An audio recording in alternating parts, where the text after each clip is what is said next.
Hello. How's it going, Twitch? What's up, gang? Oh, How's it going, boys? We gonna win this. Wait, oh, they can hear me? Let's go. Yes. So we just can't hear Becky is. what? Okay. Okay, I was mute. Okay, I didn't know that we were having audio go through Video Ninja. I had my audio muted there. That's usually what I do. I just did it by instinct. Okay. Hello, and welcome to tonight's super.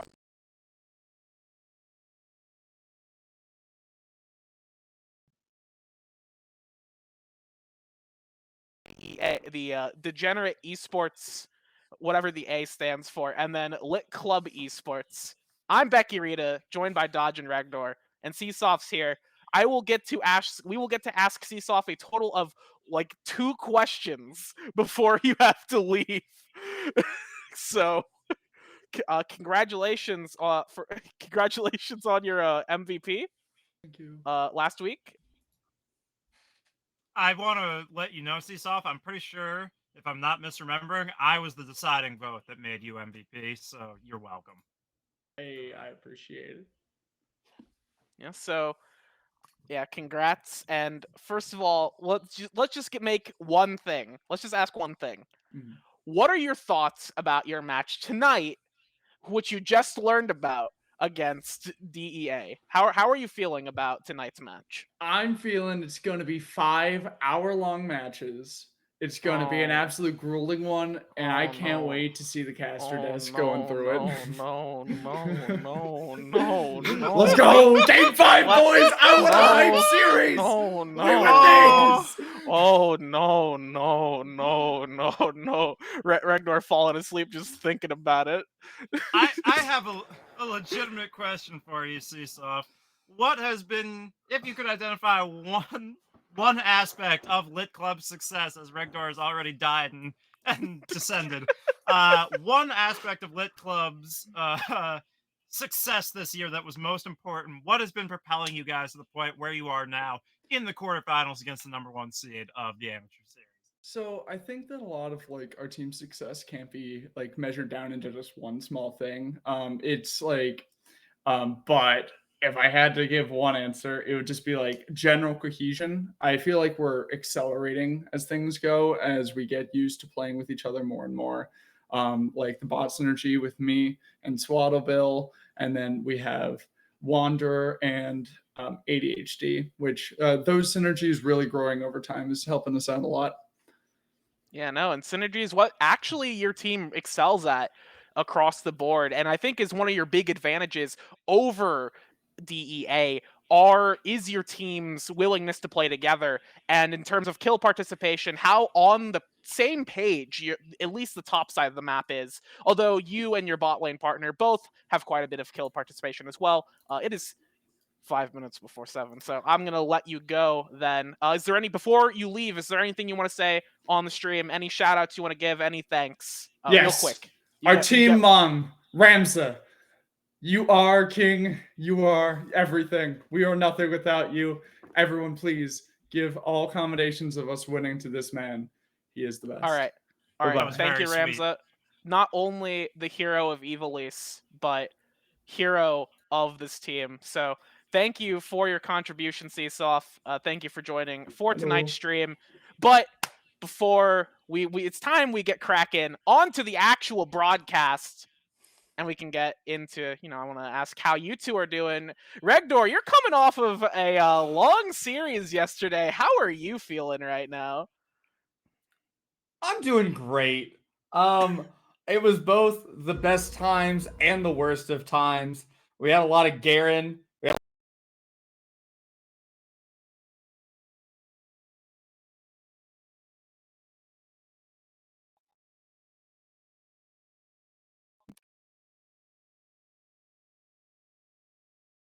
It will continue to get the hype games going into day 2. How about you, Dodge? You're not quite coming, or maybe you're coming off of long cast, but how are you feeling right now? I am feeling absolutely wonderful. I'm ready to get these games underway. Happy to see our #1 seed highlighted on the stream tonight. Going to be pretty pog. Lit Club as well. No team to shake a stick at, as we saw in the round of 12. It is in the amateur series, round of 16 in VRS. So last week was round of 12. We saw Lit Club look pretty good. I got to ask Regdor. I didn't have the stream video up when you showed off your Celsius. What flavors are you rocking with here tonight? We got a Fuji apple pear Ooh. times 2. Ooh. That sounds delicious. I kind of wish I was sounds, rocking with that instead of coffee, but that I used to have a tasty. serious energy drink problem in college, so maybe it's better that I'm not rocking with myself. Yeah, you know, energy drinks are what they are, but they're going to keep us hyped because we're getting hyped tonight for our match between DEA and LCE. And, you know, DEA is the first seed, and they are quite a strong team. But hold on, wait a minute. I'm getting a report here. I'm sorry to interrupt this program here, but we have a news update, a breaking news update from our affiliates at VES News Channel 22. According to reports from Locus Kaede, I'm hearing that the Infant League champions, Degenerate Esports Exiles, are in critical condition after a slaughter on the Rift last night. Reports are streaming in about the suspects that caused the tragedy, but here's what we know about them so far. Their top laner is more washed than the laundry I've been neglecting in the washer. Their jungler, due to a lack of hands, allegedly plays with his feet. Although I've heard our affiliate has heard some reports that the jungler also lacks toes as well. Their mid laner, ironically named Wanderer, who does anything but his namesake, a founding member of Lock Screen Gamers and the most quacked out duck you've ever met. We've reached out to the owner of, or rather, our affiliate has reached out to the owner of DEE, Kyle, for statement, but he was too busy following in the footsteps of his Lord and Savior, the founder of LX Gaming. Whew. This situation sounds pretty dire for sure. We will update you with information as the situation develops, so stay tuned. This has been an urgent news update courtesy of senior reporter Locus Kaede, VES News, Channel 22. Golf claps all around. A masterfully delivered monologue there. Can I just comment real quickly how annoying it is that within Victoris we have a DEA and a DAE? Does anybody else get Divine Ascension and Degenerates? Does anyone confused? else DAE? Exactly. And every time I look at Divine Ascension, all I can think is, does anyone else? Emerald? Yeah, no, but wonderful copy pasta read off there, Becky. It was great. Yeah, thank you. Big shout outs to Locus Kaede and the banter chat for that one. It was too good. It was too good to pass up. You know, when we saw it, I was like, oh, this has to be right on stream because it's a great way to segue into our match here between DEA and LCE because on paper, this is a very one-sided match. No disrespect to LCE because they have put in a lot of work this season and they had a great performance last week. But on paper, they're kind of absolutely the weaker team in this match. Yeah, I think that's definitely a good way to put it. Reg, I am not as familiar with Degenerate Esports, having come in later. Obviously, they are a #1 seed all throughout the playoffs. What can you tell us about Degenerate Esports and why they're going to take this home tonight? Yeah, I mean, they're real degenerates. I have to say, maybe I'm still like hyped off of last night going to a 5-game series with the underdogs coming out victorious with the beanie diff. But the things that we do know about Degens is they have done incredibly well. Every one of their players sit in the top 10 at least one stat line, some of them carrying into 3 or 4 different pieces. The Pony Goat is quite honestly one of the better ADCs. I would say he's probably in the top 3 for the VAS, and he has the things to back it up. You know, he's the 2nd in kills, 8th lowest death, 4th in CS per minute, as well as the 8th in damage per minute. And one of the other interesting things down the bot side of the map is Coach Sen is actually 10th in KDA. 10th in KDA as a support. Which is poggers. Yeah, that is. And, you know, it's really where I want to focus a lot of the conversation when I talk about this matchup, because we talked with Seasoft, MVP the last week. I had this pop-off game as Twitch, the Pony Goat. also known to be a degenerate rat player as well. Both of Mhm. them are not the kind that just sit around. If they see the kill opportunity in these bot lane duos, they are going for it. They are sending it. They're burning ignites, flashes, whatever they have to do to equip themselves with the best lead. And where I think a lot of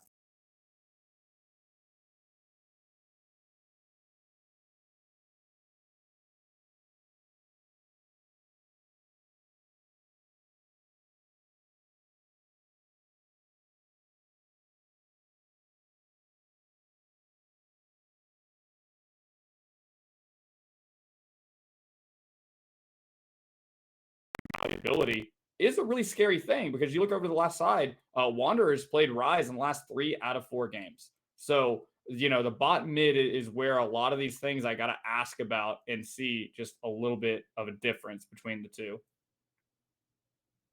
We do have to see some of those changes. I know you're talking bad about rats, but I want to see some rats tonight. I love watching.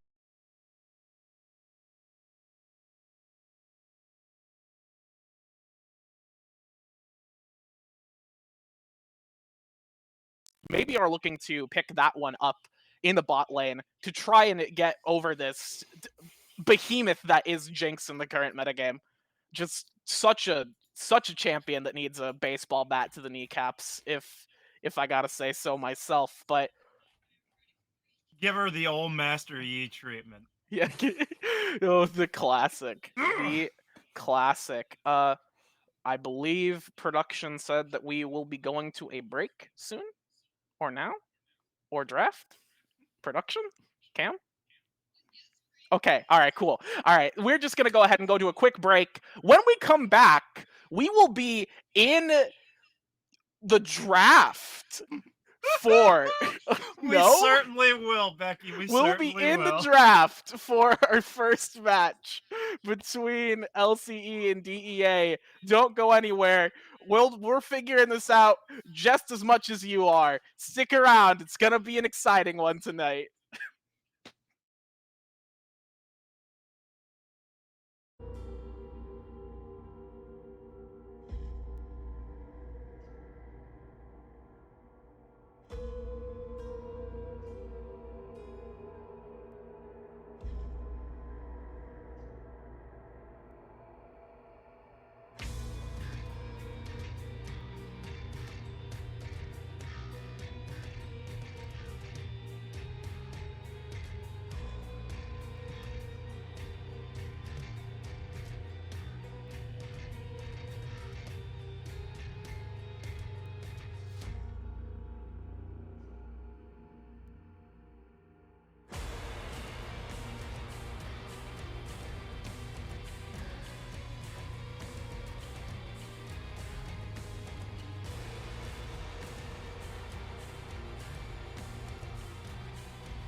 Hello, everyone. Here we are into Champ Select at last.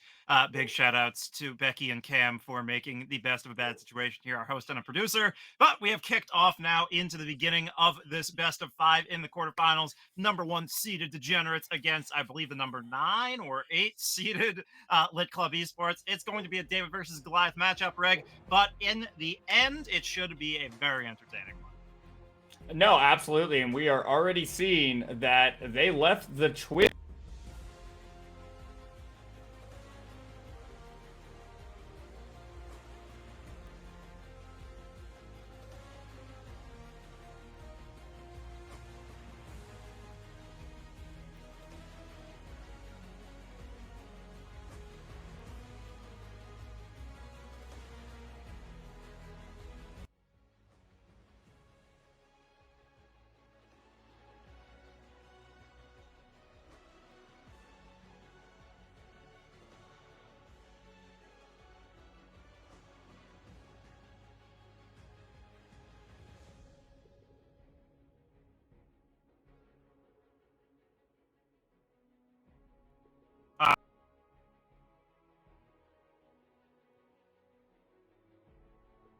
There.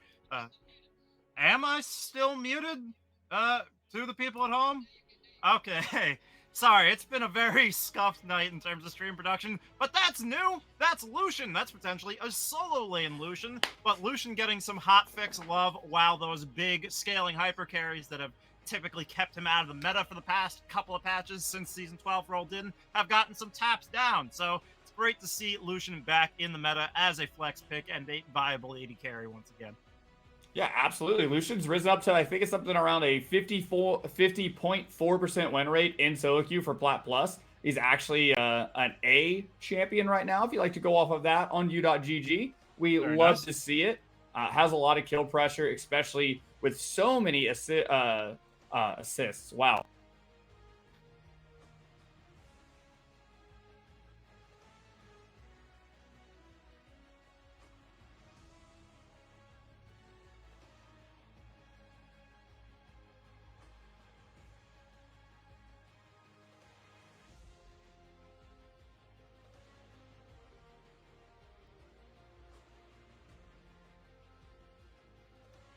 Really good combination, but it doesn't look like they're going to get the Corki or the Rise, with that being hovered right now, like we talked about on the pre-show.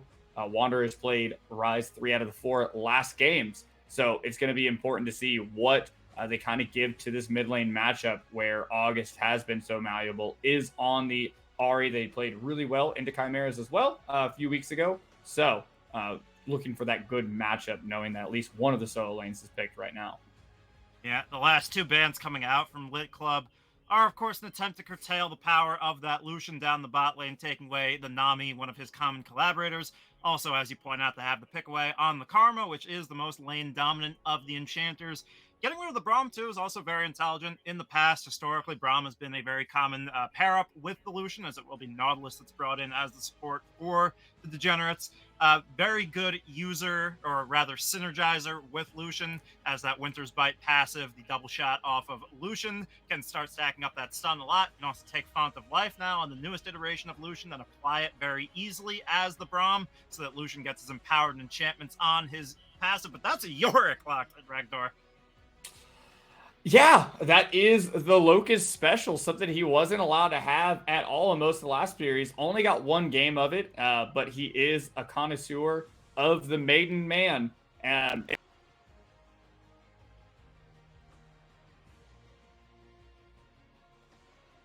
last 2 series, another highly prioritized champion that he gets to play, and then they ban it away. And I think that's one of the beauties of DGen Ascension, is that every time you think you've got it solved in the draft, they produce this new problem champion that you feel like you have to get rid of.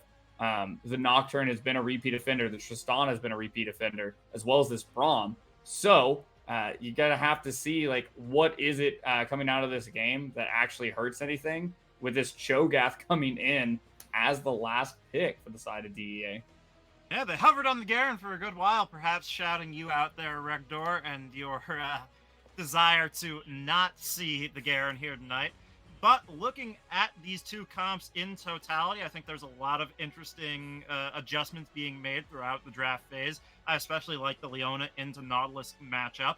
And it's going to be harder for Lucian to hop off to his full potential in this lane unless the Nautilus opts for the Green Tree, has to forego the Glacial Augment to go Green Tree to get access to Font of Life to apply the enhanced damage off the Lucian passive. And when you go Aftershock versus Aftershock supports, Leona's going to come out on top because she has the W flat damage reduction in, accordance with those bonus resistances on the Aftershock, typically wins out in that matchup of supports. And the Karma becomes a flex pick. I think this is a really good pick for Wanderer in the mid lane, moving off of the Rise, not going to be on comfort. Karma so safe in lane, has the healing off her Mantra W, has the shielding and movement speed to get out on ganks, and just has a very secure early game. So if you're not going to be on comfort, you might as well be on a champion with a lot of tools. I think it fits really well for Wanderer to have this Karma. In terms of the overall compositions here, who are you liking better at the end of James Select? I think a lot of it has to go a little bit more to the side of Lit because of the Yorick and the Volibear. And I think really in a nutshell, Yorick gets the side lane so much better than Cho'Gath can at the midpoint in the game. And when you look at kind of like the 4v4s, you have a Karma who traditionally will build towards that Shurelya's or that Moonstone Renewer, kind of play the solo lane support style to where they can come into the game a bit quicker and get to those item breakpoints. So you're putting a lot of emphasis towards this Twitch, towards this Volibear to be the damage source and win this 4v4 while Cho'Gath has to go off and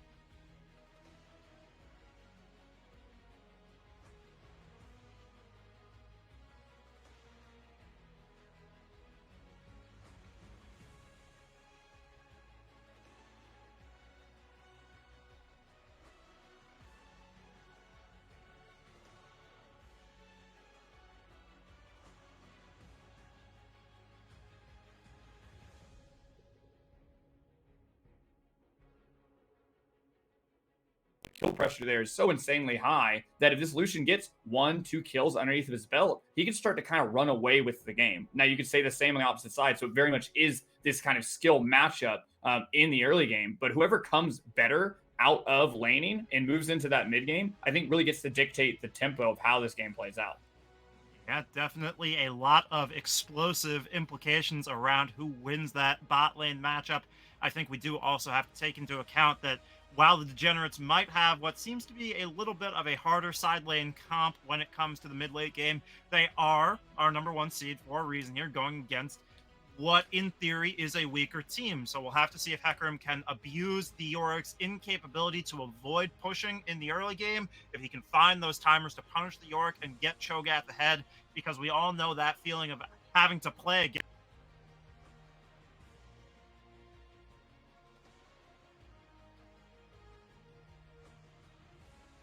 there's just no coming back from this. But we are going to throw it to a spectator delay break ahead of game number one here in our first best of 5 for VAS. So go grab your snacks, hit the bathroom, and get ready for a banger, because we will be getting right into it as soon as we return.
Yeah, absolutely not a thing happening. We were talking about this in the moment. There's two.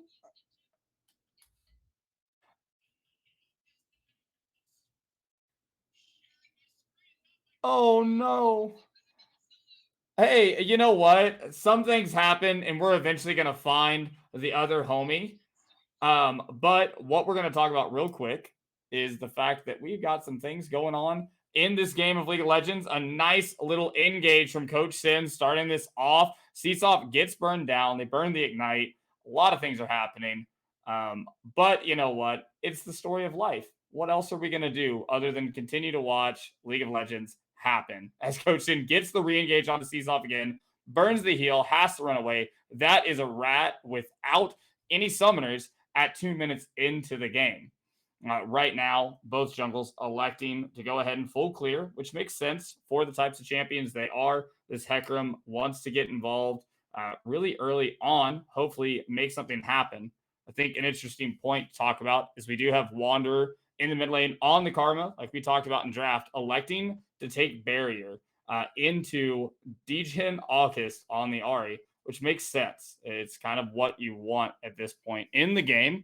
We're going to have to see.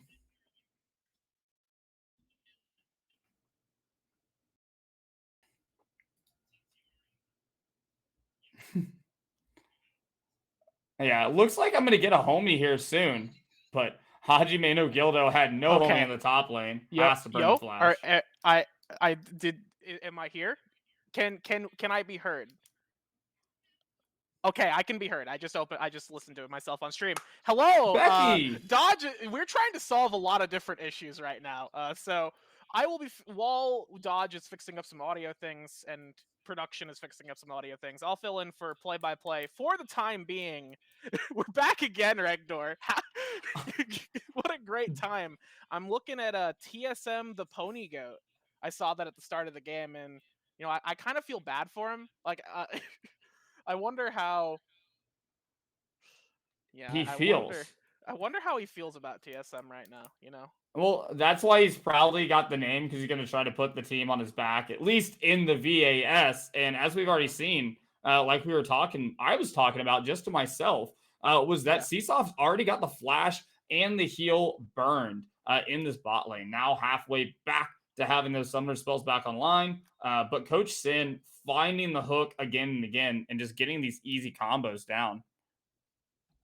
Yeah, no, it's absolutely landing the easy combos. It's what you want to do, and Nautilus's combos aren't exactly the most complex. I've played this champion since the beginning of time, so I very familiar with Nautilus's inner workings. So it is not the most difficult, but there is a lot of things you have to do when actually properly spacing out your combos. We have an engage here. KGB maybe looking to try and get something done is going to just get stunned out. The Zenith Blade goes wide. Seesoft potentially looking to get a little more damage down in there, but not going to land it. So yeah, I think that's just like, you know, both junglers show up and the way, oh, the Zenith Blade actually does land here in response. We're going to get a root down. Swaddlebill taking a little bit of damage, but really just the wave is going to get shoved in, and that's going to be at the end of that play. Yeah, really interesting piece from KGB there. He burns the ghost to try to make something happen, but in all honesty, nothing really coming out of it in that case. Too far back, able to use that E just to reposition himself to not be too far in. But like you said, just pushes in the wave now after the play is over. And we're kind of back to neutral with Pony Goat and Coach Sin having the push into this matchup. Twitch needing to get some more levels into his dirty poison to be able to blow these waves away, while Lucian with the biscuits can kind of just, expend a lot of mana here in the early levels to be able to get the push and continue to have this kind of tempo over them. Yeah, no, it's definitely the tempo is really what matters in this matchup, because typically you actually expect the Lucian and the Nautilus here to have this early aggression and have a ton of damage early. Although Twitch actually has not picked up an item yet aside from the Doran's Blade, which I don't know if he hasn't I assume he just hasn't recalled yet. Looking at the mana bar, I'm guessing that is what happened, but it's man, Twitch it will be able to get that recall eventually, get that damage out as you were talking about. Top lane, I think is I did want to, like, on my own, I was thinking about this top lane matchup because Yorick is a very interesting champion. He's in the current metagame, he works in how I see him, he works very similarly to something like Scion, you know? Where he just sort of like he plays his own game that is arguably League of Legends. We have arguably a gank here, and absolutely a first blood getting picked up by ADHD. Just walking by for the drive-by, clapping his hands together, and making Hajime no Gido disappear. Yeah, that's exactly what you want to see is Locust just steps up, actually takes the turn aggro at first, gets the baby cage put up, and it's just teed up for ADHD to pick up that first blood. And like you were saying, York plays kind of his own game, and especially with the prominent use of the Hull Breaker, this champion that already loves to split and take down towers now just has another tool at his disposal, and I think is going to be one of the linchpins for Lit as they move into this mid game is his ability to just go ahead and have this side lane pressure that can't be matched by the Cho'Gath, which, you know, if he continues to get these kills against them, make him burn the TP, that just means Locust is going to have that much more tempo control and advance to be able to just maintain side wave pressure to be able to challenge these objectives rather. Yeah, and that's a lot of York's big effectiveness, right? Is in creating pressure outside of an objective and that allows his team to challenge them because York is not exactly the best team fighter. If he has his ulti, he can definitely do some damage, but he struggles a lot in those, especially early game skirmishes. So for the time being, he's likely not going to want to try and fight anything more than like another person. We have an engage here. Coach Sin is going to get stunned up on the return there. Seesaw firing a bit of damage here, getting Ignite.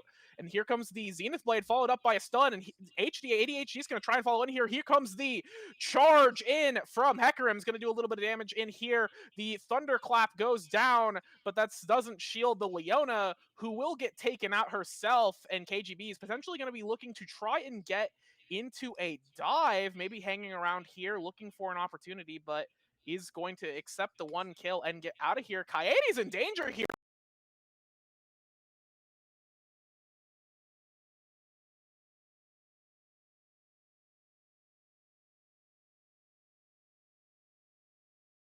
Would have taken him out. But yeah, kill in the bot lane given over to Hecarim.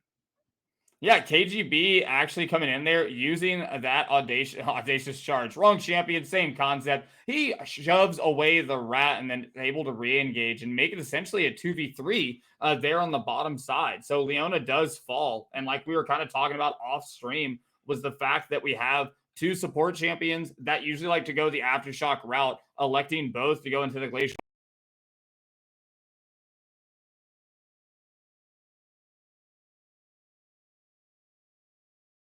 usually is. So much easier to burn down here in the early game, just sitting on that Kindle gem now. Yeah, sitting on that Kindle gem, getting very tanky there. No, maybe not very tanky, but definitely tanky enough to avoid just getting murdered instantly and brutally.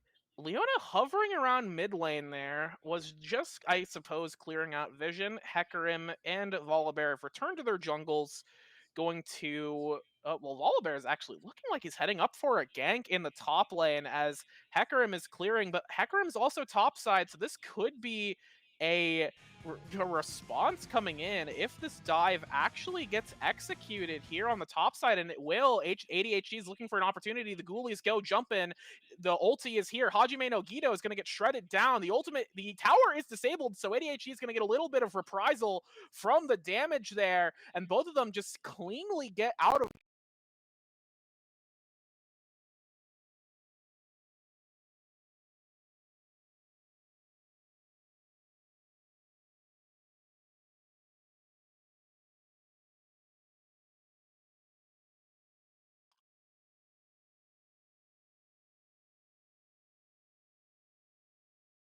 Gonna get the first tower here at 11 minutes with KGB trying to slow this man down. August now joining the fight. In a fight here, maybe trying to get a kill, but there's no kills to be had. And now KGB is going to be on the back foot here, having to get out of this one. Locust And ADHD picking up another kill topside. KGB is going to get run down by Wanderer. Wanderer wandering up in the top side, picking up an easy one here. KGB beyond squishy. Coach Sin picking up a kill, picking up a hook down here. The culling goes out. Pony the Goat getting a lot of damage done here, but much like TSM, doesn't actually find anything worthwhile with that, but at least he has not inted yet.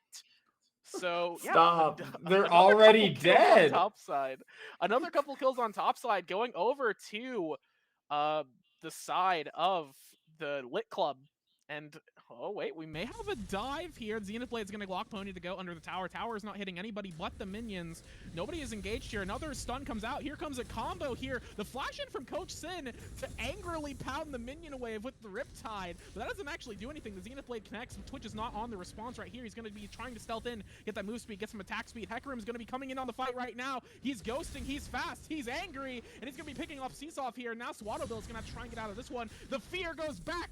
Coach Sin picks that one up, and Wanderer is now going to be fighting in the mid lane right here, just doing a little bit of damage. But on the bot side, what looks like it was a good opportunity for Seesaw and Swaddlebill ends up going so dangerously awful in their favor.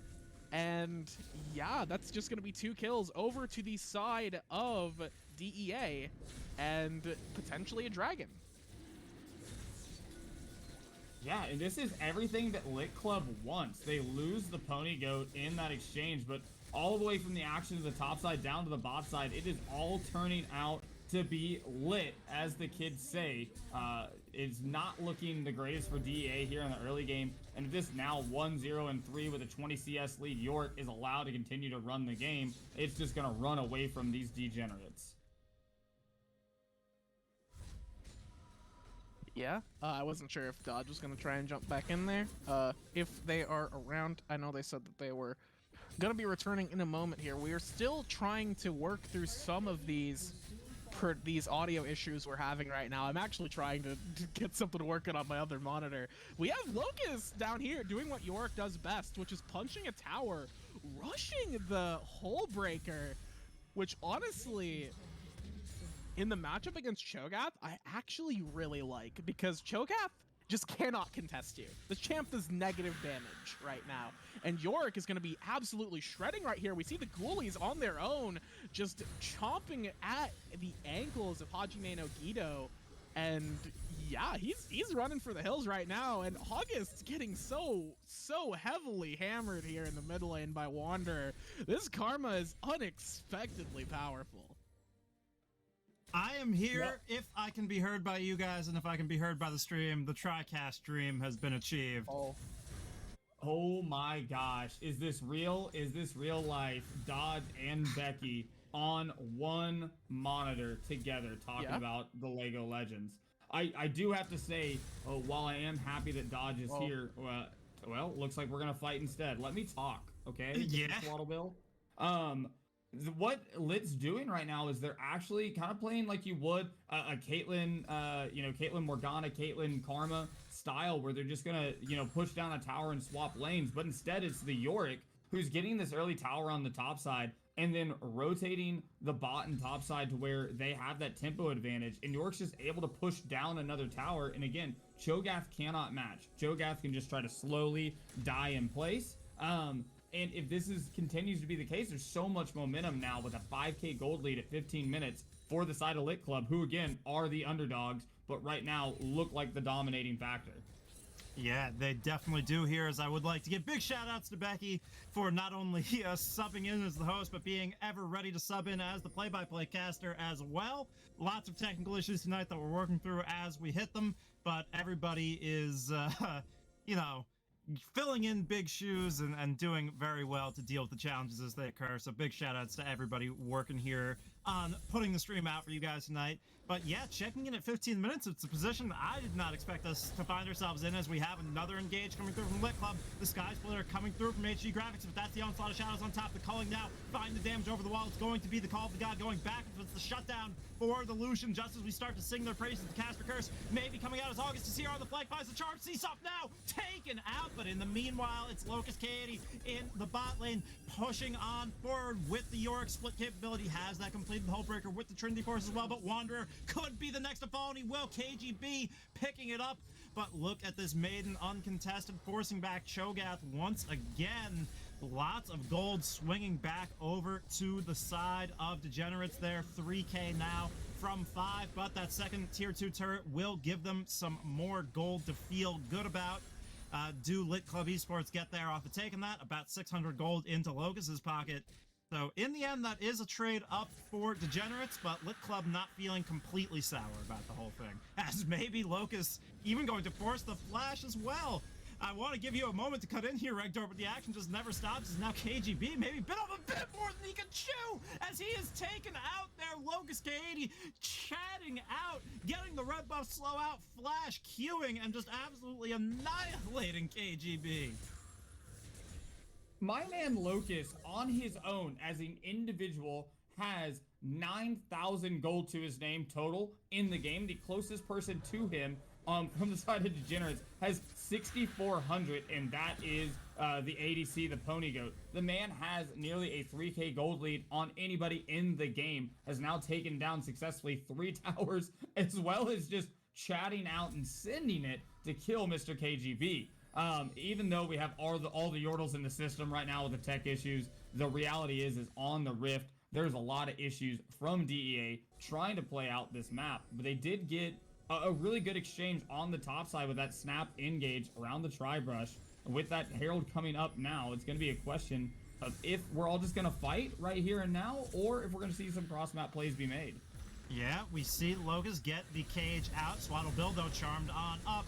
Does have that damage reduction, but the Onslaught of Shadows found multiple members. The Cullen cutting through the support as well. The Zenith Blade goes backwards and finds nobody. Wanderer finds the first kill, but look at KGB in the backline. Wanderer trying to kite that, doesn't get that enhanced healing. Now Seesaw forced to flash the Rupture on the Twitch, but doesn't have the damage. Locus Coyote, the last man standing, but can you 1v3 here on the York? Now we'll have those Hullbreaker bonus resistances going in, but the Maiden has been slain. Locus will be taken out. That's the shutdown going over to Cho'Gath, and the Soul Point Drake going through to Degenerates as well.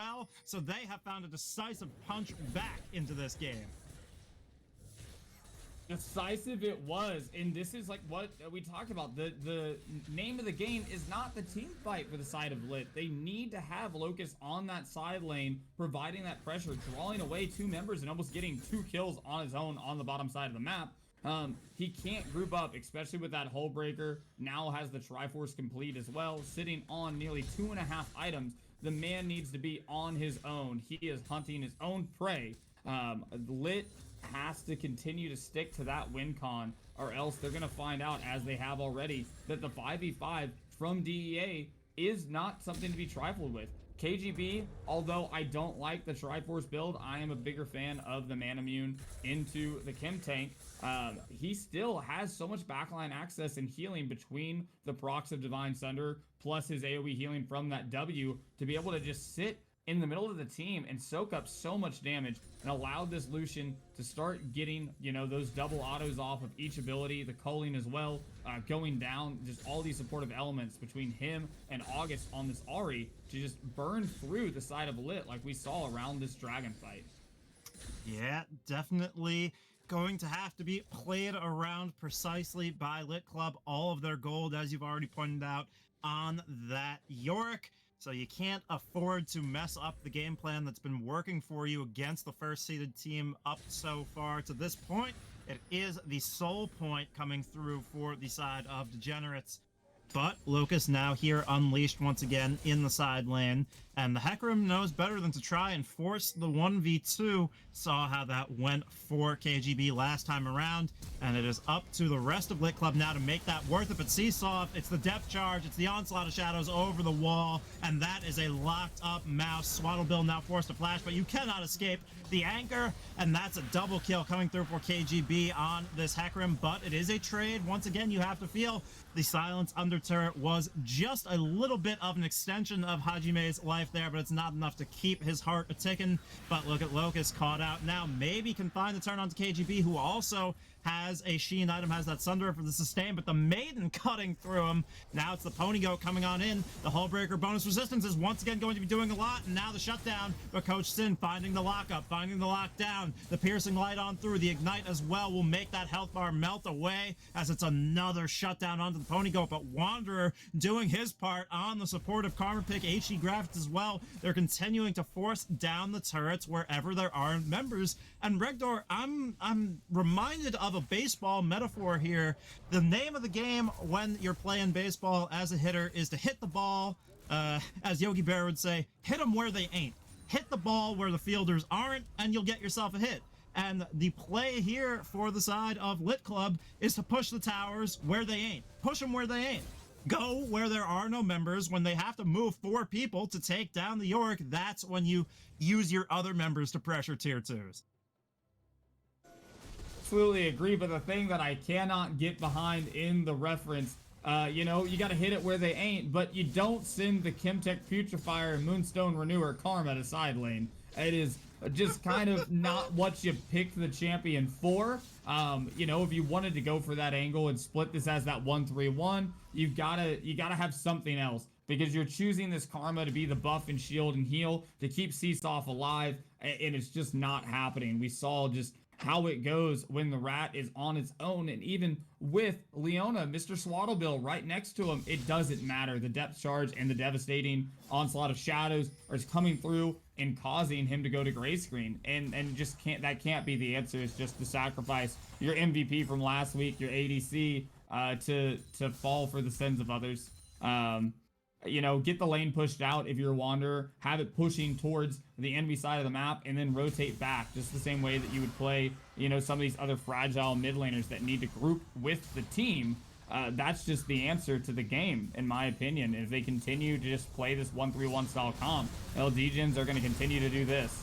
Yeah, that's the onslaught of shadows used. Seesoft trying to sneak on away through that stealth, but look at the Volley Bear being forced to use that Stormbringer there to try and get out, but it does not matter in the end. That is 3 quick pickups for the side of Degenerates. Locust, in the meanwhile, did push down that tier 2, now knocking on the base, going to force several backs, but with just 20 seconds to go on this Mountain Drake, it's looking like a guaranteed soul to come through for the Degenerates. Wanderer there, forced to use the Mantra W to try and escort his exit away from Pony Goat, who is just playing goalkeeper here behind the pit, waiting for that dragon to spawn. I don't think there's a chance in heck of Lit Club to be able to find this one. Yeah, no, this looks like an easy soul as they get to tier 1 in mid as well. And again, I'm going to keep harping on it. Wanderer is playing a solo lane support, has 30% KP at 23 minutes into the game. The majority of these kills are on the back of Locust, who is frankly kind of 1v9ing at the moment. He's got the kills, he's got the gold, he's gotten the towers. He has made so much happen in this early to mid game, but that is a Mountain Soul onto the side of Degens, who are just playing rinse, wash, repeat, walk in the mid, get 3 kills, pick up the OBJs on the side lane, and repeat. And if they continue to do this, they're continuing to outscale, now sitting on 2.5 items on the 6-in-1 Lucian, whereas on the opposite side, this hyper-scaling Twitch has 1.5 items to his name, not yet sitting on that LDR as a second item. And that just proves just such a huge difference in the capabilities in this 3 to 4 man group. Yeah, definitely. As you say, team fighting at a disadvantage because all of your gold is on the York, and he is not really going to be there to influence those team fights in an ideal scenario. As HD Graphics now, after having taken damages, had his Chemtech Putrefier turned on and starts to deal some damage to the Baron, draw the aggro. As now Pony Goat culling through the gap, going to find the choke, going to find the zone, as once again KGB forms in, forces the early flash out from Seesoft. Has found no influence in this game so far on the Twitch. Swaddlebill trying to protect him, but August just going right over the wall, no fear. Has these Spirit Rush dashes available, gets right out of the Sky Splitter, continues to bring out the charms, and it's just map domination coming through everywhere except this top lane from Degenerates, as Locust knows he needs to save this game, continuing to constantly press forward on the York, but now maybe Wanderer going to find something there in the mid lane. It's a tier 3, the first base to be cracked. Locust Coyote on 4 items here. Thornmail, Sterix, Gauge into the arsenal since last we checked off on it. HD Graphics is going to be in that Stormbringer to find that bonus HP. Finally finds one back onto his opposing member. Has this chem tank on cooldown, however, so has to flash with the dead man to find the lockup. They might actually be able to get turnaround here through the Glacial Augment damage reduction. It will still be Wanderer living on through. Yorick has swung back to back up the play, and now the look might be towards Baron with the jungler in support of the enemy team off the map.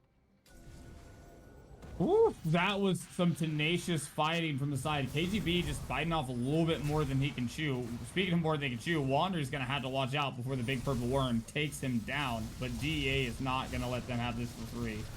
Yeah, they've come on in, they've expended the calling. Swaddlebill getting lots of shielding to make his way out. Wanderer getting such a fat heal off of that Mantra W, and that could have baited in Pony Goat. It definitely did, as York finds the shutdown, but August TP'd in behind Ken. He turned this around. Lucas Coyote already finds the double kill. The Zenith Blade to find the lockup, but August still fully charged on the Spirit Rushes. Now it's the triple kill coming through for the Ari. So much vision available from the side of Degenerates, but look at the York. He says, just kite it out as much as you can, Wanderer, and I will run right back up to the top lane. It's a fiesta, Reg. Yeah, this is League of Legends. This is the solo queue special from the side of Lit, with Locust playing a different game. Every time he seems to come with the team, something good and bad happens at the same time. Wanderer, though, has managed to like double the bonus healing and total healing done on that Moonstone Renewer in this past fight, and as we can see, has so much capability when they're around to be able to play the game and have this better sort of 5v5 or 4v4 team fight. The Mantra W, especially with the healing as well as that lockdown, KGB can't get away in enough time, doesn't have the move speed, so it is kind of the counterplay to this engage from KGB if they position themselves well, use some of the towers to their advantage whenever he goes for these deep dives to get rid of what is the thorn in their side, to be able to try to then turn and deal with August, who just has the laser focus to find Seesaw in every one of these fights and absolutely murder him before he has a chance to do anything. Yeah, just checking in on this vision control as well coming through from Degenerates. It can't be overstated how much this Yorick has warped the game. If it were not for Locust putting in an absolute hero performance, we look at the map-wide vision control that is firmly a red wave moving forward for the side of Degenerates. They have gotten every dragon more or less uncontested. The one dragon teamfight we saw did not go very well at all for the side of Lit Club.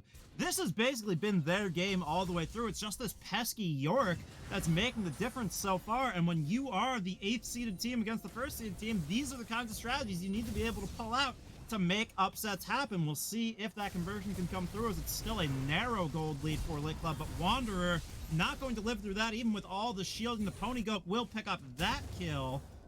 Meanwhile, though, the Yorick's still in that side lane. Seesaw playing very cautiously, 1-7 here on the Twitch, not having a good time.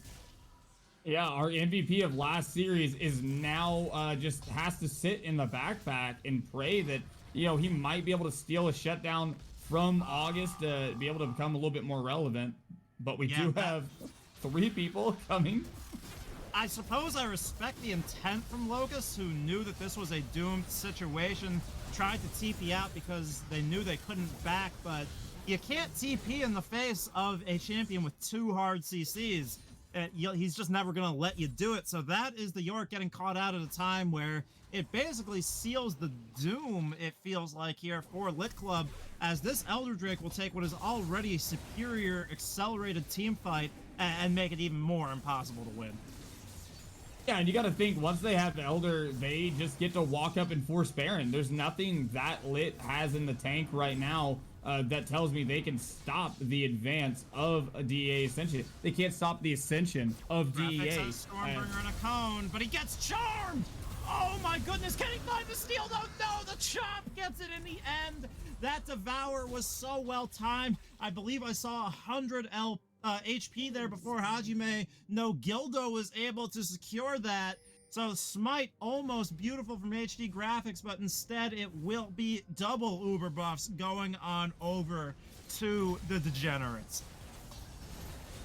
Yeah, that is 5 Drakes, and now the big purple worm known as the Baron that's going to go to the side of the DEA. They have kept up this amazing objective control. They've continued to fight them where they are and not where they're not, and they've been able to weather the storm of the Maiden. So off of this reset with all those kills, we're going to see more items coming through. 3 items on KGB, 3 finished items on the Lucian, as well as the Athenimus Chains, lovely item to see in the game from Hajime no Gildo, who can now, I think at this point, laugh a little bit more at Locust, who just isn't able to push as fast and make these intent plays on the side lane to really be able to then walk away. He's going to continue to get caught out, and you got to think that this is the death march that's slowly moving forward into the base of Lit Esports Club. Jeez.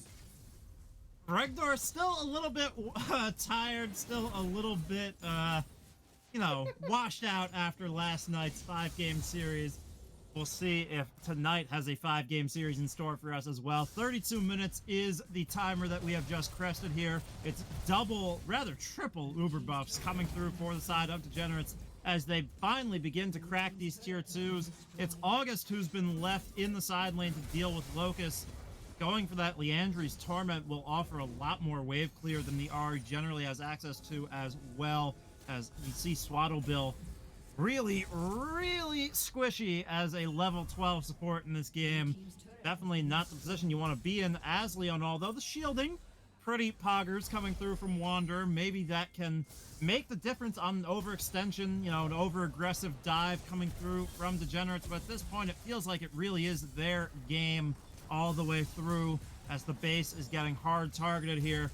Multiple waves being crashed in as August has rejoined the team for the siege.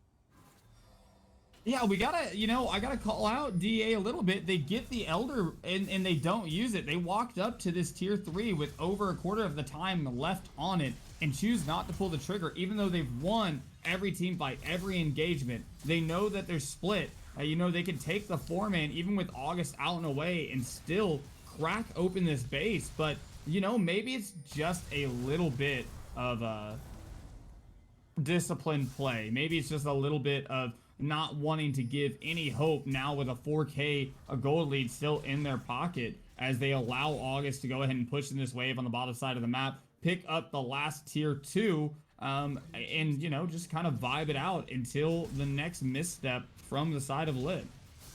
Yeah, at this point, there's really nothing left going for Lit Club. They are losing turrets left and right. It seems to be the desperation final push coming out from Locust in that top lane, trying to crack the enemy base in return, but your team is just getting wiped. It's HD Graphics trying to peel for Wander with that Stormbringer, now going to split the sky to try and find the shielding, but it won't come through. Seesaw eliminated for what feels like the millionth time this game. That poor Twitch getting caught in the mousetrap every time, but look at this! Can he stop the TP? Does HD Graphics? Look at York! He's in the base! He's pushing down one of the Nexus turrets! He's on the Nexus! Can August find it? He doesn't connect to the Charm! Can they do this? Oh my goodness, they've done it! Lit Club take game 1! They did it, Ragdor! I can't believe it! I'm speechless, man!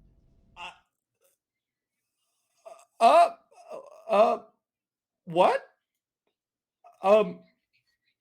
Well, guys, the game ended so abruptly that Infinite hasn't actually gotten off of the rift yet. He's still there. That was shocking, to say the least. Lit Club on the back of Locust Cade on the Yorick with the Maiden finds the win. We talked about How much gold he had in his pocket. We talked about how he was uncontested in side lane, and frankly, he just solo won the game. I am. Did anybody catch what happened there? I had a bit of a mini freak out. I guess. Am I still alone? What happened? Okay. Did they hear my call on stream? Because I can't believe that's the most hype I've ever gotten watching the end of a game. HD Graphics is the MVP. That man, dead man's plate, chem tank, flash queued. Like, the margins were so close. He was a quarter of a second away from completing that TP and guarding the end of the game. I cannot believe that. That is. Guess what's getting banned game 2, guys? Oh my god. It's obviously the Twitch. The Twitch is definitely Oh yeah, that was the problem. Yeah, I'm that was shaking totally the right problem. now. That was fucking awesome. That was game 1. Ladies and gentlemen, that was game 1 of Lit Club versus DEA. And Are the we not question on break? has to Did I be, just curse on stream? yeah, absolutely. My apologies. No, we're not apologizing. At the end of the day, like, that was the combined victory, but you have to, like, think, right? What is the answer? Because that was just the slimmest of margins, like you talked about. So many things had to go right for the side of Lit to find this come from behind victory, and this is a best of 5. And it seems like there's a very easy answer, and that is just ban the Yorick in first rotation. Congratulations. Lit Club no longer has a win con. It was everything you could possibly ask for from a game 1 in a series. I don't know what the adjustments are going to be going into game 2, but I am hearing that we are now ready for a break. Let's hope that this break doesn't coincide with Gurf banishing me to the Shadow Realm for breaking the family-friendly tone of our broadcast. But I can't wait to get more games. We'll see you guys on the other side of a quick break.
All right, everyone, here we are into the draft lobby for game 2.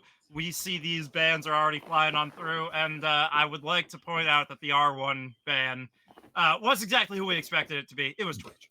No, of course, it was Yorick, the solo factor that won Lit Club Esports the game last game. I mean, it was a hero performance. Both from HD graphics to stop the TP, Cho'Gath would have been able to prevent the end, and then, of course, from Locust to actually play so well on the Yorick the whole way through. But this time around, we're seeing it's Lit Club who wants to steal the Hecarim. Yeah, absolutely makes sense. Hecarim allowed Seasoft to play exactly 0% of that game after laning phase, and even beat up on him a bit in the laning phase itself. I just grabbed myself a drink of whatever Locust was having because I need that directly into my veins. One of the most hyped game ones we've seen. But we do have the Shen and Vi coming out. A very powerful combination. Shen, of course, risen in priority ever since the Unleashed TP changes. With that Stand United, able to create a lot more powerful plays around the map than anybody else who's running TP in the top lane. So it'll definitely be great. I don't think Gwen, while it's a pick, I don't particularly like it into Shin for the fact that, one, you have no way to stop Stand United ever. You're not going to kill him in the amount of cast time. So your hope is that you can just be a bigger side lane threat like we saw Locust was up nearly 5k gold at one point in the game against anybody else, to be on those two items and just continue to be a thorn in the side of DEA. Yeah, and this time around, Coach Sin will be getting that Braum that they have shown so much power on throughout the year. Definitely a comfort pick for the side of the Degenerates. I will say stylistically, I think Gwen into Shen is very much the same reason we saw Gwen getting picked into the Smite top when that was popular, right? It's not that you're trying to stop the Shen from roaming, it's that you're trying to take advantage of the roam timers and have a carry in the side lane who's very similar to Yorick, who will push down turrets and make good use of just funneling in lots of gold and lots of alone time in that side lane. But we're flying through the second phase of bans. Lit Club basically said, that was a nice comp you guys had last game. Let us try it on for size. Take the Hecarim and the Nautilus away, but they don't want to see the Lucian again, especially as we pointed out in last game's draft. It synergizes so well with Braum in a variety of ways, so definitely don't want to let that one go over to the Pony Goat. Zeri and Rise to take away from Jen. Yeah, and finally the Jinx ban coming out.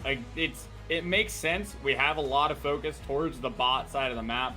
I believe, if I get this wrong, everybody can yell at me, but I think it was the Pony Goat that we got to talk to way back in week 1 and week 2 and said, like, hey, I'm the best ADC in the VAS, and I think that is because of how powerful I was in the laning phase.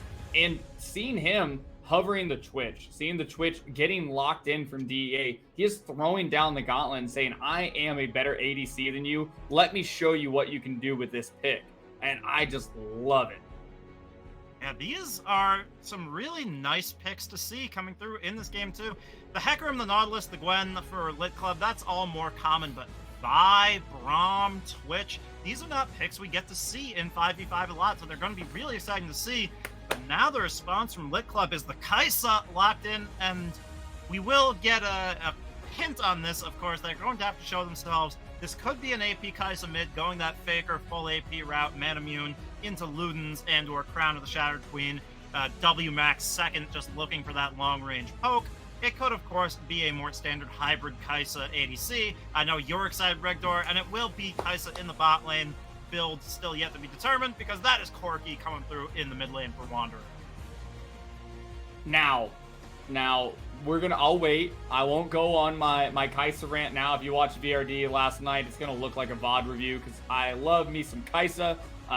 Just such a malleable champ, has so much build diversity, and is a great combination with the Nautilus, with the Hecarim, because you have so much built-in CC in the team, gives so much room for the killer instinct, as well as those free plasma stacks. But that isn't Akali. That is Mr. August on the Akali that he showed off in the game against NSGJ. And it's nothing to be trifled with. The man is 9th in KDA for the entire VAS and has shown, at least in the last game, that when you put him on these assassin type carries, he will find the angle and he will assassinate the back line quicker than you could say Spirit Rush. Yeah, definitely. So it's going to be another interesting one coming through, and I don't want to disparage Lit Club, but they had their backs against the wall for most of the second half of the game last time around, and it was that split push win condition from the York. It was Locust having the game of their life on the York that really made the deciding difference there in game number one. We'll have to see if they have what it takes to actually fight the Degenerates on even footing in a more standard comp and be able to take another upset victory here. No, absolutely. I think the final piece as we're looking at the comps in the draft, game one was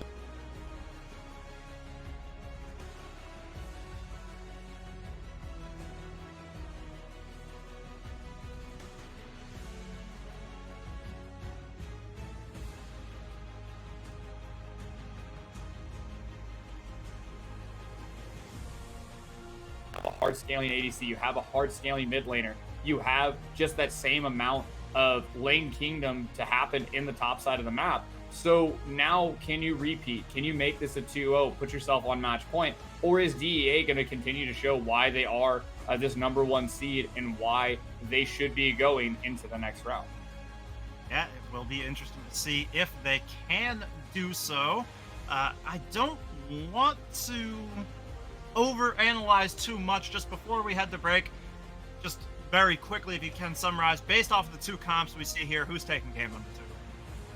I gotta say, it's gonna look like DEA. The Pony Goat has shown that even on less higher tier champs like the Lucian, that he can go ahead and carry. He is on the signature Twitch that does physical as well as mental damage. So I have to give it to the side of DEA. Yeah, I would have to agree with that assessment. I definitely feel like DEA is the logical choice here. But if Lit Club were to find some sort of magic again, I can't say I'd be surprised. My expected result here is DEA taking game two. They've looked like the better overall team through game one.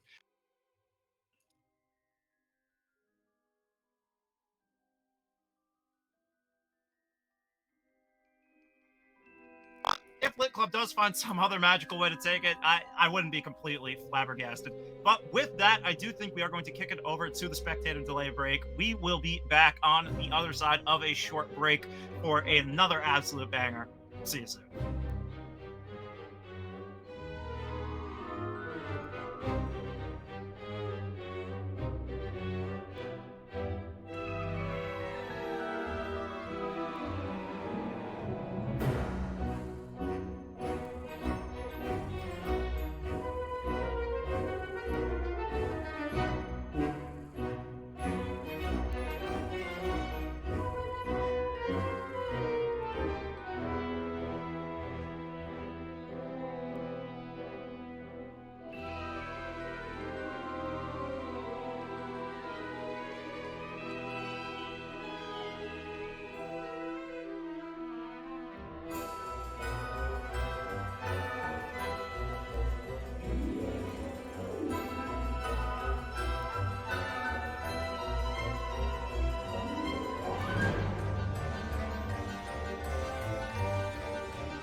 All right, everybody, we got a bit of a fracas brewing in the mid lane. It was Lit Club stacking up his 5 right in the middle of the lane. Maybe wanted to dance a little bit, who knows? But meanwhile, it will be Degenerates just doing a standard point defense. Coach Sin with that little bit of a Q coming out just to let Lit Club know they are spotted. But we are here for game number 2 after a cheesy upset victory coming through for Lit Club in game number 1.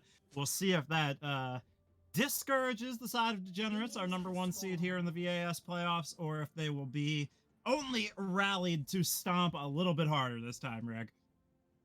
Yeah, I feel like it's kind of towards the second. Like I said during the draft, especially the Pony Goat being on the Twitch, it just feels like the gauntlet has been thrown down. They said, you got away with it once, but not only are we going to do what we did in the last game, we're going to do it better because we're going to make your Nexus explode this time, vice the backdoor coming through. But we do have just the standard start, and I think a lot of this game is going to be based around KGB, who was able to find so much in the early game last time. But this time on the Vi, the combination of Vi plus Shin equals just so much of an ability to turn the tide. Hard CC that you just can't get away from in terms of that ultimate ability, and just really start locking down players, especially when you have the Corki, as well as the Kaisa, both of which are not known for having the best early games in the world. They're going to have to play this very close to the chest to weather the storm that is Degens. Yeah, definitely so. See how it continues to develop. So far, it's a 200 gold lead that now gets... yeah, it's a 200 gold lead just off of CS here. I'm not sure entirely where that's coming from. That's an entire kill's worth of gold at 2 minutes 20, and I'm not entirely sure what the result is. I guess it's just because the wave is pushing. There's minions to... Yeah, there's minions to be collected in both side lanes, so that's all that is. But definitely, it's all 3 lanes pushing for the side of Lit Club at level 1. That's pretty impressive for a team that got a little bit shellacked last time around outside of that Yorick win condition that did wind up snatching the victory for them from the jaws of defeat, as we now see Locust trading aggressively. Gwen, definitely a great matchup into Shen, but these pushing waves might be punished as the deep ward actually going to give Locust all the time they need to respond to Vi. Oh, but you don't want to keep walking that far back, Locust, unless you want to take the fight, as the minions have started to assault the Shen, and now the Hecarim is coming in with the red buff, going to force the early flash from KGB, so the ghost from Hecarim traded for the flash of KGB, and so far, early, granted very early, but Lit Club looking a little bit better right now. Yeah, that's exactly what you want to see from Locust. He has been able to soak up pressure in the last series as well as this one single-handedly, like we talked about, putting his team on his back with the Yorick, getting some love from ADHD, and just setting himself up in just a great wave state. And we're hoping, based off of just this early game alone, that we're going to see the same things in game 2. It's really a lot of this focus right now for Lit has to be on Wander. Like my criticism the last game, he was a bit, wandering too much, not around his team to be able to make those decisive plays with the Karma. Now on the Corki, it's going to be the same piece, probably going with what has become the meta with that hard poke composition. Those rockets doing so much damage. He can't afford to really side lane too hard when Degens are really looking to just kind of murder ball this game out with the Twitch, with the Vi, and with the Akali. They're going to have to play this again close to the chest. They're going to have to play disciplined League of Legends to be able to bait out some of those key abilities from the Akali, the stealth, the Shroud, as well as that stealth from Twitch, to be able to find good targets to actually get onto in these team fights. Yeah, definitely so. As we see, a small passive gold lead has accrued. It's still about 200 to 300. Nothing too considerable here. Swaddlebill flash into the dredge line. That's Coach Sin knocked back as well. The heal having to be used by Pony Goat. So that is double sums being used for just the flash of Swaddlebill. Continuing to find positive trades across the map for Lit Club, but August now looking for the attack angle onto Wanderer. Locust just continuing to keep pushing forward so aggressively. It's a great matchup for Gwen. Can use that Q to cut right through the Shen, even through the Spirit Guard W. So, Lit Club having a surprisingly successful, proactive early game here, continuing to find positive, small trades that hopefully can accrue in their favor to secure a good mid-game here. No, absolutely. And something, now comes the Kaisa salesman time. Kaisa, phenomenal champ, one of the biggest things for her in the early game is the Acathian Rain. That Q, if she's able to find, solo damage, not being ate up by the minion wave onto a champion like she almost got with Coach Sin there, it does an incredible amount of damage even early on. Now sitting on the serrated dirt, choosing to pick up the refill pot. So more than likely going what has now become the standardized build with the, mana immune serrated dirt into the Nashor's Tooth for the triple evolve, doing a lot of damage on those Void Seekers, as we saw in the VRD last night. Can almost 100 to 0 somebody if left unchecked. Yeah, definitely. So I want to call attention to top lane for a moment. As you can see on the mini-map, it's Locust, who has not been able to back yet, was going to take the reset, but noticed the wave was going to freeze, so could overstay in this attempt to break that, but did get the shove. KGB, no, actually, it looks like it stayed frozen. Directed camera hasn't taken us up there to check. But no, it did crash. It did crash. Okay, good for Locust. Didn't get punished there. Now gets to reset. Use that big CS gap that they have accrued to get an advantage. Swaddlebill takes a dredge line that could have gone badly as concussive blows have applied through that Winter's Bite by Coach Sin. But no punishment through it. And these passive gold leads continuing to accrue. 400 gold is just about the difference. As another dredge line in. Swaddlebill going so aggressive. And now it is Coach Sin moving forward to try and block it up. Those plasma stacks, chunking them out as they build up. Now the Void Seeker connects max distance from Seesaw. Great stuff coming through in this bot lane trading for Lit Club. It looks like a completely different team, but KGB could be the factor that turns that all the way around. But know that the continued push forward is not there. Knows that the Hecarim is coming to the side of Degenerates, and they cannot overforce out of some their disadvantage this bot lane. What a different set of play. What a different rhythm of play coming through from Lit Club this time around. Maybe the mental advantage is on their side this time. Yeah, definitely. They can come out of game one with their heads held high. Lucas said he may have scared all of the cats in his house with the victory yells that were coming through, and that could be enough just to have that positive mental state, as we do see a nice little trade going on here in the top lane. Yeah, that was fully stacked Conquer going to force the defensive flash out from Hajime. Now it's HD Graphics going to clear out some of this vision around the Drake and start on up. And Locust just continuing to force through this pressure up top lane, still up about 15 CS. It's August who's making the first move out of mid lane to coming back up the Drake play, though. TP is available for Locust, but it's not the Unleashed TP, so he'd have to pick a tower very early. Thankfully, the Dragon was coming through, but look at that stand united onto KGB. It looks like they will have to trade at least HD Graphics here. That's the first blood for the Akali. KGB is answered back and returns. Now HD Graphics taking that onslaught of shadows out. Going to fall down to the concussive blows. However, now Wanderer stuck in the middle of multiple members here. Going to Barrier, going to Valkyrie, but I don't know if it will be enough. No, it will not.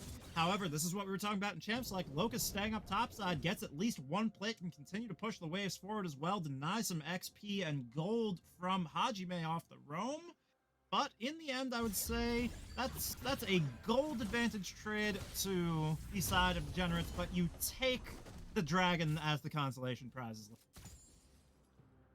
Yeah, and you watch DEA August in that last team fight with laser precision goes straight towards Seesaw, not allowing him to be involved at all, stack up any plasma stacks, and get off any damage. Automatically executed, has to burn. The heal still goes down, and August is able to come back through and pick up another kill on Wanderer. Now 2-0, has the Sork boots online, getting some penetration, magic pin from that. And really didn't actually have to burn that much utility overall. Used and pressed all of their buttons, but got a net, positive outcome from it.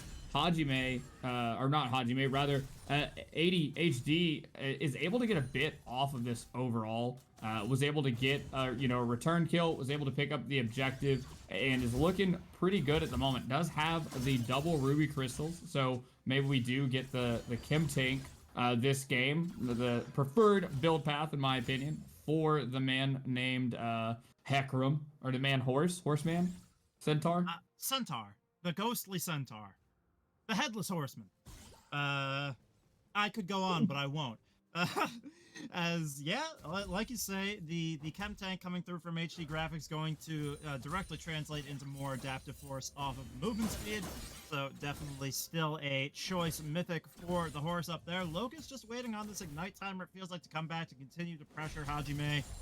And things sit at just about dead even in the gold as well. Wanderer gonna proc rather first strike there. Feels good to play that max distance rocket style once you hit that 6. Now at level 8, Wanderer going to be feeling really good about playing out this matchup, even as a squishy champion into the assassin, because you can just sit back from so far and be an annoyance.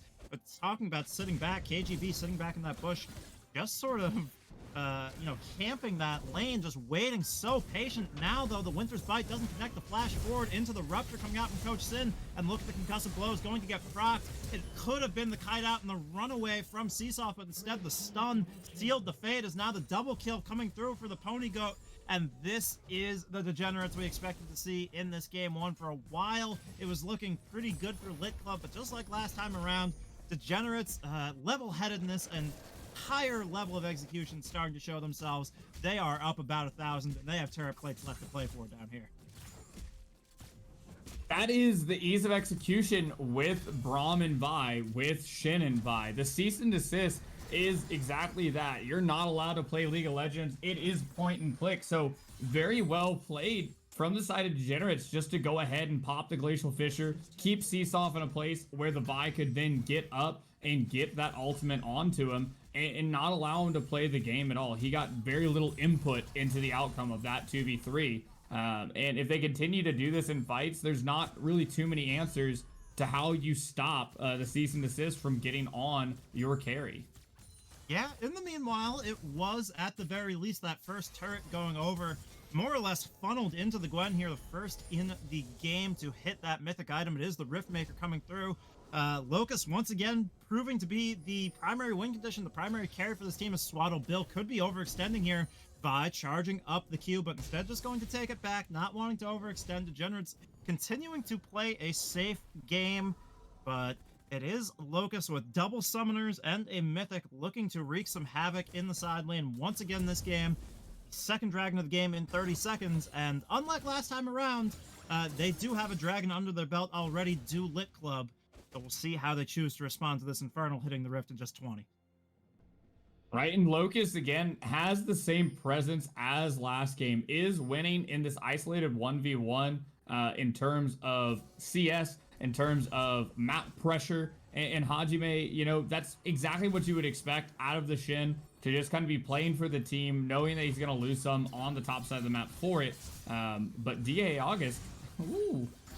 Yeah, thankfully not having to burn the perfect execution there, just using the Shroud and the Shuriken Flip to escort the exit. But now it's HD Graphics who's stunned up. However, the return damage onto Coach Sin is comparable. Now the package forward from Wanderer into the Valkyrie, back, and look at HD Graphics trying to peel for him. Locust Coyote finding the first kill, but there is the return onto the Kai'Sa. But look at the side of Twitch, isolated in the back line. The shutdown goes on to HD Graphics. They are doing this here. It's the triple kill right before the dragon fight, as Hajime is just the tank left all on their lonesome. Doesn't even have the bomb. He's Cinder, no damage. It's an ace for Lit Club, and it will be their second Drake as well. And they almost canceled the Stand United. Just, they were so close, dies right as the teleport comes through, and that was such a good execution of priority of targets. Once they got the first target down, they then turn to the Pony Goat, don't allow him to get away and slip into the cracks like the rat that he is. They get him off the map and clean up with now 2 Drakes to their name, as well as the continued side lane control on top of that. And you've got to say that for the underdogs, they are looking quite dominant in this fight. They're looking quite dominant on these objectives thus far in game number 2. Yeah, it has been really interesting to see how much they've coasted sort of through this early game. It looked like it was the side of Degenerates pulling it back for a second, but that was such a decisive victory around the Drake, and now they are up 2K in the early game. We saw them with a gold lead last time around, but it was much more cheesy. It was the Yorick generating basically solo all of the advantages. If production could tick on over, as I have, to the individual gold, as we see Locust going in on August here, solo laner v solo laner action. It's most of the gold on the Hecarim this time around, with Locust also continuing to put pressure down on the map. 6,500 is the Hecarim, but August, you've gone back in with the second proc of that perfect execution right to your doom. Maybe, no, dodges out on the Onslaught of Shadows. Can the red buff slow secure it, though? Yes, it can. Graphics going to continue to hoover up this gold. Things looking so good for Lit Club right now. Yeah, and one of the interesting points I was thinking about midway through this last fight is the Shroud for August actually isn't providing him the safety that it would in most compositions, because Wanderer just has, you know, the skill shot missiles. You have the Rampage from Hecarim that doesn't require targeting. You just have so many abilities that you can just sling at the Shroud and you're probably going to do damage. So that usually that time where Akali gets to kind of reset, refocus, get the cooldowns off cooldown, and turn around and be able to cycle through the second set of abilities, you're now being pressured inside of the Shroud at the same time. And that changes the name of the game for how Akali has to play and how August has to try to navigate through these team fights to actually assassinate either the Corki or the Kai'Sa in quick succession.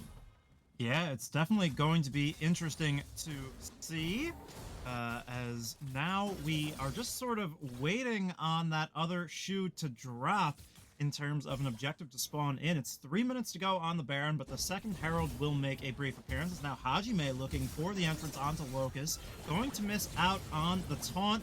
Now the Shroud coming out from Locust, and we'll find the kill. We'll cut through Hajime like butter. KGB is like the lamb to the slaughter up next. And look at this on the other side of the map. It's Csoft getting revenge on Pony Goat. And this Twitch is starting to look like a cursed pick in this series, as it's 4K the advantage for Lit Club. I'm just gonna say that that was a beautiful rhyme coming out of Mr. Infinite Dodge here, but Coach Sin is in the wrong place at the wrong time. Oh my goodness gracious. That... I don't know what to say. I'm dumbfounded. Once again, Lit Club has continuously robbed me of my capability to speak coherent sentences. August looking to finally answer back with the Ignite. Goes right under turret with the perfect execution, but will not fall. So that is the Corki being felled there in the side lane, but Locust continuing to shove so many waves, deny so much from the opposite side, and put down so much side lane pressure. But now the Pony Goat coming out of stealth gets the Noxious Pool down. Csoft forced to flash back. Swaddle Bill trying to peel out, trying to lock down these members. KGB continuing to move forward, but here comes HD Graphics full speed ahead. Choo-choo! Here comes the steam train. The Stand United, though, going to protect KGB, so it won't be any kills, but that's the defensive flashback from KGB.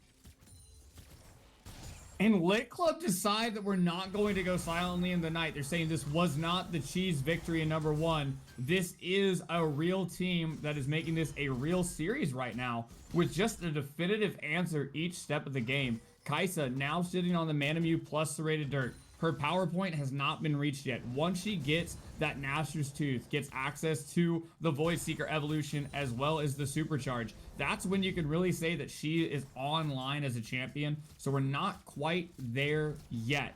But in the mid lane with Corki, Mr. Wanderer has, 2.5 items. I do have to say, having a Cull at 19 minutes into the game kind of feels bad. But if we can get past that, we can get the Ravenous Hydra, and then finally that Luton's Echo, we're going to be just a little bit closer. And then at that point, you have such a poke style comp that just wants to, sit back and take their time. And DEA has to go in. They have the Shin, they have the buy, they have so many elements they just want to push as they find themselves in an interesting predicament. Yeah, that's the Onslaught of Shadows onto multiple members right into the package. It's the choke that exactly what Lit Club wanted. Look at the damage coming down. August trying valiantly to find something, but it'll be the double kill. HD Graphics finally going to fall, but the shutdown as well going over to the Pony Goat. But look at Hajime and Twitch trying to run down. I don't think this Shen is much longer for this world. Maybe slow coming through from the Spirit's Refuge Sword. Look at the W. The Void Seeker doesn't connect either. Swaddle Bill desperate for it. So that's 2 members that live, but that is the 1 for 3 coming through from Lit Club. Locust going to collect more standing gold as well.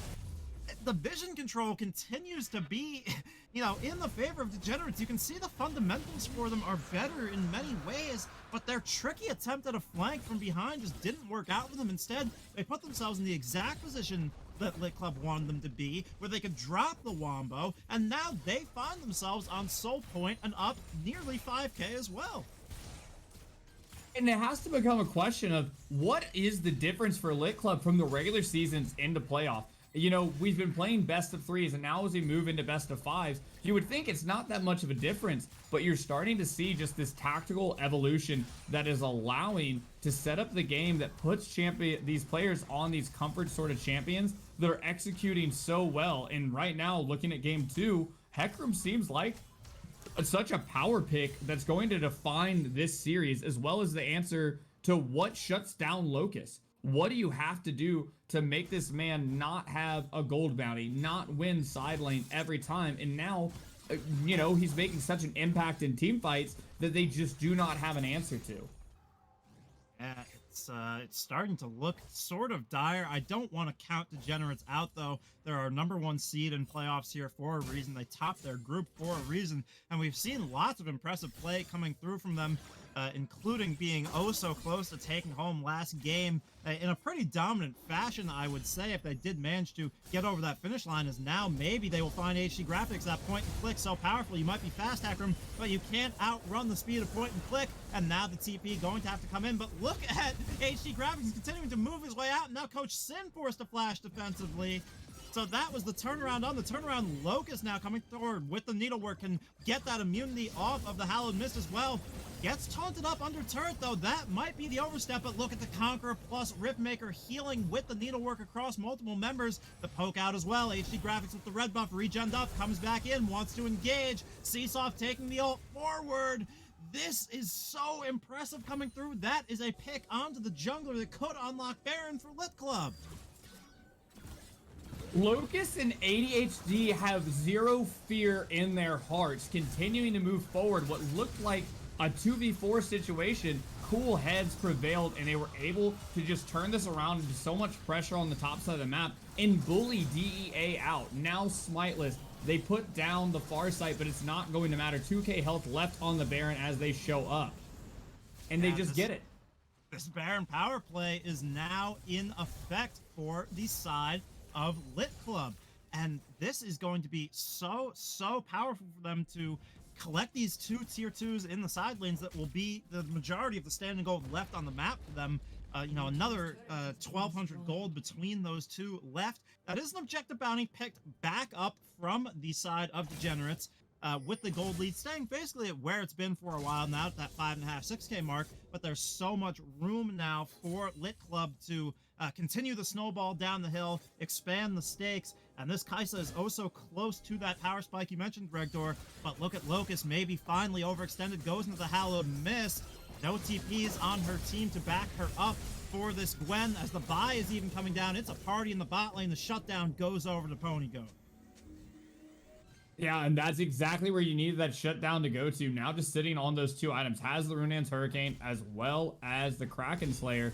Just oh so close to being able to, you know, 100-0 somebody with that rat-a-tat-tat, that extended attack range during it. But again, you know, Lit is not at the power point yet. They've looked dominant, but their carries still haven't reached, you know, Chernobyl levels. And this is just something that they have to keep in mind. The point of contention has to be DEA has to find some sort of movement like they did, finding that side lane kill and now rotating that into something else. They can't just play on the defensive. They have to use KGB as well as Hajime no Gildo to move somewhere forward aggressively, find the mismatch, and start picking off the team members of Lit to regain some sense of control, which is now like a 5k gold differential on the map at this time. Yeah, and it is just about 35 seconds to what would be the sole dragon for Lit Club. And this Baron power play has actually been negative for them so far because of that shutdown, because of the objective bounty that was grabbed at the beginning. They're only up about that same 5k here, so negative to neutral has been the power play. They're going to hopefully be able to leverage the Uber buff to collect their soul from themselves here, but Degenerates, as we've been saying all along, can't be counted out with that Twitch on 2 3/4 items, I would say here. Swaddle Bill not going to connect on the dredge line, and look, that's Locust maybe caught out, has the Zonias. The Onslaught of Shadow is going to guard the exit from the stasis, but the shutdown is already in the backline is Degenerates finding the turnaround. August gets out of the way of that dredge line, has a stopwatch of their own to turn the to turn the fray, and now it's Locust going back, however, healing up so much with the Riftmaker. It looked so good for Degenerates for a moment, but that will be the 4-for-1 coming through. Seasoft, the Sacrificial Lamb, the triple kill, once again for Locust, the hero of the series, you have to feel, as that's the full ace coming through. Locust not going to wait a minute, going to collect a big tier 2 and start to pressure the base, as well as this soul will go over to Lit Club. And what, again, just these mismatches where it looks like DEA have found their time, then Hecarim just comes in and ruins the party for him. And because it looked like they were fully committed, August finds himself on the backside of the team, but the rest of his team has been zoned away, uses the stopwatch defensively, or Zanya's defensively, but it doesn't do anything other than just give a nice little countdown to going on gray screen as they're able to clean up the fight from there. Seasoft, you know, the man's a team player, 2 and 4, doing his best on this Kaisa, but you just have to realize in some games you are not going to be the champion. You are just going to be the minion sometimes. Locust is the tactician in the top lane right now. I can't give enough credit to him. 7 and 2, 300 gold bounty on his back, and he's continuing to show what happens when you leave him alone on the top side. Yeah, definitely so. Definitely dodging out on some of those early game ganks as well. It's not like Degenerates didn't identify Locust as the win condition in a sense, but the Gwen just able to play around it so well. And now it really is a desperate situation for Degenerates, down 8k off the back of that last team fight. Soul in the enemy's pockets. The Baron buff, of course, not active any longer, so the siege potential not necessarily as potent as it could be for the side of Lit Club for at least another minute and a half. But now it is Degenerates on the back foot, and it's going to be Lit Club being able to move forward and get deep vision down.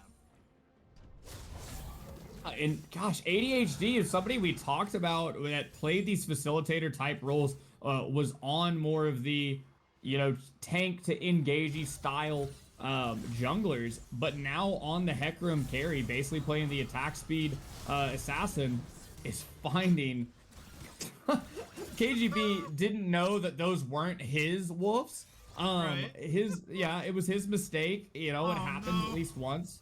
It's gonna happen again. That was a great buffer coming from HD Graphics. Hajime at least does get out with their life, but that's the value of the map control of the deep vision. They saw the Vi take the Q over the wall and knew the KGB was easy pickings going for those woes, and now the max distance dredge line into the lockdown. The CC chain is nasty as HD Graphics continues on a rampage.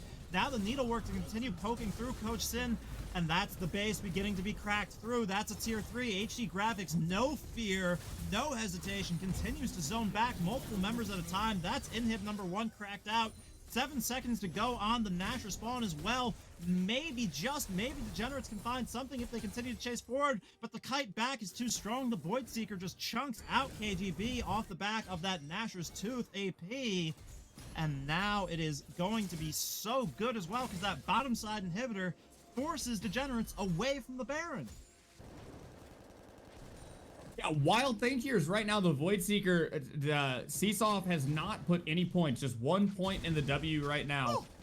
422 magic damage on the Void Seeker, but now this has evolved, you know, go ahead and apply that 3rd stack of plasma as well as that huge cooldown reduction for it. So now we're almost there. We are fully there. We have the Luden's Tempest on the Corki, who is going to be just chunking people out. They have fully realized the dream of just terrain denial with these W's and R's from the 2 carries. Well, 2 of the 3 carries on the side of Lit Club Esports. Yeah, it's really insane. Locust has the Unleashed TP available, doing so much work. This cannot go unanswered. This Gwen in this bottom lane, along with the supers, it basically guarantees a free Baron for the side of Lit Club, scouting out the enemy jungle with those Void Seekers now, allows them to move in on it. You can try as Degenerates to interrupt this, but you're down 10k. You might not necessarily even with the element of surprise into the Baron pit, find any advantages in a 4v4, and you'll lose your base if you go for it. This is such a clean series of macro play coming out from Lit Club. Only hope here is the 50-50 steal coming through from KGB. Coach Sin going to flash it, going to bring out that Glacial Fissure, but look at the Scuttle Crab Relic, giving the movement speed, the unstoppable onslaught coming through from HD Graphics, who gets over to the Baron to smite back up for health as Wanderer kites it out. The Ravenous Hydra healing doing work as HD Graphics back into half health. KGB finally going to find Wanderer, but it is everybody falling down. It's just August and Hajime left, and it's Gwen pushing through the base. I don't know if Hajime can do anything about it. For the second time, we might see Locust solo win the game. No, we'll have to go into that stopwatch. The team is running all the way up to back up Locust. The shutdown comes through, but the rest of the base continues to fall. The second in him goes the Max's Dredge Line once again. Swaddleville so clean as Hajime in the crosshairs. Another inhib going on down. HD Graphics, no hesitation, bullying the side of Degenerates. It's a 12A gold lead with Elder on the table in 30 seconds. The presence of mind from ADHD to go back into the Baron pit to get the chilling smite off, get the health, the challenging smite off, get the health back to re-engage into the fight was such a game changer. And now you have to think, what do they do? 2 inhibs down, nothing protecting the Nexus, and Wanderer just picked up the package. They are on the march towards the enemy Nexus, and once again, Locust doing so much work, deciding that the enemy base is now his, taking down the Nexus towers almost solo with this Elder up. And can DEA even attempt to, find anything now with just an open base at their disposal? Yeah, I mean, it's double waves of supers right now that could give the TP target to Locust, who still has that unleashed TP ready and raring to go. It just feels like Degenerates are hemorrhaging away the game right now. Wanderer offers so much zone control, as Coach Sin found out in the brush. Now it's KGB forced to take that apprehend over the wall, but it's going to be HD Graphics following. Locust keeping everybody off of the Dragon as well. Coach Sin, nowhere to go, nowhere to hide. Max Disney's Dredge Line on repeat for Swaddlebill. He hits those. August into the Shroud, just trying desperately to find something, but this could just be the death march down the mid lane. 13k gold of wallet smacking available and ready to be unleashed. If Ponygoat even tries to do anything here in the stealth, looking for the moment, but I don't think the moment can be found as the minions already doing work, backing up Locust. That is match point coming through for Lit Club Esports. The upset is near complete.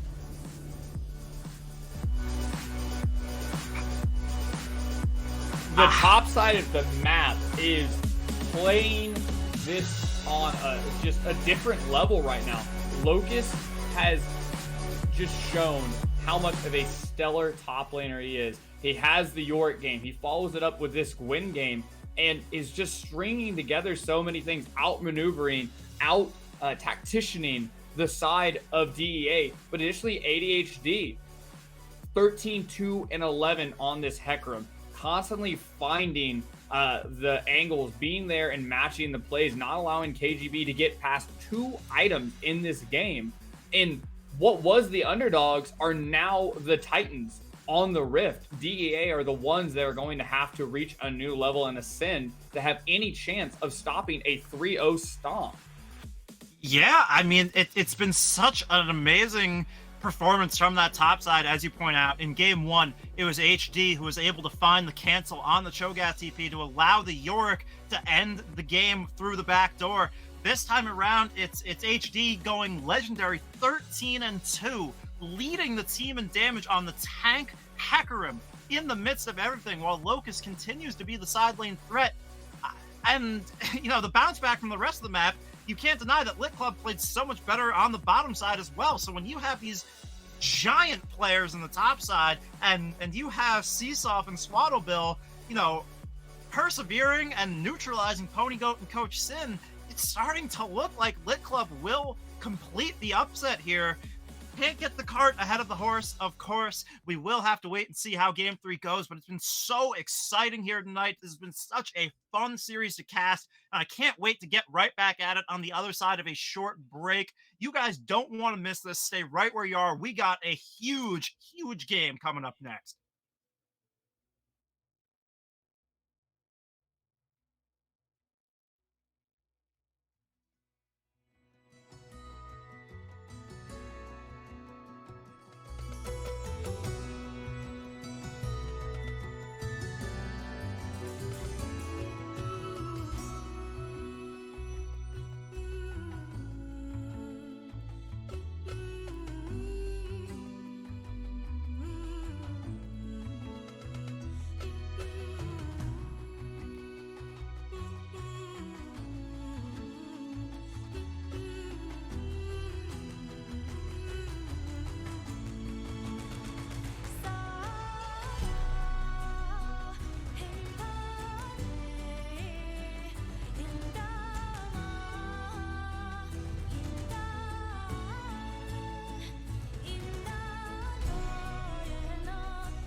Hello, everybody.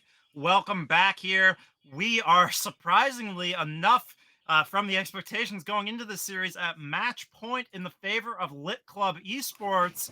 This time around, they will be on the red side. Degenerates finally choosing to change something up. And unsurprisingly, Regdor, one of the first bands we see is the Yorick coming through.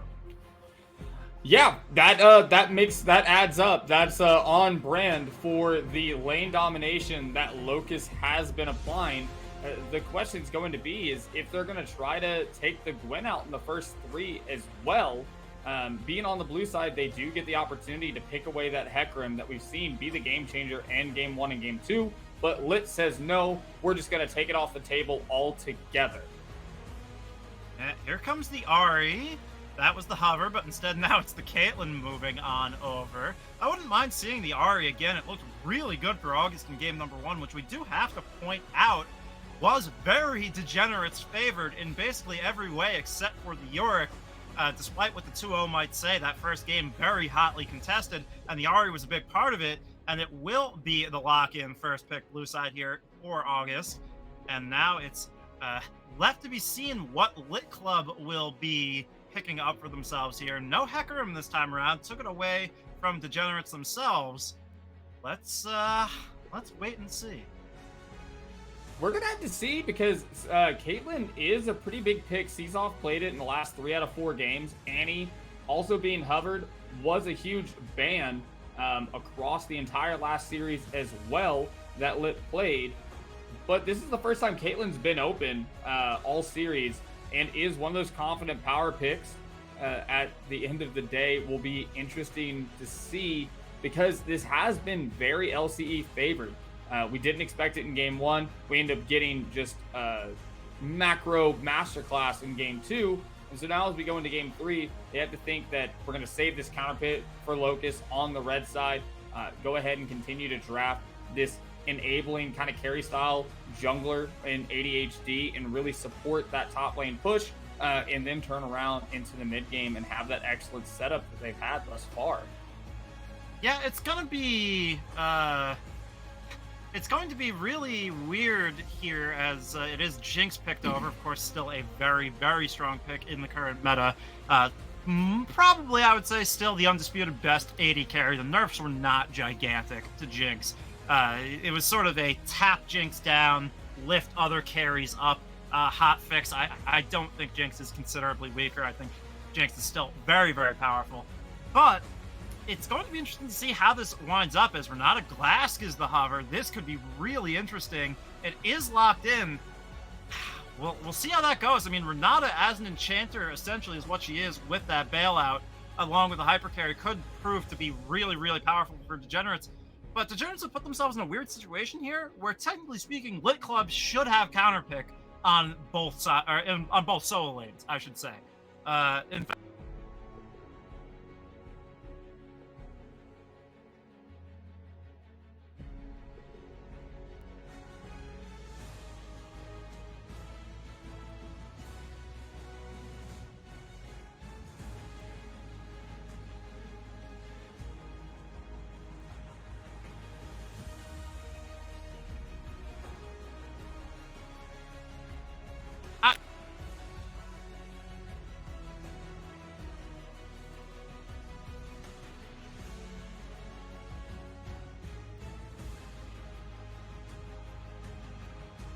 for game number 3 here.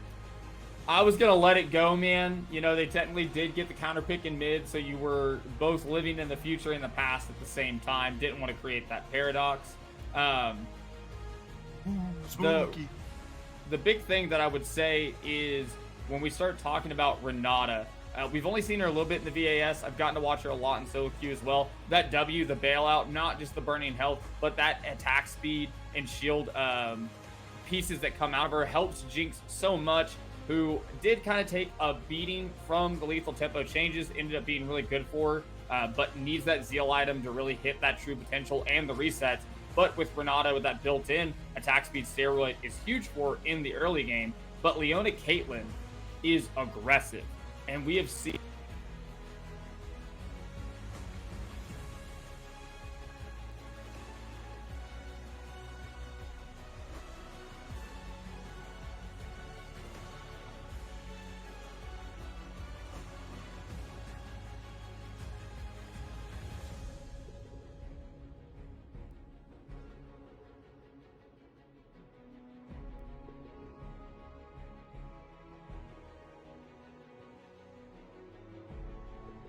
Yeah.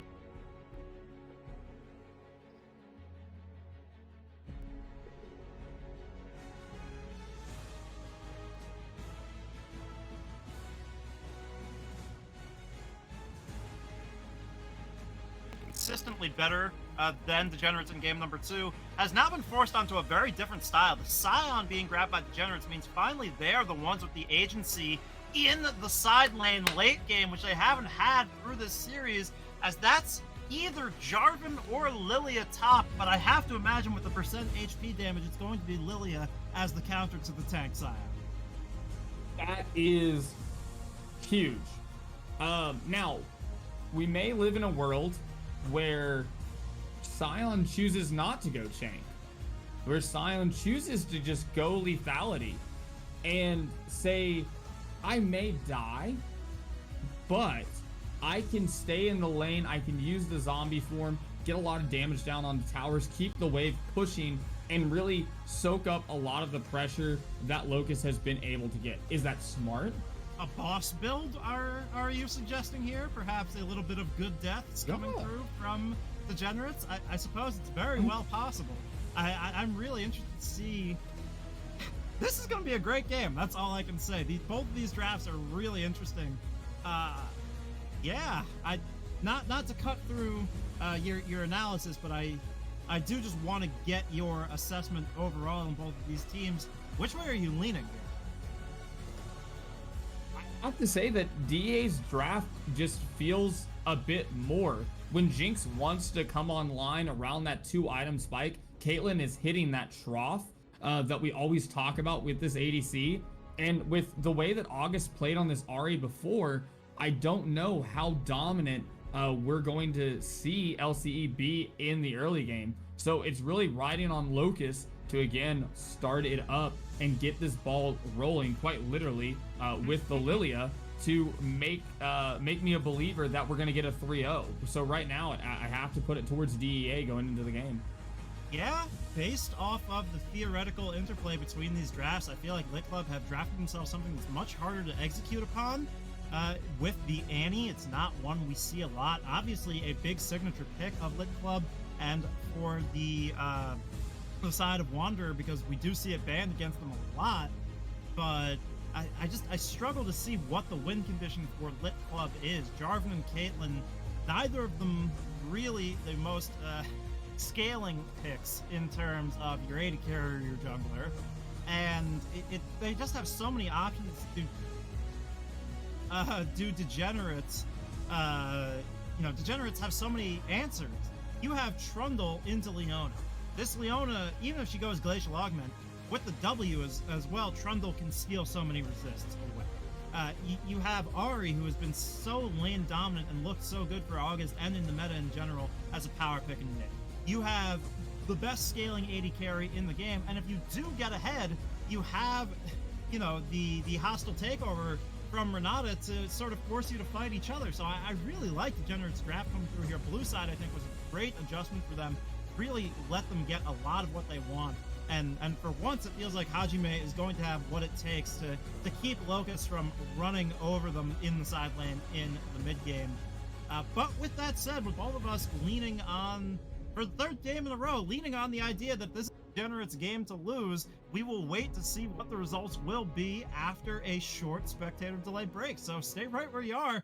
This could be for all the potatoes here to move on into semifinals if Lit Club can take it home, or if Degenerates can flip the script and start living up to expectations. It's going to be hype either way. We'll be right back.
Here we are, everyone. It is the first match point match here in this best of 5 series between Degenerates and Lit Club Esports.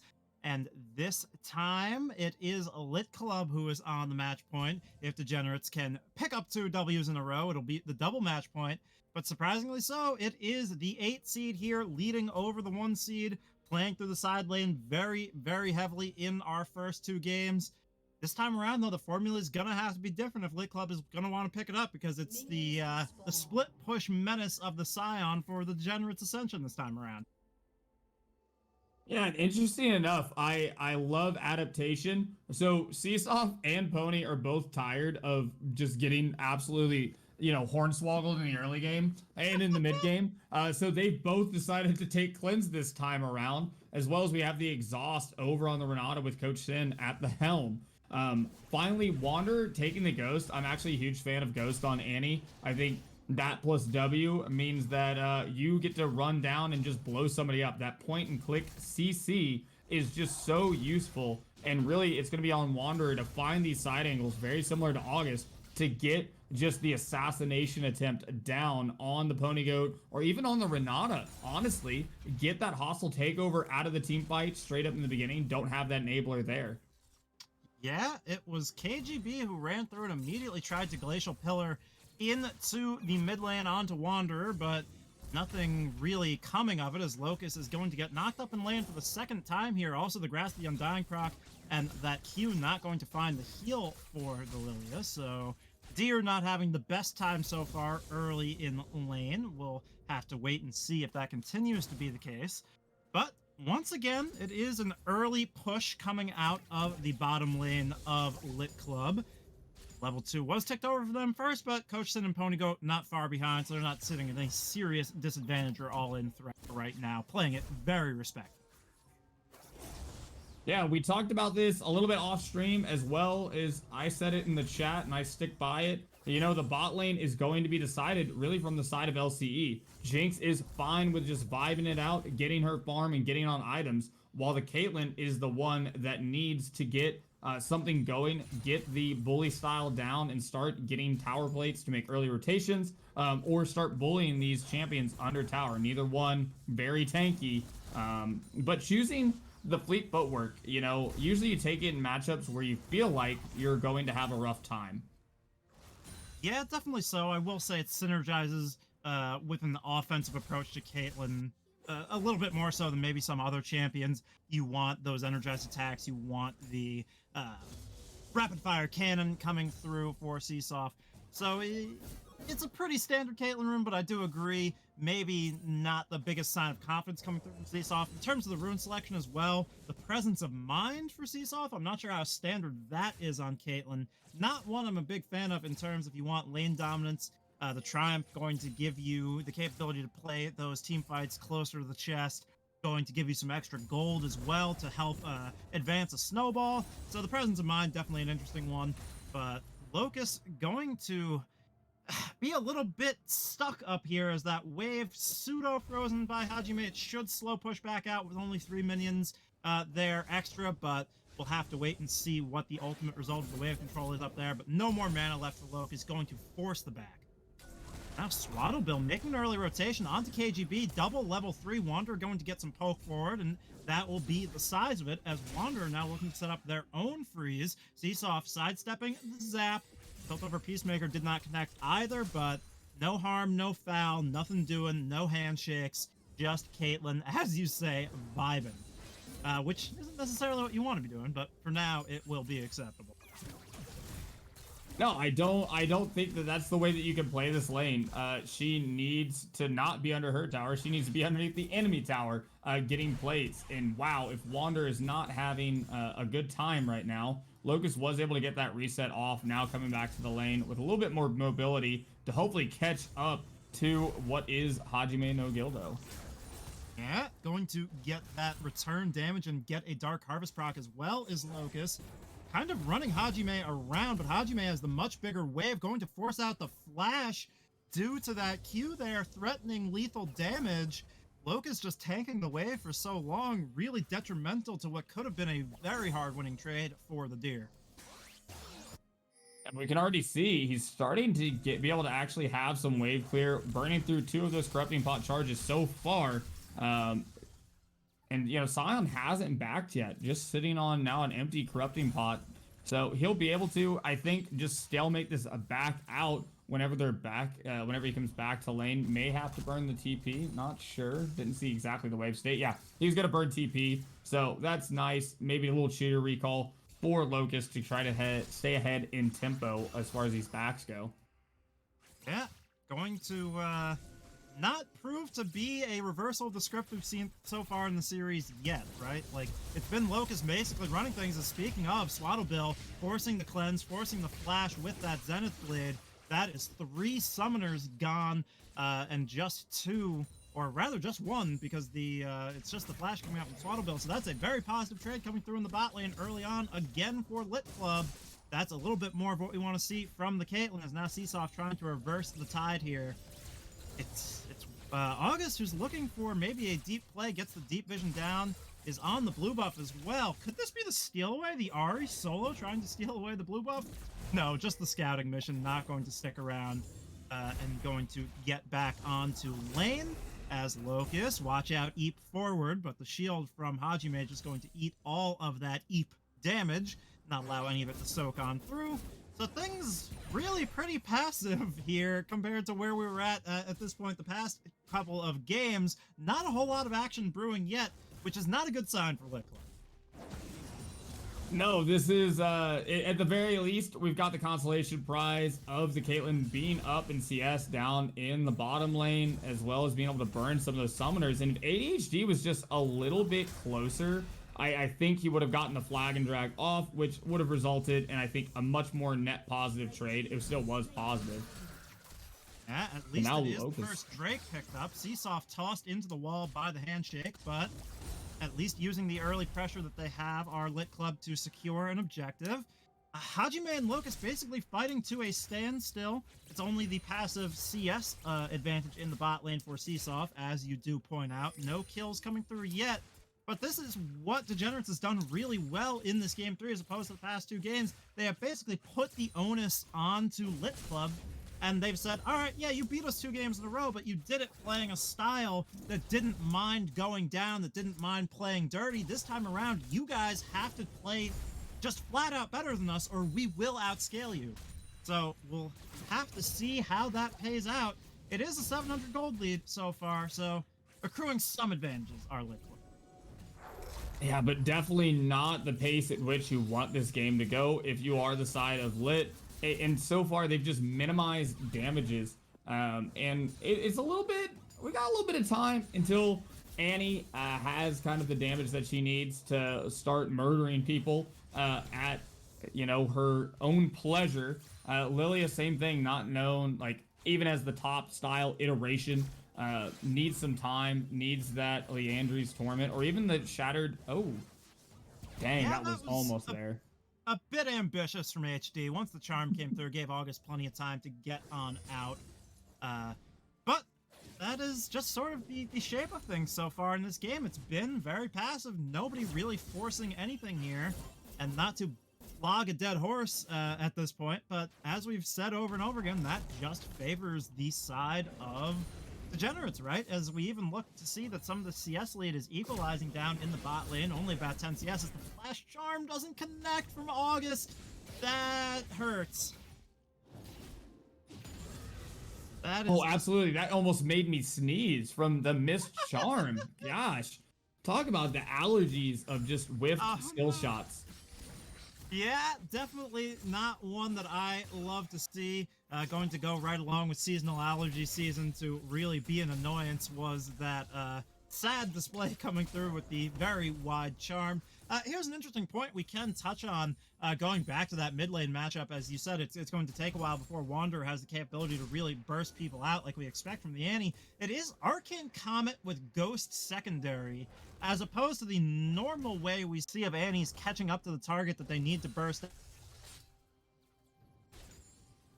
out, which is the Predator. How do you feel this adaptation? Because I don't feel like it really helps you in lane against an Ahri. I don't think you're landing many Qs against Ahri in lane. No, I tend to agree with that line of thought. You know, I would love to say that Wander has some giga-brained idea. Actually, I don't. Yeah, I prefer the Predator, or if you want to be a real Chad like Locust on the top side, just take Dark Harvest. Just do it. Yeah. And have a little bit more, you know, pep in your step, if you will. But now we are getting some plates on the bottom side of the map. But that is 4 people from the side of DEA heading their way. Yeah, look at that hostile takeover. Does go Seesoft, makes Seesoft go berserk, but the cleanse is available there and ready to be used. But now it's August moving forward, going to find the charm onto Graphics, who has to use the Cataclysm Flash defensively.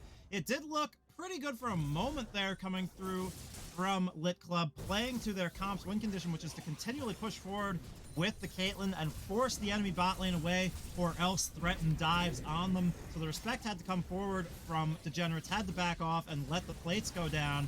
And now can they actually stop the Rift Herald? Yes, they can, so no plates answered back. In the end, this could be an overall winning play for Lit Club. Still a Swaddle Bill, though, maybe going a bit too aggressive.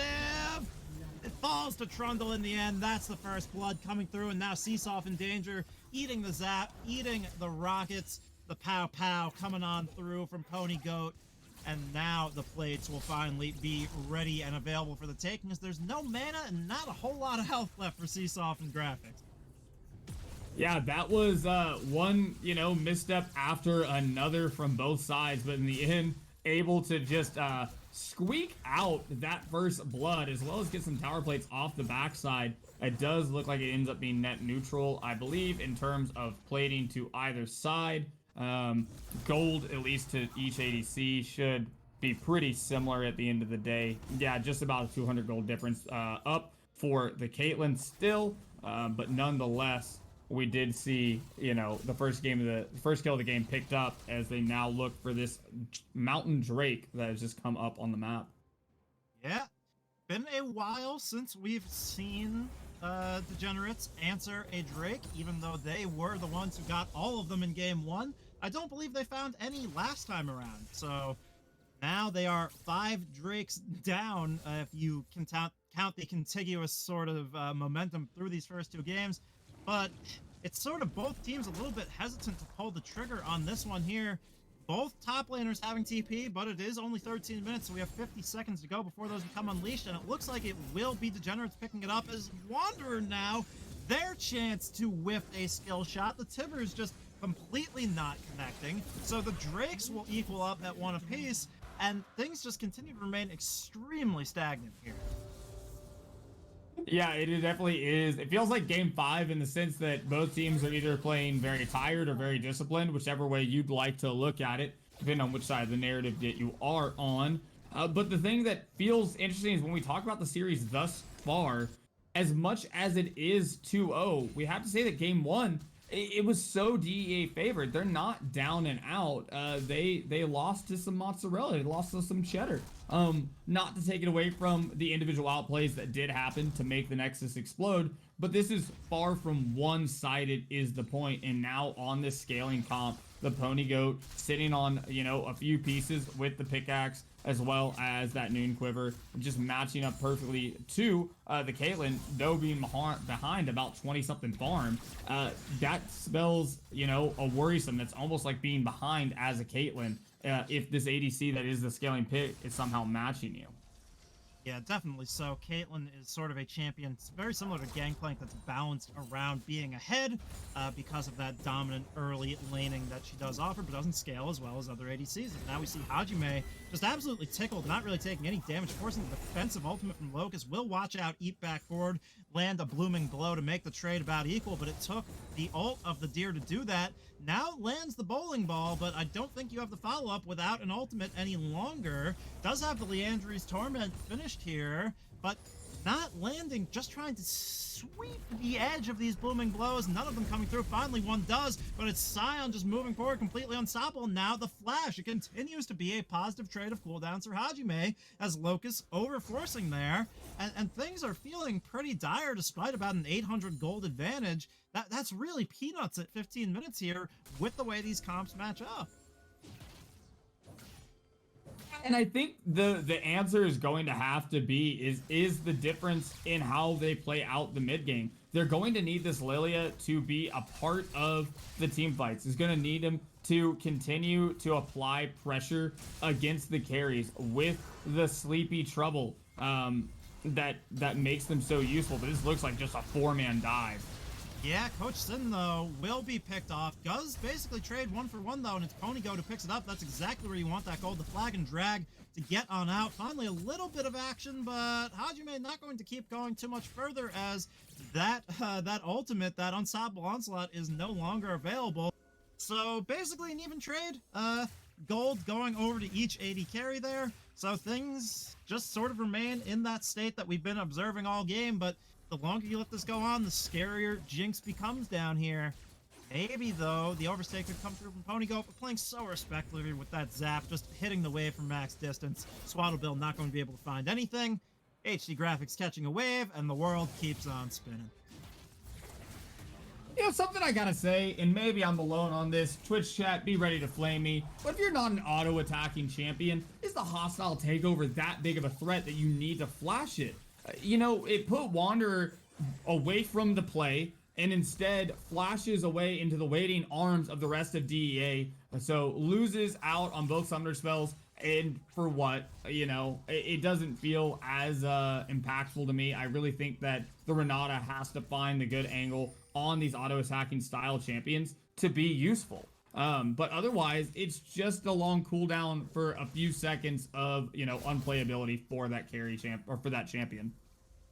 Yeah, I've been seeing this come through a lot on Renata lately. At first, it was the Locket of the Iron Solari Guardian build, but then that was nerfed through both the items and the champion. So now it's the Shirelia's Reverie is the mythic, as that's Hajime using his ult to get on out of dodge from that play around topside. Once again, a trade of ultimates coming through from Locust and Hajime.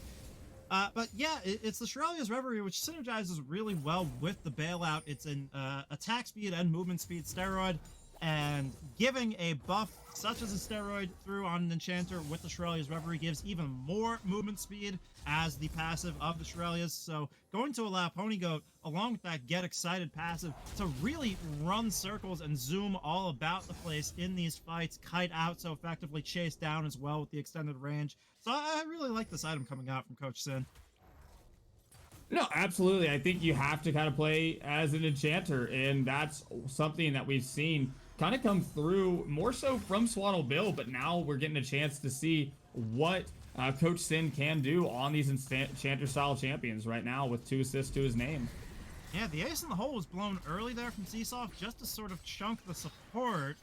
It's the first Hextech Drake as the Rift Herald going to be used just to secure mid lane priority and try and force Lit Club off of the objective. It's a nice line in the sand, though, of Yordle Snap Traps to sort of discourage the side of Degenerates from moving forward. Now they're trying to pull the Drake out of the pit, and they have done so. KGB walking betwixt the traps, but now the stun down gets the Glacial Augment out. The hostile takeover does hit, but there's no targets for HD Graphics to hit on his own team. The solo player not going to be enough. It will be the trade of supports in the end, but this should be the team fight victory you have to feel coming through for Degenerates, as that is already 4 members gone. Seasoft all on the lonesome, trying to use that Gale Force to find the outplay, but it will not come through. The double kill for August.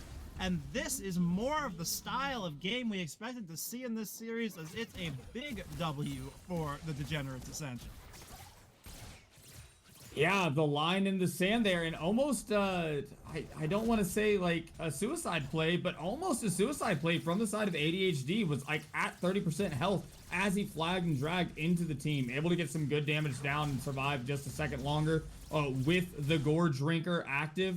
But at the end of the day, this is a positive exchange. Picks up the Drake, picks up the team fight victory, and gets 2 towers. So now 3K up, they have control of the game. They have bounties on 3 different characters, but KGB may be in the wrong side of town. Yeah, KGB has no flash. The flag and drag connects to find the knockup. Now the ace in the hole coming forward. That's not good. Shutdown goes over to Jarvan. Would have much preferred to see the discipline there to allow the ace in the hole to collect it. At the very least, though, it is a shutdown to equalize things. The gold lead not excessive for the side of Degenerates, but with this scaling comp, even that 3K can definitely feel very scary at this point in the game. As we see Locust, it's basically every time we pan up to this top lane, Regdor, it's just, well, is this going any differently yet? Nope. Scion still can't be moved by anything, as LS would say. So we've seen this script play out a lot of times before, and it's no different this time around. Hajime not really bothered. Oh, that was a sick usage of the unstoppable onslaught coming through from Hajime to essentially cancel the sleep. Now trying to chase down Locust. Oh, and that was the pony go with the snipe from downtown to collect the kill off the Super Mega Death Rocket as well. Locust maybe would have been able to kite it out with the Blooming Blows against just the Scion, but that execute damage from the pony goat puts him at 3-0-4. This Jinx is so huge right now. And sitting on that Zeal plus 2 daggers, the items you need for the Runan's Hurricane. We love to see it. And at this point, it is in DEA's hands. And we've said this before, but the difference is now Locust is not in a position to side lane, is not in a position to be that decisive carry that they've been in the past 2 games. And what we're seeing right now is maybe the formula for victory. Just play the tank style on the top side of the map, neutralize out Locust, and allow for the rest of your team to take these winning matchups and do something really good with them. The blue side may have been exactly what they needed to make this, series progress in their favor. Yeah, I can't disagree with that assessment whatsoever. And not just Locust, who has been not as effective this time around. It's X80 who has not had the sort of performance, the caliber performance we expected after the first 2 games. Picking this Jarvan, a pick that is entirely dependent on forcing early action, and just was not able to ever find an angle to accelerate any of his laners. And now it's starting to just get outscaled harder and harder. Will at least be hard to kill with this Hex Drinker coming through. But now it's starting to feel like desperation is that Solar Flare doesn't connect. It is at least a trade out from Coach Sin. But look at that. That Swaddle build just picked up by August. We pointed out in Champ Select that they have played so well on the Ahri throughout this series and just continuing to show it off. Yeah, it feels bad. Trying to think of, what's the way for LCE to get back into the game. And part of this right now is trying to unlock Locust. But it doesn't look like it's going to happen. Hajime no Gildo is fine not playing regular League of Legends and playing top lane simulator. Both T1s still up, still looks like they're at completely full health, maybe a few auto attacks. Yeah, 75. They're basically even in health. So no chances of this Lilia being able to trounce around the map at the moment, because the moment they do, Hajime no Gildo is going to start his death march to the Nexus. Yeah, it's starting to feel like a draft cataclysm coming through from the side of Degenerate's Ascension, and they don't have to wait that much longer to continue this snowball down the hill either. This second Hextech Drake, their third Drake, their Soul Point Drake, will be up in just 30 seconds, and it is ripe for the pickings for them. Have so much control around that side of the map, and Locust cannot move first to try and back up the play because it just gives Hajime, as you say, full access to start pushing through standing gold on the map. Locust down to, about a third health, going to have to take a reset before the TP even as well. Scion just feels so much more useful in the team fights, can be just a wall, a gatekeeper around these choke points to prevent Lit Club from even finding a way in. This Drake could disappear in Nightblade. Yeah, and the side of the LCE are not even allowed to step foot in the river. At this point, there's not much they can do. And look, here comes the Unstoppable Onslaught. Does nothing, but again, it just is unfazed by any damage any champion presents in this game. Oh my god, that was Locket and Gale Force popped there in response to a charm that probably wasn't going to connect either way. Lit Club playing really, really defensively, really scared. And you can see that they're just not... They have no recourse here. The Scion just provides such an intimidating presence. And now it's the Baron started up. The pink goes down. Nobody clearing it. HD does have Smite available, and Swaddle offering the flank. Still only about 3k this gold lead. Now it will be Locust re-securing the mid priority at the very least, so not really a progressive move coming forward to start up the Baron there if you're not going to commit to it as Degenerates, and kind of extending the timer on this game. But that's not a fatal mistake when you have the better scaling comp. It's just playing safe instead of sorry. And August has a Banshee's Veil there. Swaddlebill trying to flash Zenith Blade Solar Flare, but the flash was available from August, and no harm, no foul. That's a desperation play if I've ever seen one. You know, I've always heard, and I have to agree with the fact that if you're playing Leona, Leona wants to be ahead. Leona from ahead gets to do things like that, but Leona from behind, not nearly as effective. If you're the side of LCE, you need to find some sort of murder brush, or some sort of cross map pressure that allows you. This is not going to be good. Oh, poor Swaddlebill. Yeah, Swaddlebill and Wander right into the waiting arms of the enemy team. I mean, Degenerates just has free reign to push forward so far that Hostile Takeover not going to find much damage, but August will right onto Wanderer. The rocket there at the end to help Pony Goat secure it. HD Graphics into the back line, but there's no follow-up. Your Cataclysm basically locking you in with them, not the opposite. Now Locust just the last man standing. Aside from Graphics, who has been forced to blow that flash to get away, and this should be the free Baron coming through. There's no pinks. There's only, the trinket on the dead 80 carry, so there's no way to move forward and get any vision to even try and 50-50. This is really feeling like a death knell here for Lit Club. Maybe they can get a pick back. Coach Sin forced to flash. That is some victory, but August knows their role playing the Zone Keeper here.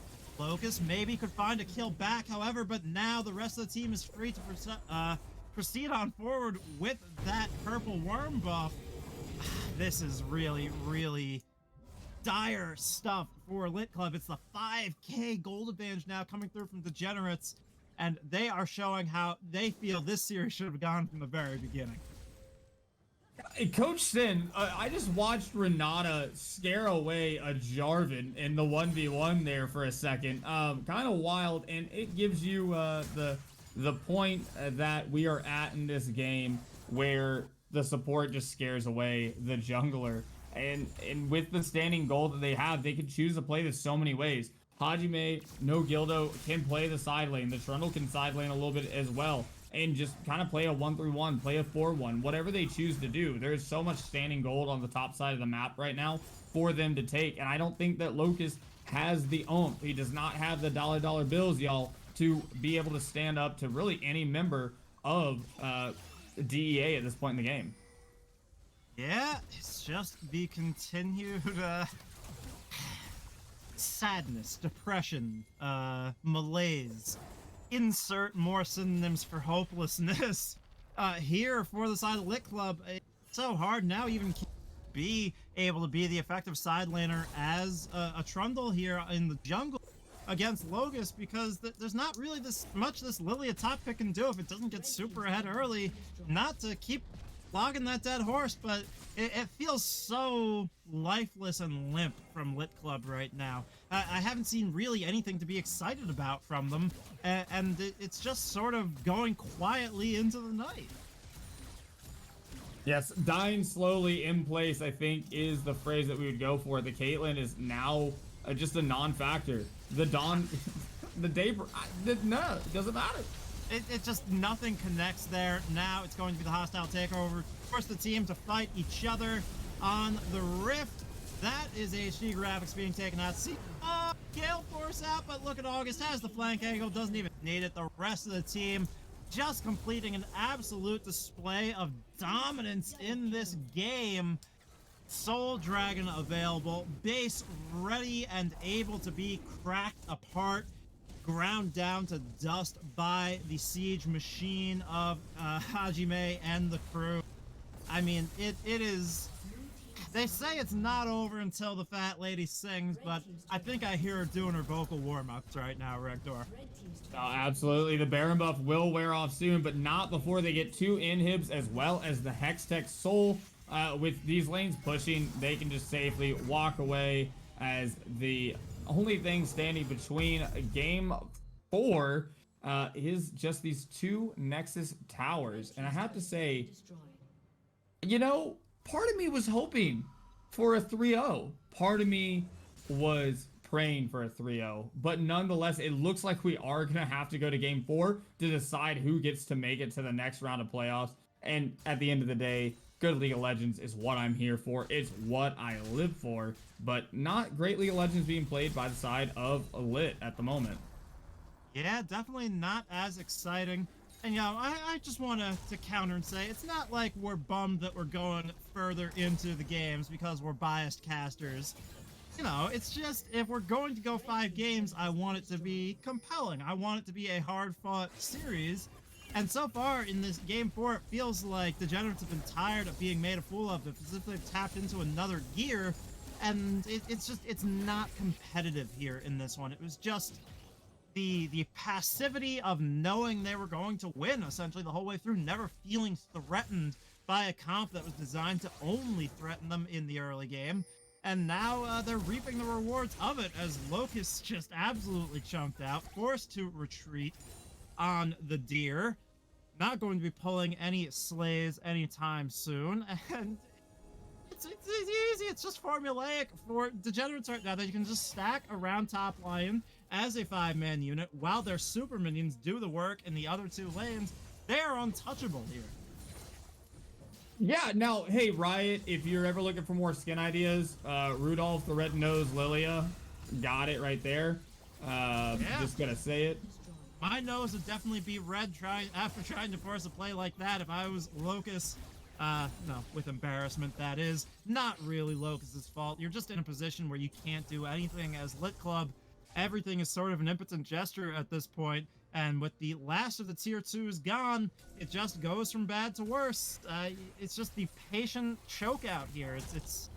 It's the rear naked choke. It's the last gasps of air coming out. Now finally trying to force a proactive play, but Tony Goat had the cleanse all along, and Wander will suffer for it, trying to flash forward to force something. But look at August in the enemy base as the flank angle from behind their tier 3. Finally, mercifully, the coup de grace will be delivered. Even if Locust lives, the Nexus won't. It's already one turret taken by the auto-pushing minions. The next turret is soon to follow, and the Nexus will be the ultimate prize. Degenerates not going out without a fight, looking absolutely unstoppable to take us to game 4. Ooh. That was something. That was certainly something. Yeah. Shout out to Becky Rita in chat for the slow commentary on Regdor losing his mind. Yeah, it's a long narrative that we've been laying the siege for across 2 shows. So we at least like continuity. I'm a fan of it. But I have to say that LCE got outdrafted, outscaled, outmaneuvered in this 4th game. And if I have to, you know, kind of focus down on one thing, it comes down to being on red side. We leave the Jinx open.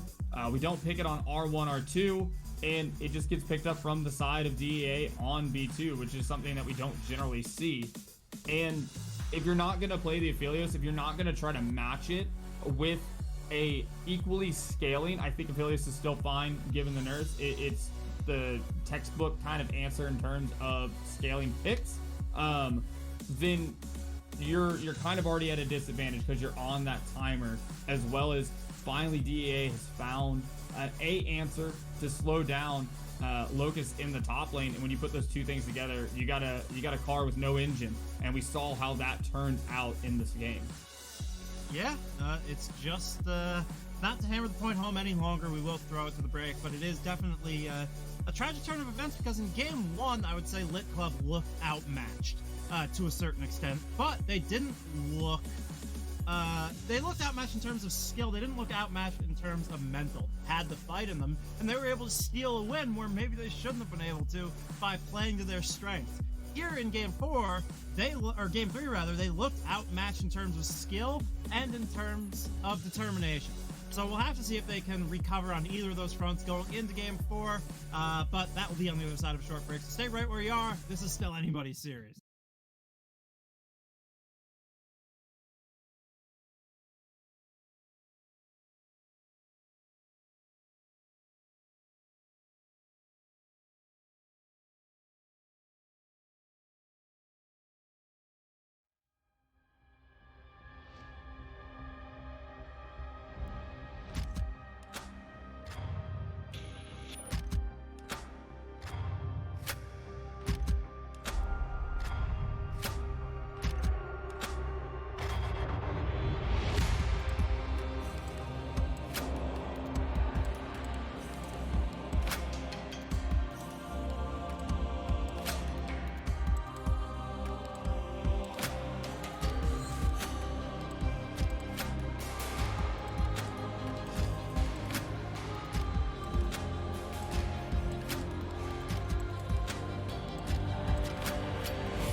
Well, that was a depressing game number 3. I keep wanting to say game number 4. That was a depressing game number 3 for everybody involved. As viewers, as players, I'm sure. Even winning that way can't be fun, huh, Rektor? But I was laying down for that game, so. We are on into Champ Select for game number 4 here. And it's a bit of that sauce that has seasoned everything so well for Lit Club so far in this series. It's the Hecarim making a return from that game number 2 victory where they did look so dominant. Now we'll have to see what the response will be in these first 2 picks. I mean, the Jinx is open. It's going to be taken again. We saw how it's still massively, massively powerful in that last game when it is left on an island unperturbed and just able to freely scale up.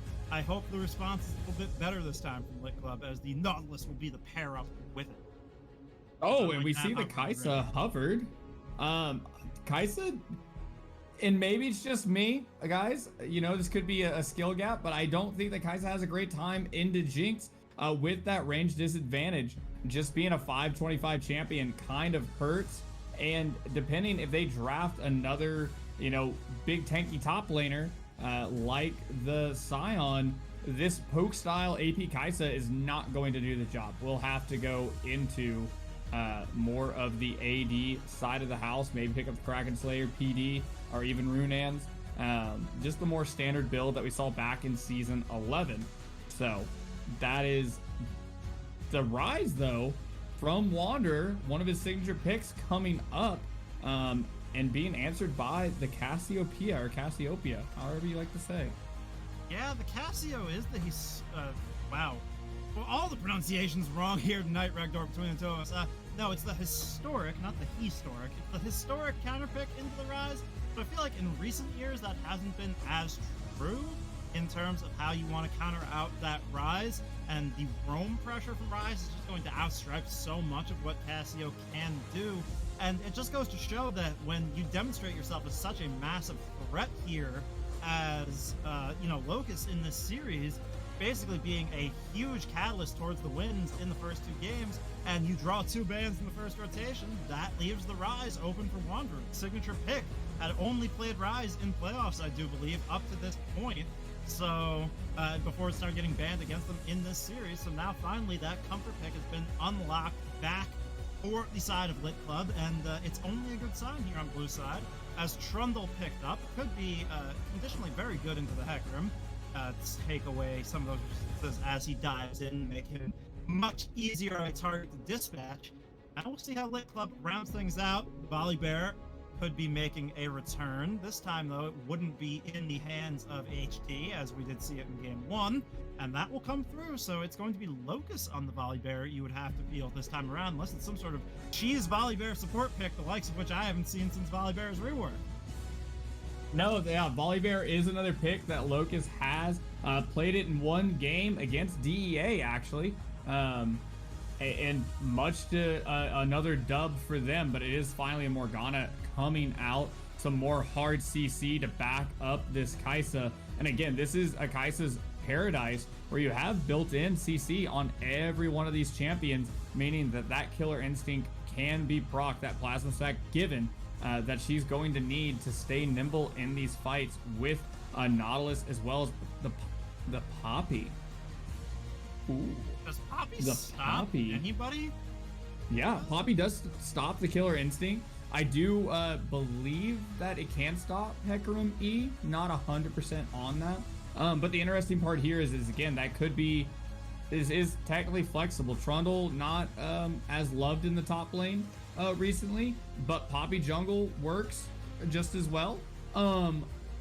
It's interesting, but it is, again, we do have 2-3 tanky members from the side of DEA. If you are the Kaisa, you cannot stop. You cannot stop you can't kill anybody if you're just this AP style. I know, it just stopped my brain for a second. I forgot we were playing League of Legends. I just woke up back in Season 3. But we are in Season 12, we are in Game 4, and Kaisa needs some sort of AD, needs some sort of armor penetration if she hopes to be a real damage dealer in this game. Yeah, definitely so. I mean, it's got to be the AD build. There's just no two cents, no two ways about it, because you have too many other AP threats on your team. Hecarim does split damage, especially tanky Hecarim. It's going to be Kentank accounting for a lot of your damage, which is magic. I do believe it is the W dealing magic damage as well. It's Kaisa who's hybrid, it's Volibear who's hybrid, Morgana pure AP, Ryze of course pure AP, so much magic damage for Lit Club that you can't afford to go for the AP poke style Kaisa here. It's going to be interesting to see. I think Poppy as a dash counter makes a lot of sense. It's a very specific counter. I'm waiting to see how well it functions into this composition, because I do believe Volibear's Stormbringer and Hecarim's Onslaught grant them unstoppability in the midst of those animations, which are the only things you'd really be able to stop, because Kaisa can always just choose not to kill her instinct to the other side of Poppy. She can stop short, so to speak. So it's very conditional. Maybe it's just for the lane safety. Maybe it's favored here. They think it's a good lane matchup into the Volibear. We'll have to see how the flexes sort of get untangled. The scaling, once again, definitely in DEA's back pocket here. Cassio and Jinx going to be an absolutely killer objective, taking composition in the late game. Triple frontline that will scale up very well. The one thing I could see is if DEA isn't, equal or a little bit ahead at 25 minutes, they might be lacking the damage with 3 essentially tanks here. Yeah, that's one side of it. And the other thing is that if Kaisa does pull out the correct 80 style build, it does scale better. Do I think I think Jinx has a bit more versatility because of that range difference, but some of my best times playing Kaisa was the 80 variation. You can do the Kraken Slayer into a Runeans, into IE, LDR, all these things that give her a very similar feel, where she is getting plasma stacks on multiple people, getting that true damage proc off of the Caustic Wounds, as well as just the true damage from the Kraken Slayer itself. So she is a formidable opponent that doesn't need to play this Gale Force style where she would just hop onto the back line and blow up a target, then use the evolved supercharge to kind of dance around in the team fight while the rest of her team follows up. She can play this front to back. And with a Volibear and a Hecarim going forward with the Ryze and the Morgana kind of standing back there supporting elements, there is a world where LCE can win out in these team fights. Yeah, I'll ask you then, since you say there is a world, is it the world we live in that LCE will be taking this game, or do you have to put your money on that DEA train once again here? You know what? There is a fun fact. It is 100% win percentage from the blue side and a 0% win rate from the red side. So with that in mind, these beautiful statistics, I'm going with the LCE. They are going to be able to close this out in game 4. We'll see if they can complete the upset. We'll see if correlation is equal to causation in this case when it comes to side selection being the determining factor of who wins the game. I think I like DEA's comp better if LCE proves to be as passive in the early game as they were. I think, however, though, it could be really easy for LCE to force this game if they pick up any decent advantage in the early game, as you will be lacking a lot of damage with a triple sort of tank composition. I mean, it remains to be seen. Maybe Trundle can go more of a damage style, but I think based on game 4, I like DEA better here. Based on games 1 and 2, I like LCE better here. I think it all comes down to which versions of these teams show up, who's playing with more confidence. I'm going to hedge my bets and say we're going to go to game 5, though, and that this will be a DEA win. But we will see what that actual reality result will be on the other side of possibly, once again, our last spectator delay break of the night. To stay right where you are for another match point game coming up here in game 4. We'll be right back.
We have returned to the Rift. Once again, these two teams, Lit Club Esports and the Degenerates Ascension, will do battle to decide who moves on to the semi-finals of the Victoris Amateur Series playoffs. And a reminder, there's bigger stakes on the line here than just the bragging rights of winning Victoris. The winners of the VAS and the VRS will be given seeding on through to North American Amateur Worlds. It has returned for the first time in 3 years, being put on by Grassroots. The winners of multiple North American Amateur leagues will be competing against each other. It will be the culmination of the best amateur talent North America has to offer, duking it on out. So it would be real embarrassing for Degenerates as the #1 seed here in VAS to be knocked off in quarters when there's such a higher mountain left to climb throughout the Victoris playoffs and beyond. But here we are. Let's see if on match point Lit Club can seize their second chance to end this upset, or if we will go to the fated Game 5. Regdor, who are we feeling in this early game after we've taken a look at the runes and masteries and gotten a sort of shake-up, a sort of idea of how these laners want to play things out? You know, I still gotta say that I have faith in ADHD on the Hecarim. Was a standout performance in this series thus far, and Locust is on something more of a standard comfort style pick in this Volibear. But I do have to say, for all of our friends that just came over from Victoris GG2 from the Valorant games, just to have in your head, because it's stuck in mine now, would you rather have milk in your hair or spaghetti in your pants? Because that's the only thing that the loser of this series will have to ponder until the next split begins. That is such a throwback, this series, as actually Locust going to trade so aggressively, I can't even comment on that, but that is such a throwback. This series has been such an emotional roller coaster. I completely forgot about Seesoft hitting us with, oh my goodness, that is HD going to flash in, and this time around it is HD finding the early action with the Hecarim. There we go. That's more action in the first 3 minutes than we got in the first 10 minutes of last game. But KGB trying to answer it back. The red buff slow and the miasma not going to be enough to find out Wanderer. But yeah, we had Seesoft with us before the games did begin. We were going to do an interview portion with Seesoft before the wall of technical difficulties hit us and we had to deal with them. And Seesoft posed that question to us at the very beginning of a night. It felt like a million years ago. Thank you to the Prime subscription coming through, by the way. That's Pog, is KGB and HD. Going to be trading Wanderers here first. The flash from KGB, because Locust also has the first move. The root out coming up, but no need to overchase. Just going to win the scuttle fight. Here is Locust and the gang. And definitely a very Poggers start coming out from the side of Lit Club. See if they can keep it up moving forward here, Reg, but they have 700 smackaroons in the lead early on. Yeah, and this is the Lit Club from Game 2. This is the Lit Club that was running circles quite literally with this Hecarim around DEA. And you know what? I gotta say, even with the flash, the technology is real. It is the dark tech that they don't want you to know about that leads Hajime no Gildo to be Hajime no life, as he was the first blood there. We see the cataclysm effect it has into the mid game now, or into like the developing pieces, because it just gives them the first move. And I think that if Lit continues to be able to have this momentum, if Lit is able to have the first move, it's just going to look more akin to Game 2. Yeah, that would certainly be a welcome change for the fans of Lit Club Esports, as Locust has the wave in such a great spot here. Hajime has no choice but to continue pushing forward as his wave is doing the pushing for him, and HD is here to back it up once again. Oh, that steadfast presence going to do such a good job at preventing that, as we do have a pause coming through. The immediate reconnect from Seesoft, however, so it's yet to be seen how this does play out. As thank you, Regdor, for the gift sub. We both had the same exact idea, as I'm waiting for my gift subs to be confirmed, but we're right back into game here, so no point harping on that for too much longer. But HD Graphics is looking so much more confident on this Hecarim pick. A bit of comfort for them here. going to continue to lead the charge forward, as I don't know what production is showing you. I'm in my own replay, but we did get the customary freeze that does occur after every pause, because Riot Games sure does know how to code a replay tool. And now we have unfrozen. We see a big stacked wave here. Locust only level 4, but no dive going to come forward. Instead, Locust just going to catch the wave. So nothing brewing for Degenerates yet. No answer back that we have seen. Spectator Bug in 2022 and Riot name a better combo. I can't think of one off the top of my head, except for Wanderer on this signature rise, doing a good job right now, just kind of skirting around DEA August and allowing him to stay up in the CS. Yeah, as I do hear the tones of our producer counting down the timer, I am more or less synced still, so no worries on that. As Ramza twice in a row, after flaming the team, after getting a pregame shout out from Seesoft as well, Ramza flaming the team and then flaming us for not receiving a gift sub feels bad, but the game action continues to be good for Lit Club, besides the fact that their team dad flaming them, as they have the near 1,000 gold lead here at 6.5 minutes.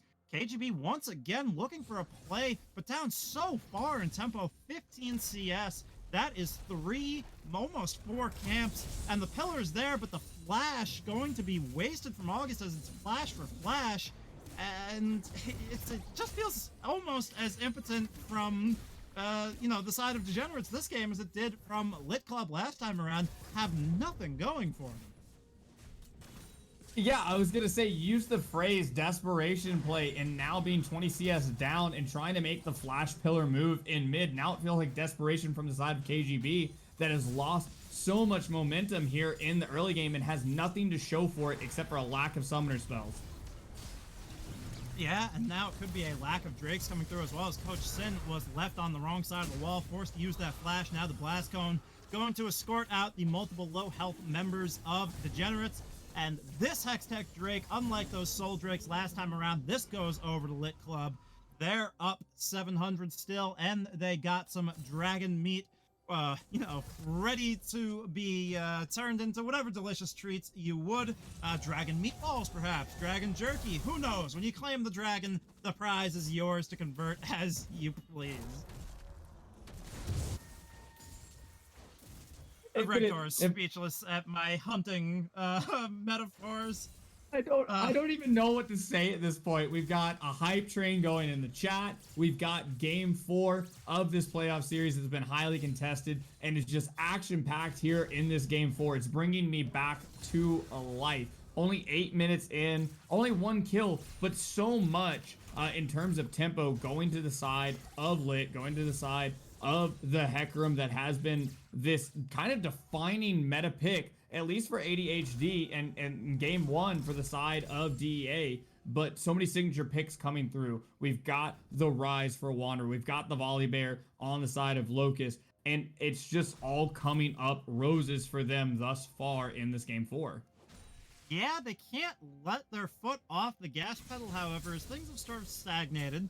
And it's only still that 800 lead. They need to continue to accelerate their lead, because it is still the Jinx who has all the possibility, all of the potential of being that late game carry we saw last time around in this game 4 as well.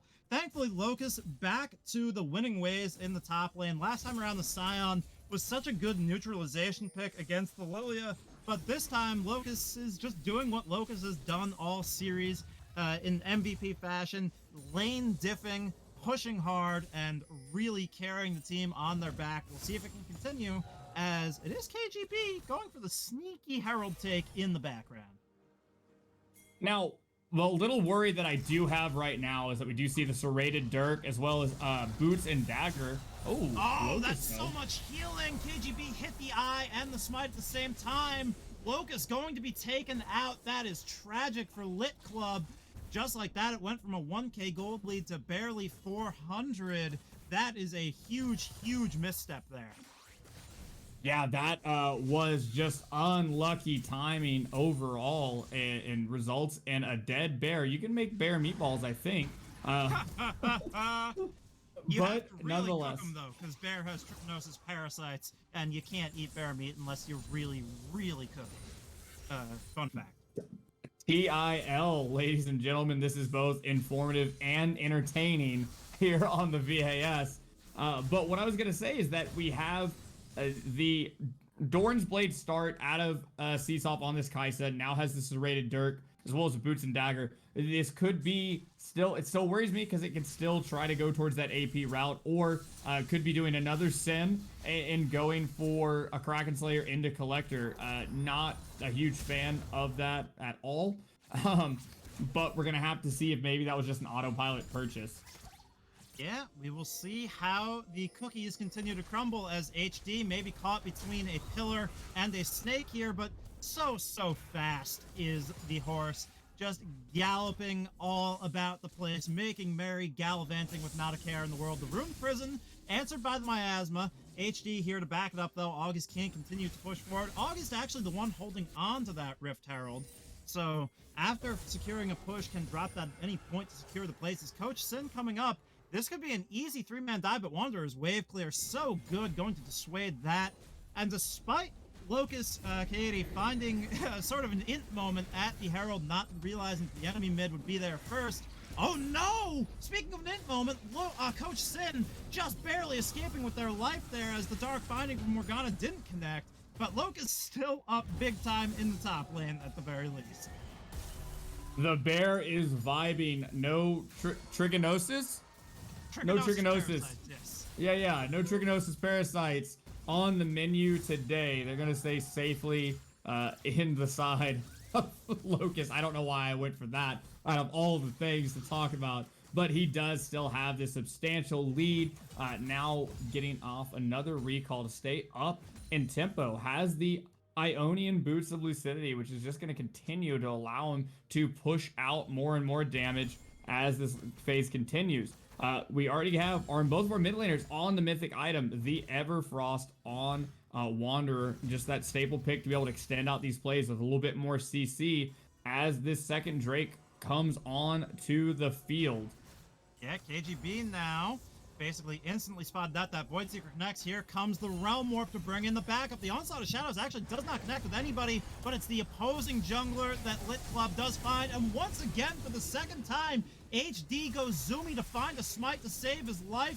And now it is just Locust wreaking havoc in the backline. But Ponygoat has something to say about that with the red buff. And Locust, all on their lonesome, has been abandoned. Can't even find Coach Sin. The steadfast presence going to block up any further movement. So that's the team fight victory in the end, coming all the way through from the side of Degenerates. But it's not over yet. The dredge line coming back, the heal coming out. Seesaw can't find the kills, though. Too early on. Oh, this is going to be the Drake score being equalized. This is not what you want to see from the side of Lit Club. Things are on a knife's edge. It's starting to feel like a game 5 is a little bit more likely. Let's not talk about it. The lady has not sung yet, but D10 August is sitting nice and pretty on that 3-0 Cassiopeia. Has Leandri's Torment, like we talked about before that fight, doing so much work. Now gonna get this recall off with a pretty penny in their pocket. Just about 1,000 gold to their name. Wander, a little BM. But you know what? You gotta take the mental victories where you can. Yeah, definitely so. The gold lead now, the 600 as it was before, but this time flip-flopped around. It is the 600 advantage for the side of Degenerates, but Wanderer starting to really hurt. That Rune Prison bounce coming in on to August. Really, I don't know. What's a fun metaphor for taking some damage? Rubbing his rhubarb. As that's a reference to the 1989 Batman movie directed by Tim Burton. Check it out if you haven't seen it. If you like the Batman, you'd like that one too. Does a lot of similar stuff.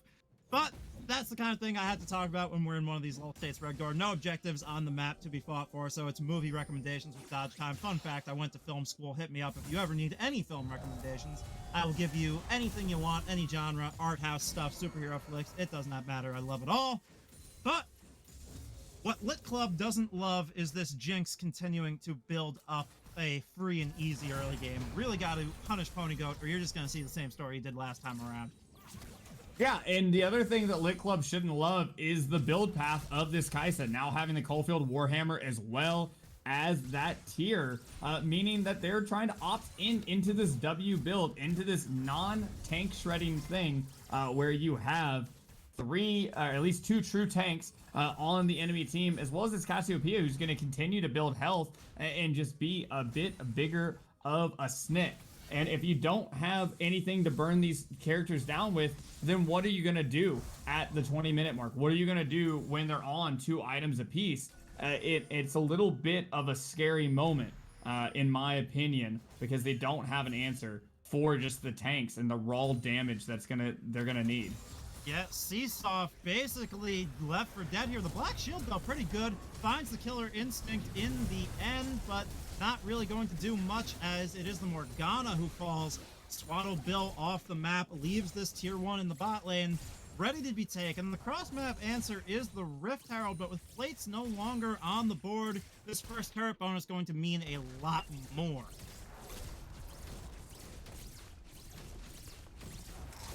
Yeah, and we're feeling the grip. I know, right? I'm just at a loss for words here sometimes. But we're watching slowly as this wonderful early game, this grip they had on the game state is now falling down as, man, ADHD just gets a chunk bitten out of him. I don't know if that parasite exists in horses as well, or even centaurs. Maybe it's the celestial version, but it was definitely ripped out off the leg.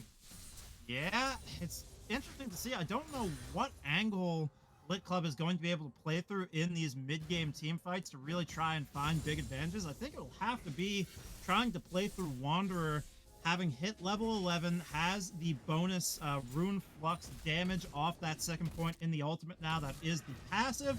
So going to be dealing out a lot of magic damage, but definitely going to have to try and shut down Pony Goat, get backline access with the Stormbringer from Valleybear, dive in, and just take out their damage threats first, because they'll just be left with tanks if you can hit August and if you can hit Pony Goat before they have a chance to hit you harder. The next objective that they will be fighting over is this Ocean Drake in 50 seconds. Ocean Rift is the transformation coming through. Ocean Soul will be the soul to fight over, and it is a very impactful one. So gonna have to keep our eyes on who will win out on this third Drake fight here. Oh, absolutely. And the one upside of it, if you're the team from behind, is that the Ocean Rift, it gives you so many more places to kind of try to sneak in, so many more places that have to be sniffed out on vision to actually, you know, effectively walk through without face checking. But if you get the soul, with so many tanks on your team, you can kind of afford to face tank a bit of damage. Yeah, it's definitely a very, very effective soul for... Oh my god, look at that! It was the flank! Speaking of places to hide, August forcing HD into a very bad position right as this Drake spawns. That basically ends the capability of Lit Club to contest for this one, you have to feel, as there's nothing to just quickly smite heal off of for HD. Maybe Seesaw and Swaddlebill can at least get some waves pushing, but that's a big win coming through for Degenerates. And yeah, this Ocean Soul would be a real terror for a triple tanky frontline comp here for Degenerates. Swaddlebill going to sidestep the dredge line. Not going to fish for a Dark Binding, though. Finally does look for one, but it's a little bit late for anybody to follow up on it. It's basically starting to feel like last game here. It was a little bit of an early advantage coming through from Lit Club, but since then, not much of anything. They really have to find a way to get back in this game fast. No, absolutely. The one upside is, I was going to say, Locust has been continuing to do well on the top side of the map, but now he is being chased down with the dredge line connecting. Yeah, uses 2 huge cooldowns there and is felled anyway. This might be the beginning of the end here. This might be the signaling of a game 5, as, I mean, it's a triple frontline, double scaling hyper carry comp for Degenerates once again, and they're getting the lead into the mid game.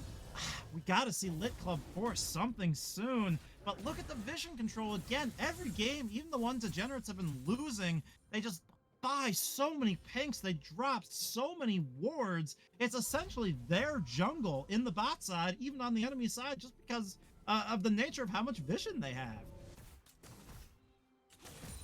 Absolutely, and that's something that is continuing to be much to the bane of, of Lit, is that ADHD is not able to find these angles, is actually getting caught out in rotations right around these objectives to not even be able to contest. And that is the last thing that you want, this basically non-proactive approach when Hecarim is playing defensively. It's losing so much power there. And again, with the changes, the build paths that we're seeing come out of this Kaisa, it's just really hard to see the angle in which they can effectively team fight unless they get control over this vision, have a steady vision line to move forward, and be able to make these proactive plays. Yeah, now it will be the Baron Nashor on the map. That could be the secret ingredient to cracking this game wide open and sort of burying the hopes of Lit Club in Game 4. If it is left alone for too long, I mean, Cassiopeia Jinx is just going to be capable of shredding through it with the double DPS. 2 items now complete for August as well. Able to hit those spikes a little bit faster on a champion that can't buy the boots. Gives you about that 1100 gold extra to play with, as this is a build I used to be a big proponent of, but I don't think it's what you want coming through from Wanderer. It's a Manamune Rise. And in terms of raw damage, I don't even know if it's still superior. It used to be. It took a nerf did Manamune on AP Champion, where most people never buy it on AP Champion. That is purely AP Champions, non-hybrid champions. I'm almost wondering if this is a mistake, because the tanky build on Rise still does so much damage. Manamune feels really questionable for me here from Wanderer. Yeah, questionable, I think, is the name of the game here. Boris is getting one over on LCE, in all honesty. We've already, hit on the ADC portion, but now for the mid laner as well. I don't know how much this will really do for him. That was the whole point of the Manamune changes midway through Season 11, where they changed that shock and awe damage and really kind of stunted it for a lot of people and made it non-viable for these AP auto-attacking champions. So we gotta ask, how close is the Game 5? What is gonna be the answer? We have only a minute left until this next Ocean Drake is on the Rift, and right now it does not look like Lit can contest. They do not have the vision control, they do not have the lane states, they don't have the items to walk into degens. Yeah, this is... I'm sorry, I can't get over going Manamune Rise. I don't understand it in this situation at all. I mean, he's one of the few AP champions, pure AP champions, who can still use it. Him and Cassio both have so many spell procs per second that it can do decent damage, but why not Fimbulwinter? Why not Archangels? A Swaddlebill immediately forced to flash. We see this a lot. When you're a support who's behind, you're basically... the sacrificial lamb. It's, all right, somebody has to go vision. Your team pushes you out the door to go do it, as KGB, though, caught out before the Drake, but it is the trade 1-for-1 for the support. Now Seesaw flying into the back line, but Locust Coyote going to be taken down as well. So far, it's a 1-for-2 in favor of Degenerates. Now it will be the Rampage coming through for August. This just looks like the end. Wanderer, yeah, you're not doing much damage with that Muramana, buddy, even as it ticks over into its full extension. Now it's the triple kill for Pony Goat. Oh, this is tragic as the ace comes through. It's the 3k gold lead, and it's the sole point for Degenerates. Oh my goodness. The Pony Goat left untouched basically that entire fight. Yeah.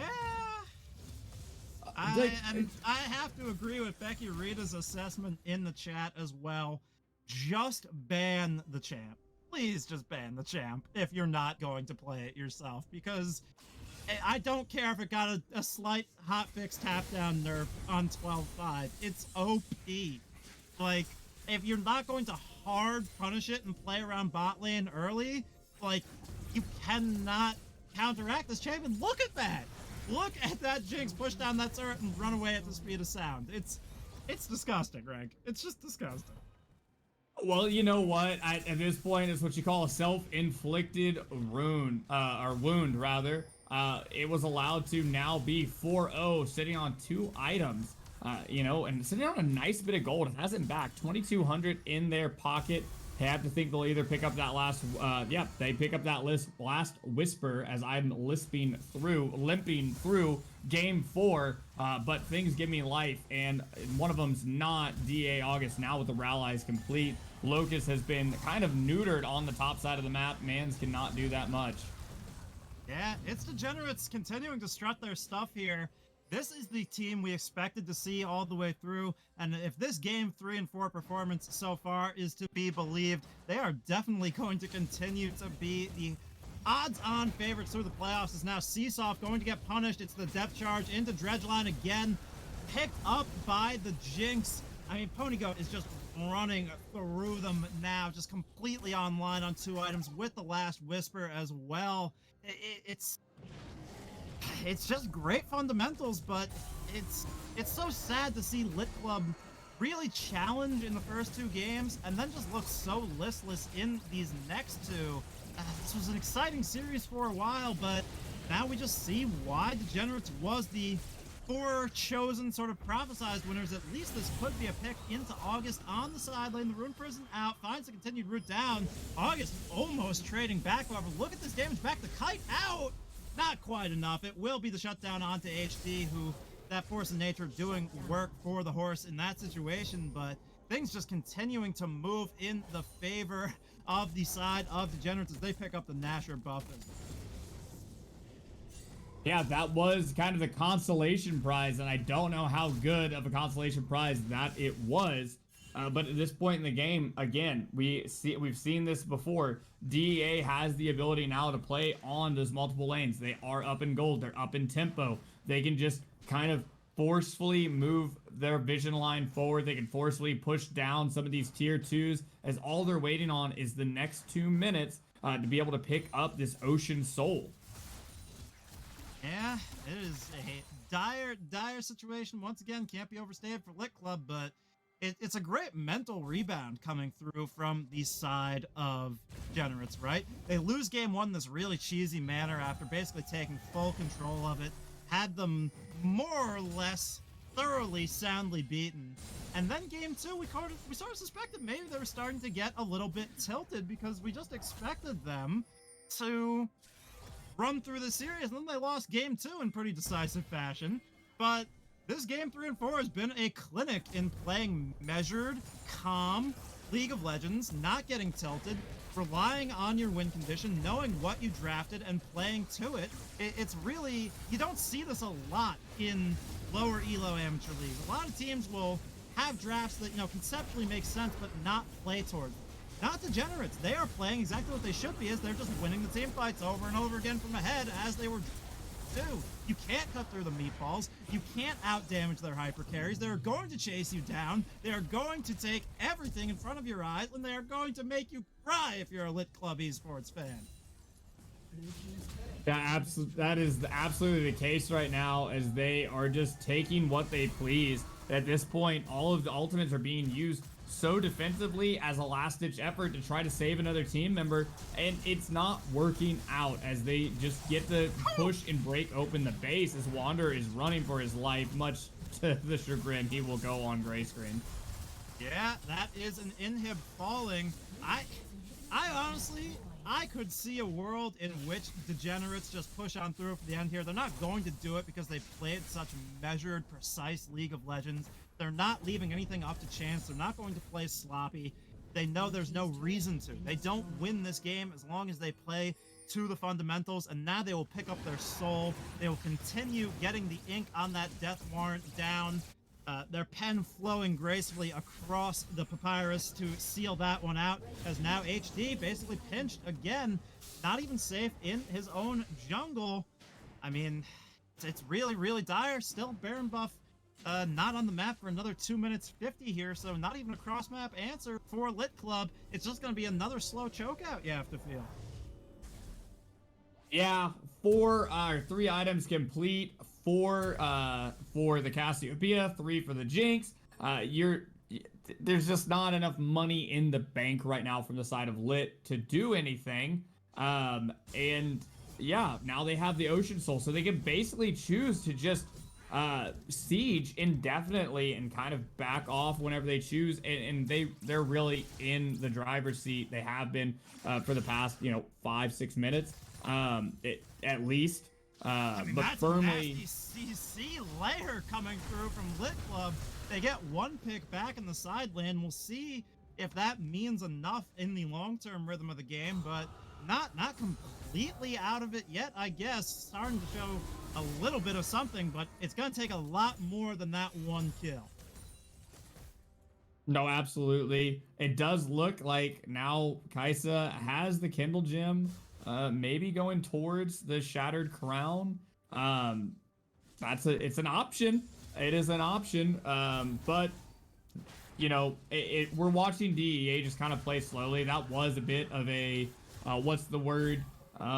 optimistic TP from August over there onto the top lane, but was swiftly answered. And this is the thing you have to do is find players out of position, start taking away some of these gold advantages and funneling it into your carries.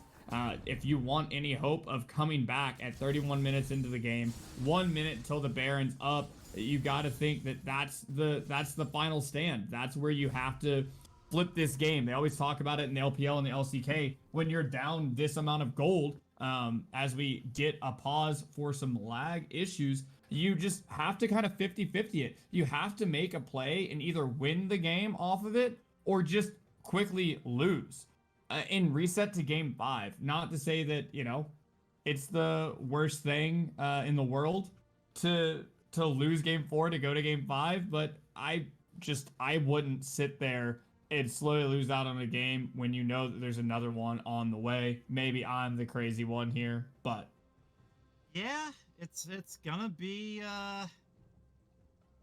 difficult no matter the situation. But I will leave my thoughts for what the adjustments should be heading into a potential game 5 when we get there. For now, I'll focus on the here and now. In this pause, we are just waiting for that to move on through, and now it will be completed. Of course, the big freeze is going to happen any moment, of course, so we have to wait for that to finish up. So, yeah, I suppose the one sort of recourse left for Lit Club is the very, quick and decisive soul take coming through from Degenerates. At least leaves Elder on the table early. Maybe they can win the and then win a team fight, but down 6k gold, it just doesn't feel realistic as Locust now being spotted out by Coach. Look at KGB as the deep flank. Is he gonna flash the wall? Puts the pillar down. Should have pinned Locust there, but it looks like Locust just walked right on through it.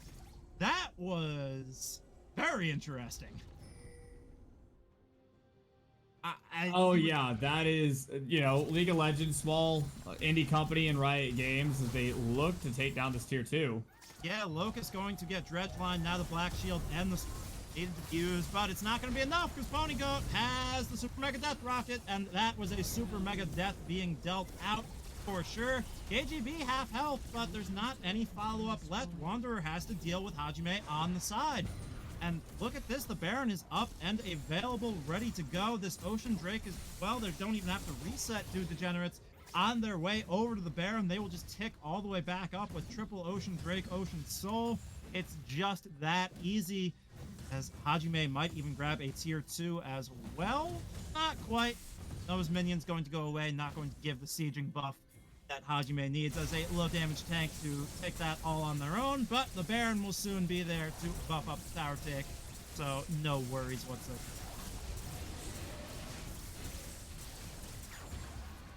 Yeah, and at this point, it is just the slow burn. There's only one tier 2 left. There is no inhib in the mid lane, and it's really just DA's world and Lit's living in it as they continue to just walk down the mid lane and, go take the base. There's not much else to be done. 2 minutes until the Elder Dragon is up.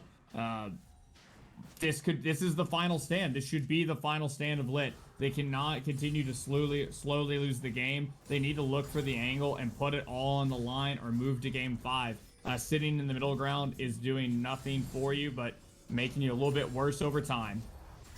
Yeah, here comes the full-on Siege, the inhib respawns, but it should be just in time for it to get taken again. Although here comes the aggression coming forward from Lit Club, trying to make their last stand, not trying to go out quietly, but it's HD taken out. Just got pre-fired on because the miasma zoned the Hecarim out.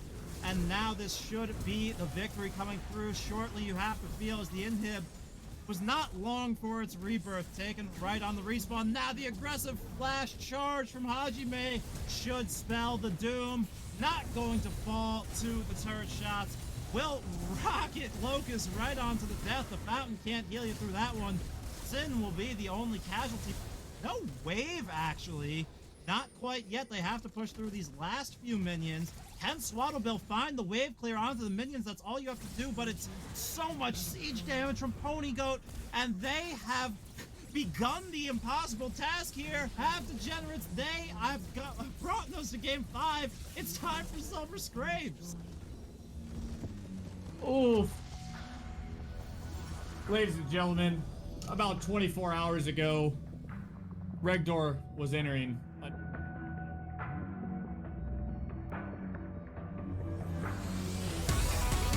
reverse sweep.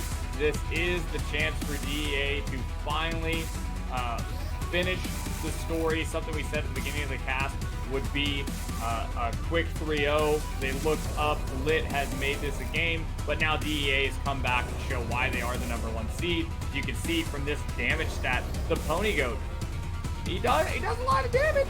He's been doing it.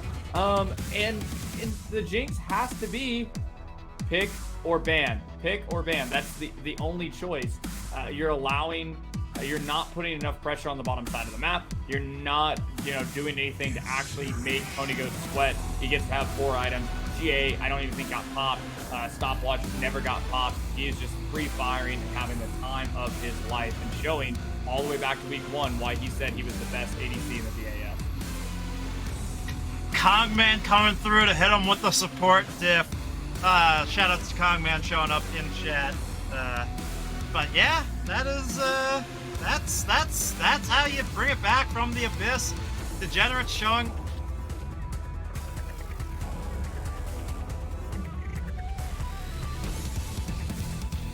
Club after that game too. But we'll see who winds up taking the series in the end here. Going through to game number 5. Right after this break. Stay right where you are. It's Silver Scrapes.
Welcome back, everybody, to Game 5, the final game of the series between Lit Club Esports and DE Ascension. DE Ascension, not DE Ascension.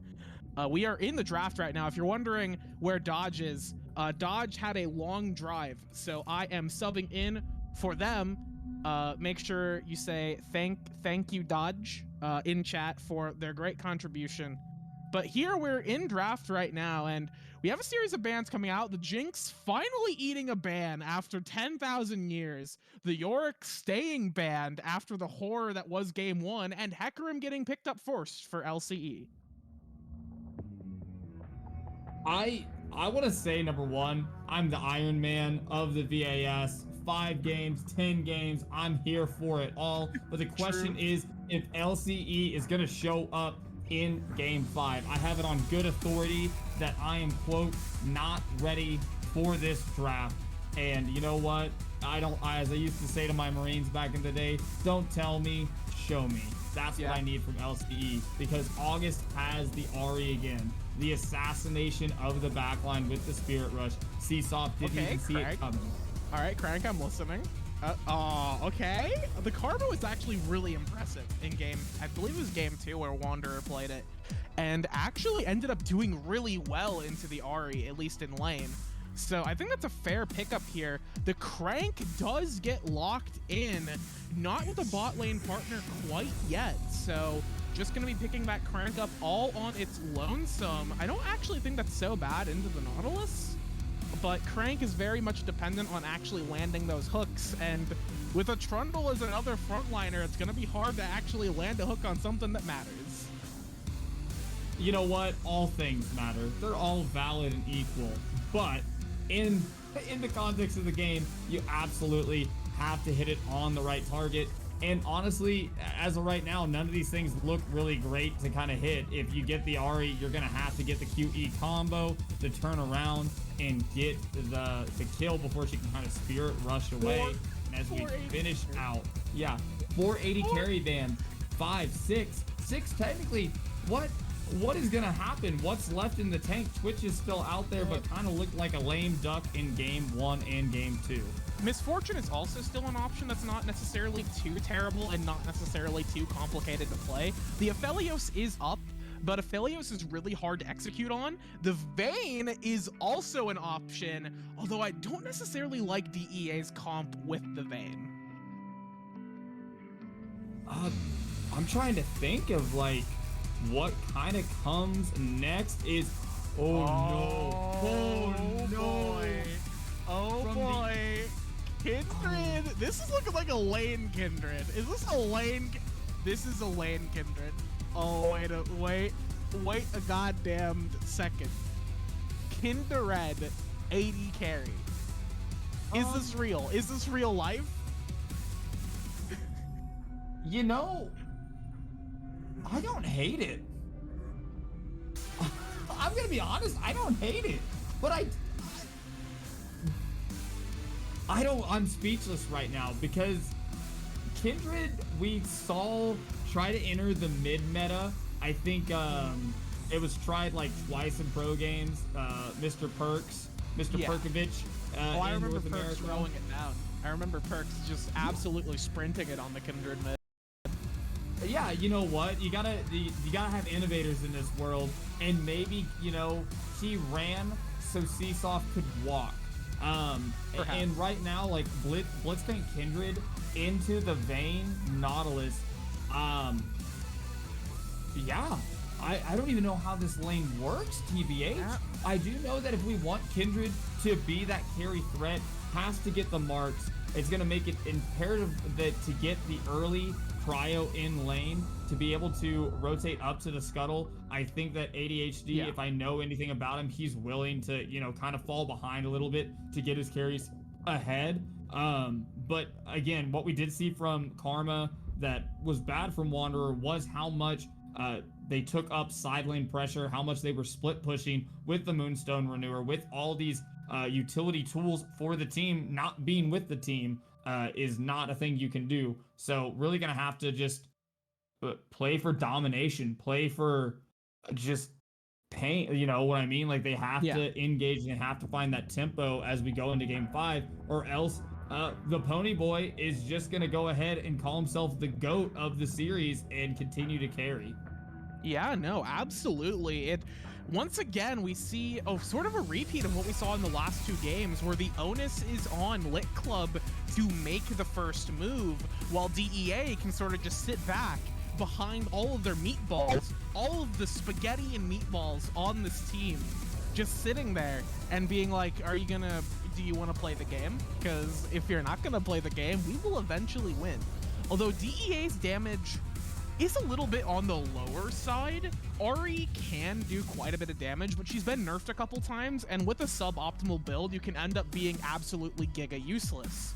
And the Vayne needs to actually get a lead. But at least against Kindred, it's not so bad. Unless the Blitz has an absolutely insane laning phase against the Kindred, or against the Vayne. Like, I don't think Vayne matches up too badly, but like, this is a matchup I definitely have no data on, because I have not personally seen it or played it in any games. So, and I guess kind of the last point I'll make before we jump over to the break is that Vayne, as we always talk about, is low range, is that proverbial quarterback that has to find the pocket to stick in to be able to get those, that passive proc off. And with a Hecarim in the game, hopefully has a Ghost this time, maybe. With the Karma, with the Matra W, with the Blitzcrank, there's so many things that the Pony Goat's gonna have to maneuver around and has to play this perfectly, or else you just get stun locked, and nobody cares if Ornn and Trundle are kind of beating up on you because the main damage is gone.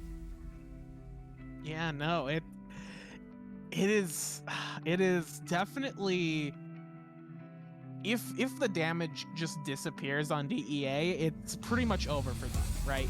But I don't know, their comp is just so much easier to execute here. It's so, I don't want to say simple, but it's very basic. It's something that they did something they did the last couple games, and it's something that a lot of teams will default on when they know that they are the better team mechanically, and they're just looking to try and beat you down with a pure skill game. LCE is looking to try and play the game on a different plane than maybe DEA is. And that is a bold strategy. We'll have to see how it works out, because we are going to be going to a spectator delay, of course. When we come back, we will be in our final game of this 5-game series between Lit Club Esports and DE Ascension. Stick around, you aren't going to want to miss it, because it's going to be hopefully a bloodbath, hopefully something exciting, hopefully something to keep us all awake until the end. Stick around. When we come back, action.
And welcome back, everybody, for Game 5 of the series between Lit Club Esports and DE Ascension. It looks like we have a Blitzclank. We're clanking already. Blitzcrank Invade walking through a ward. So they are aware that this is happening. Okay, that is maybe a bit excessive on the warding on the blue buff, but they will saunter through the bot side jungle and simply return to their positions. Although remaining on the bot side right here is interesting. He's got a hustle up there. He's a slow crab. I do not know.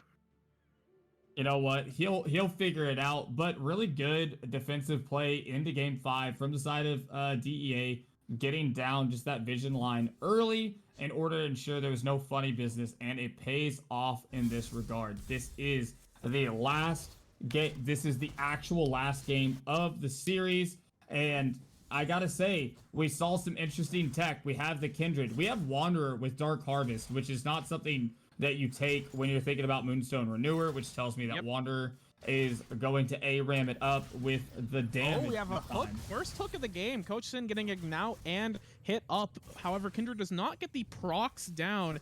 Neither from Press the Attack or her, I believe it's her E that does that. So not a whole lot of damage. Sorry to interrupt there. If you want to continue talking about A-ram tech, which is what I'm interested in.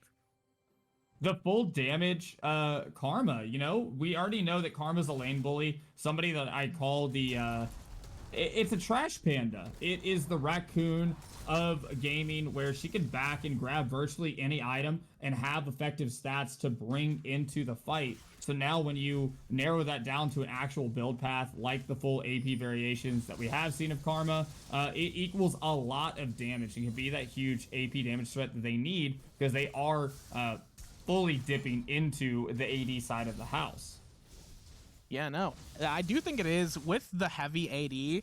If they're going to have the Karma for her supportive ability, having going the ARAM build actually is a really good idea. Now that you mention how AD heavy the side of LCE are, this really does make quite a bit of sense to go through that. And like, Karma's damage isn't nearly as good as it used to be maybe a few seasons ago, but she's still no slouch in the damage department, even later in the games. She definitely falls off, not super hard, maybe not as hard as Zillion's damage, but they're very similar in terms of their power curves, in my opinion. Oh, we successfully got the coin flip, as the mark is on bot side of the map. So that is going to be a mark picked up. Was it picked up for real? Yes, it was actually picked up. We have a hook coming in here. Does stop the engage. A flash will come in. A follow-up will go through as well. Coach Sin is gonna get caught out. Nowhere to go. Just gets popped by Kindred's E. We have one mark on the board and one kill in C-Soft's pocket. And that's exactly what you want from the Kindred. Not sure if Kindred had the mark down. No, still just sitting at one mark. Yeah, the mark was on Pony Goat.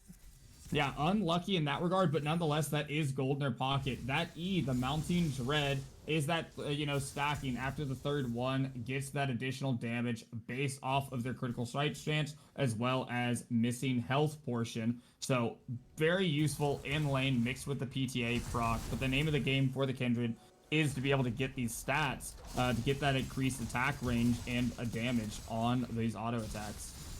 Okay, that was a little gank up top side, not a whole lot falling through. We have Blitz coming in, forcing a flash out just by walking up and hitting the Q key. This is the kind of thing you want to see from the Crank.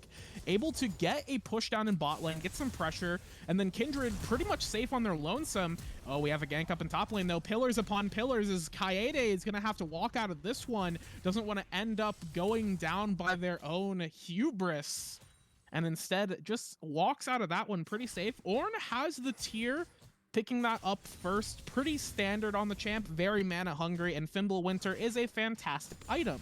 Of course you're gonna build that on Ornn. It just makes sense. We have the wave put.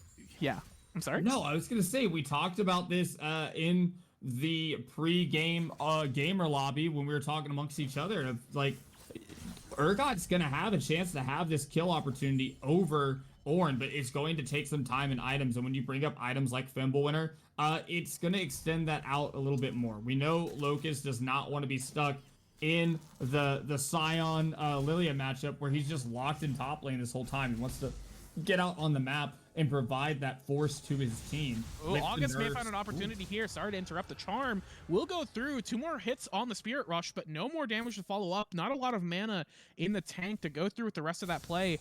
Is gonna just go through and use the Spirit Rushes to shove in mid. Probably looking to recall as well. Wanderer may have found an opportunity, lands to the root, but no damage to follow up and nobody else nearby. So we'll be picking up that wave. A little bit of a scary situation for ADHD, but not a lethal one.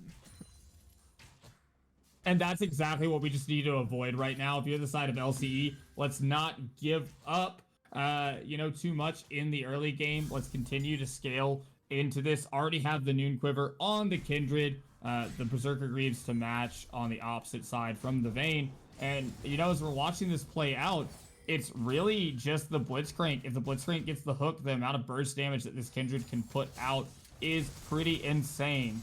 But we do have this first Drake, a Hextech Drake on the map, and started up by the side of Dgens, but slowly walking away here as the side of LCE are on the map. Yeah, LCE standing around, getting some pressure, getting some movement on the bot side of the map, taking control of the bot river. We have a Hex Flash coming in.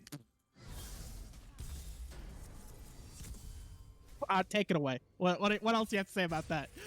He had all the time in the world to think about that Hex Flash, and he still bonked into the wall. Oh, ADHD. Oh, okay, never mind. Oh, yep. All right, cool. Great work, everyone. Hey, hooks sometimes go awry. It's not the ones you miss, but the ones you hit that matter. Yeah, and it's gonna matter in this fight. Here comes a hook on to Seesaw. Gonna get out of this one as best as they can, but they don't have any ulti. They're gonna jump in here, but not a whole lot of damage yet, not a whole lot of stacks. They just go down to auto attacks here as KGB is brutalizing them. Swaddle is doing what they can to try and turn a kill around it some way, but there's no way they're gonna get out of that one alive. And now Wanderer on their own has to walk back to mid lane as through a rather confusing fight. They pick up 2 kills and a dragon. August, no mana to follow that up, so we'll just be using that for the dopamine hit of hitting the Archie. Hey, and dopamine is what we need. This is game 5. It is 10:30 at night for me here in the Central Time Zone, and we are playing League of Legends. Yeah, no, it's we are absolutely playing League of Legends, and that is the game. These two teams are playing up on the top side of the map. We see Ornn has completed his Bramble Vest. KGB actually went for the pickaxe first. Pickaxe boots 1. That's interesting. I mean, it's probably fine. You do want to just beat people up. Oh, Sin, that is the Nautilus. There's a little bit of Nautilus damage. They've nursed this champion into the ground, and he's still, gotta respect him a little bit. But yeah, that is... Okay. He did to show that he can hit a hook in mid. Just had to prove that it's real. Gank. Oh no, sorry to interrupt like I always do, but we have a gank here. Seesaw walking up to get a little bit of damage, maybe a little too greedy to just go in for a couple auto attacks. The angle is not good for them. Seesaw gets hooked back in, but with the teleport coming down from Cade, they will just be discouraged from following up any further. And now Swaddle will throw out a hook to intimidate them. On the top side of the map, Hajime on their own is going to just enjoy some free time farming and cracking into that first tower, although ADHD is hanging out as well. So what looked like it could have been a terrible situation for the bot side of the map gets turned around thanks to Cade's heads up teleport. And maybe there could be another play coming in here as Cade is going to get the flash flip, and there's no way out for August here. The fear comes down. Those minions are terrified, and they should be, because Cade has picked up their first kill of the game. Yeah, very well played from the side of LCE. Has the jungler up on the top side to catch the wave, make sure that there's nothing going on there, but the dredge line does come out. Yeah, the dredge line will come out, and then Seasoft's going to try and finish this one out. One more auto attack left. Ponygoat is going to be on the front here, going to be popping the ultimate, and so does the Kindred, just to give themselves some insurance in this play. Both of the bot side of DEA are rather low right now. Nautilus is going to be forced to recall here. Ponygoat very low on HP. Wanderer hanging around, maybe potentially looking for a dive, but I think that's just for moral support. Cade walking in topside, so a very good fight in the bot side will help Seasoft and Swaddle secure a couple of turret plates. Yeah, wonderfully played. What looked like a good engage from Coach Sin was then turned around. This burst damage from the Kindred with that QE combo does so much, then gets down to Lamb's Respite for a pretty nice heal, even at rank 1. Not bad at all. 250, you know, is a pretty great number to get, especially at this point in the game. Yeah, 3850 is very nice. Speaking of money in people's pockets, here comes the Herald getting dropped top lane. The Ornhorn is going to get called, going to knock Cade up. There's no, oh, here comes the follow-up, the charm into the Q, but the shield's gonna come through. The ulti's gonna get dropped onto Hajime, but not enough damage to be able to proc it, so he's just gonna be able to walk out of that one. Graphics is now in a bit of danger here. Wanderer is gonna deter any more further plays with that chain onto August. The Spirit Rush is gonna go through, more damage is gonna follow up. Hajime trying to just clear out these minions to get some pressure down. Wanderer proccing Dark Harvest. Here comes the flash, here comes the hearts, the charm. Wanderer is gonna turn this around as best as possible. The Ignite goes through, and here comes Hecarim to try and turn this back into August, but there's so much healing coming in from the Safari passive. Graphics is going to be the one in danger now, but the Ghost is going to keep Graphics safe, or yeah, Graphics is going to get out of that one with the Ghost and stay alive. August doing quite a bit of damage as there's kills going back and forth in this top side of the map. Yeah, nobody's going quietly into the night, but it has to be mentioned that ADHD has just 2 Ruby Crystals to his name. Not a whole lot of damage to be had from this Hecarim at this stage in the game. So it's very important as we look at these 2v2s and 3v3s. We talked about it earlier. Here comes the hook. Coach Sin going over the wall, but that's maybe not the target here, and the target has arrived. Here comes the exhaust. Seasoft's going to try and get out of here. No Lambs Respite to keep themselves alive. They're going to have to flash over the wall to get out of this one. Ponygoat is going to try and finish this one off. Seasoft's in a terrible spot. Tries to get over the wall. Maybe ends up not being the end of the world because Vayne doesn't get to pick that one up, but they are going to try and get Swaddle here, who's a bit too far away. Going to recall to attempt to bait here, but there's no more damage to follow up. Cade has no teleport and is stuck in topside. The ward is over the wall. They're going to be looking to try and get something. The jungler gets hooked over the wall. There's an opportunity to get over, but instead, there is no ulti from Graphics, no flash, and KGB does have to flash, but does secure that. At the top side of the map, we just have an insta-kill coming in from Cade. The Ergo is angry, and he's going to take his delicious dinner and walk out of that one. Locust said, do you remember game 1? Do you remember what I did? As he makes this statement on the Urgot, you know, there is no life after death, or at least that's what I'm told, as the Urgot is unleashed on the map, has the Titanic Hydra, has the Merc Shreds, and it is just great as another play is developing. What's great coming down here is Ponygoat's finally going to get picked up. That is a mark over to Seasoft, and now Coach Sin on their lonesome here has no real way out of this one. They might be able to try and get to the hook to the wall. They nearly get out. That's going to be a double kill. Now Seasoft's going to have to pop the Lance Respite here to avoid any potential follow-up from August, but they're going to stick around, try and heal up as much as possible. August is going to just try and do any damage that they can with the Spirit Rush, but not enough attacks actually get targeted onto Seasoft, who walks out of that one and is now blazing it up in the bot lane. It is lit. 4-2 on the Kindred. Has the Kraken Slayer complete. You know, Urgot's doing great things on the top lane. We're winning out on the bot side of the map. Now this has to get converted into this next Drake. 3 minutes and 30 seconds. It is a Cloud Rift. It is a Cloud Soul. There is 2 marks on Kindred right now. 2 marks. We got to remember that the 4 is a big number there. We love even numbers, or at least I do. If you like odd numbers, kind of weird. But that does also change up the locations for the marks, which in the early game are just not a reality with Kindred ADC. But as we get to this mid game, if they're able to crack this mid-tier 1, now that kind of opens up more of an opportunity to start stacking them. It's a very important thing for Kindred to continue to get marks, to be able to scale into this late game where they have that higher attack range and can really just start pegging away at people. Yeah, absolutely. They're going to want to be pegging as much as possible here, but I'm sorry. Family friendly. Cade has rushed the Titanic Hydra, which I have not seen that on Urgot before. Like I can understand why going for this is good, especially if they're going to try and go. Coach Sin is randomly out in the river and gets caught, has to flash, doesn't even get out securely. The slow's gonna go down. A couple more auto attacks. That's gonna be a delicious Nautilus getting picked up for Cade here, and HD Graphics is maybe looking to try and get an angle onto Hajime. The flash is going to get blown by both the Blitz and Hajime, but they will that's just a win. That's just a straight up win for Lit Club right here.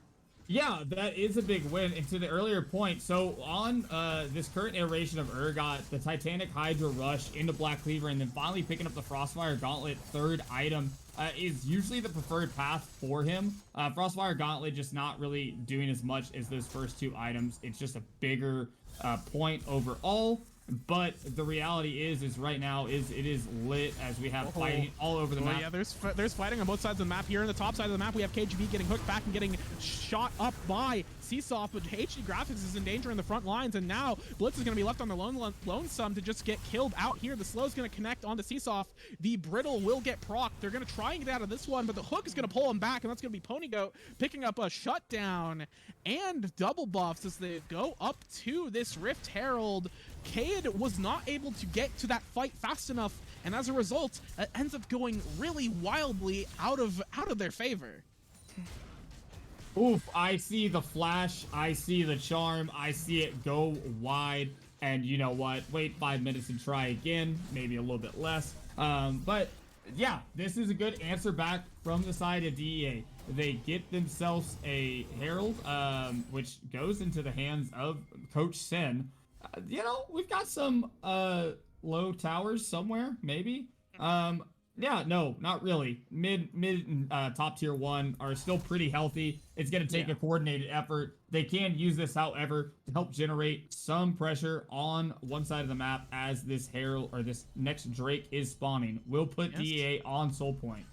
Yeah, that is absolutely what DEA may be looking for. Although Cloud Drake, you know, it's Cloud Drake. It's not necessarily the game-winning soul that maybe DEA was hoping for with the Drake lead that they have, but more importantly, it gets you closer to Elder Drake, which can be a very strong win condition if they can manage to secure it. Coach Sin gets the hook, but maybe it's not a hook he wanted because it gets pulled back and flipped over, and that's going to be a pickup right there. August is going to get the charm out onto HD Graphics, but these graphics are sharp, and they are dangerous. And that will force August to just Spirit Rush to safety. That'll be a kill, and the Dragon, the first Cloud, getting picked up by Lit Club.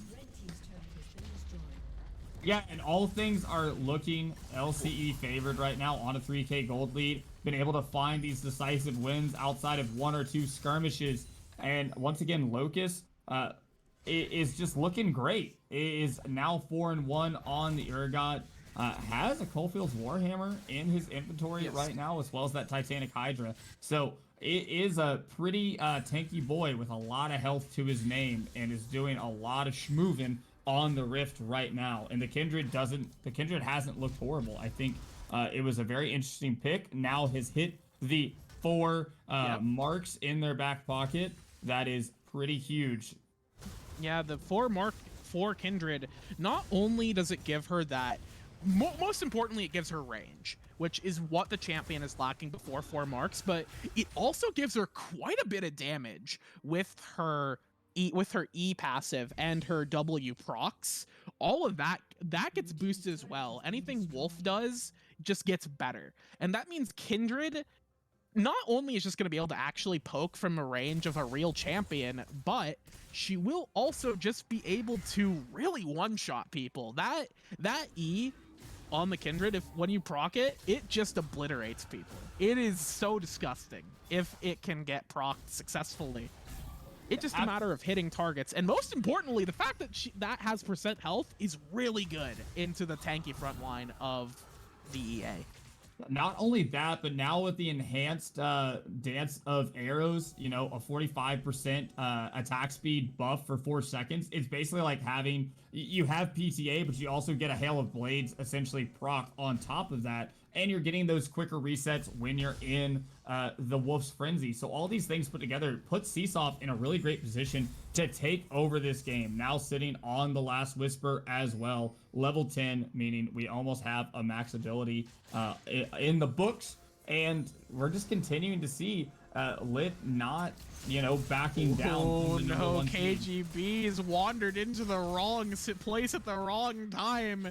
You picked a bad time to get lost, friend, and now Ponygoat is getting run over by a horse. Oh, a certified horse in here getting shot down. Now Coach Sin just is another pickup, and Lit Club is just walking around picking up people one by one. DEA are in shambles. The PayPal did not go through, and it looks like Cade and friends are going to be trying to pick up this first Baron.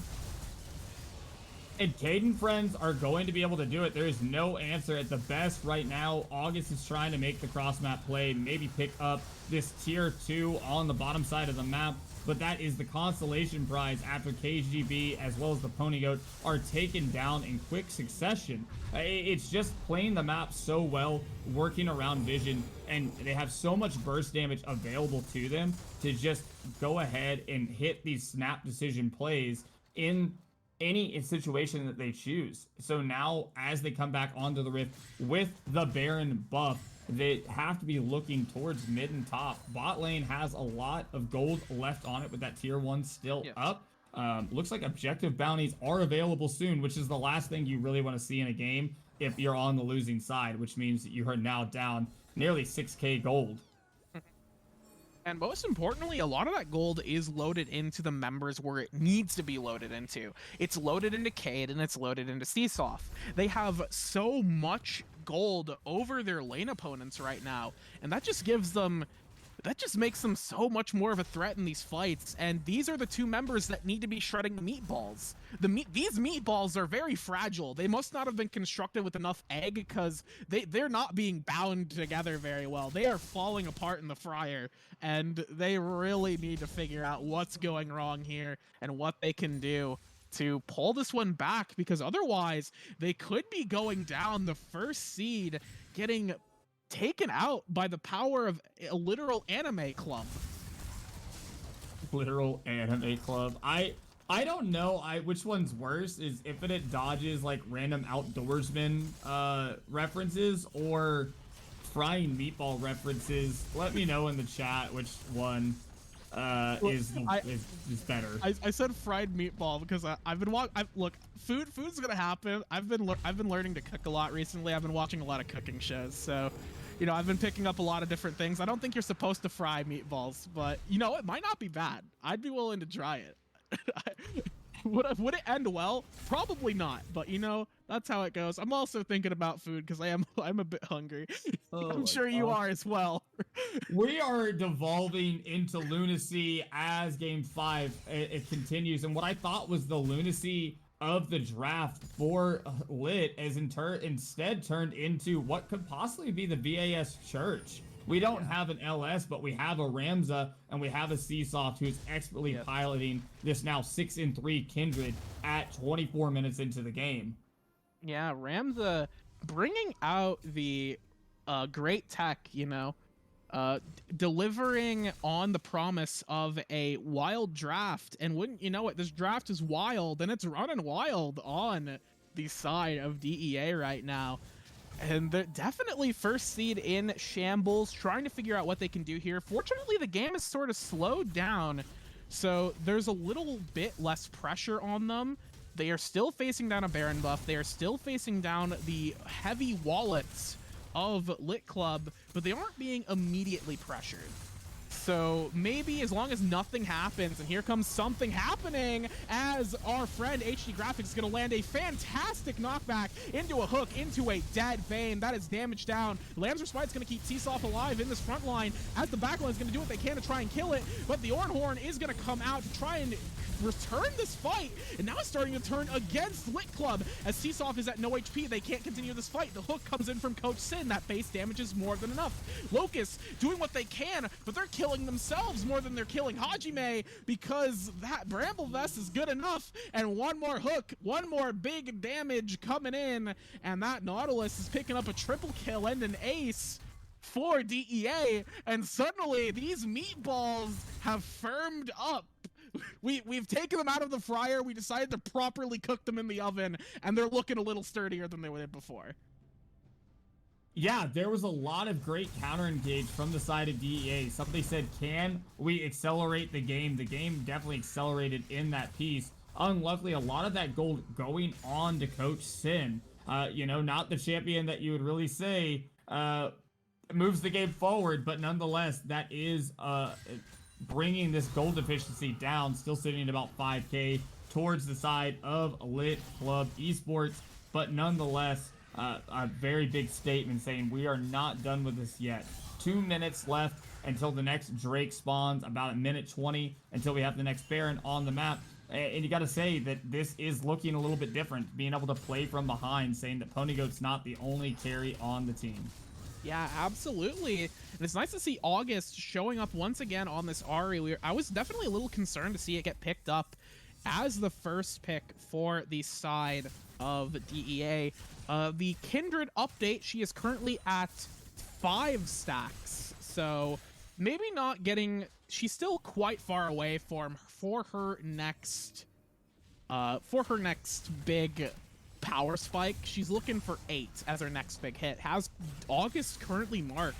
That is going to be a hard target to kill unless August decides to row it down. Here comes the running from the side of DEA as they've been looking again on this fight. In the front line, Swaddlebill's just going to get shut down and killed out immediately. The dive's going to be coming in. Wanderer's going to have to flash out. There's not a whole lot of damage. Here comes the fear, but it's only going to fear one person, and K doesn't have nearly enough damage. Now, Seesoft on their lonesome can't do anything. The health bars are too low. There's no more support. There's no more tanks, and Ponygoat is able to just go crazy here as Wanderer's going to try and type back as much as possible, but unfortunately, they get taken down once again in a 5v5 fight in the mid lane. They're losing their tempo, they're losing their pressure, and they're going to be losing this Baron.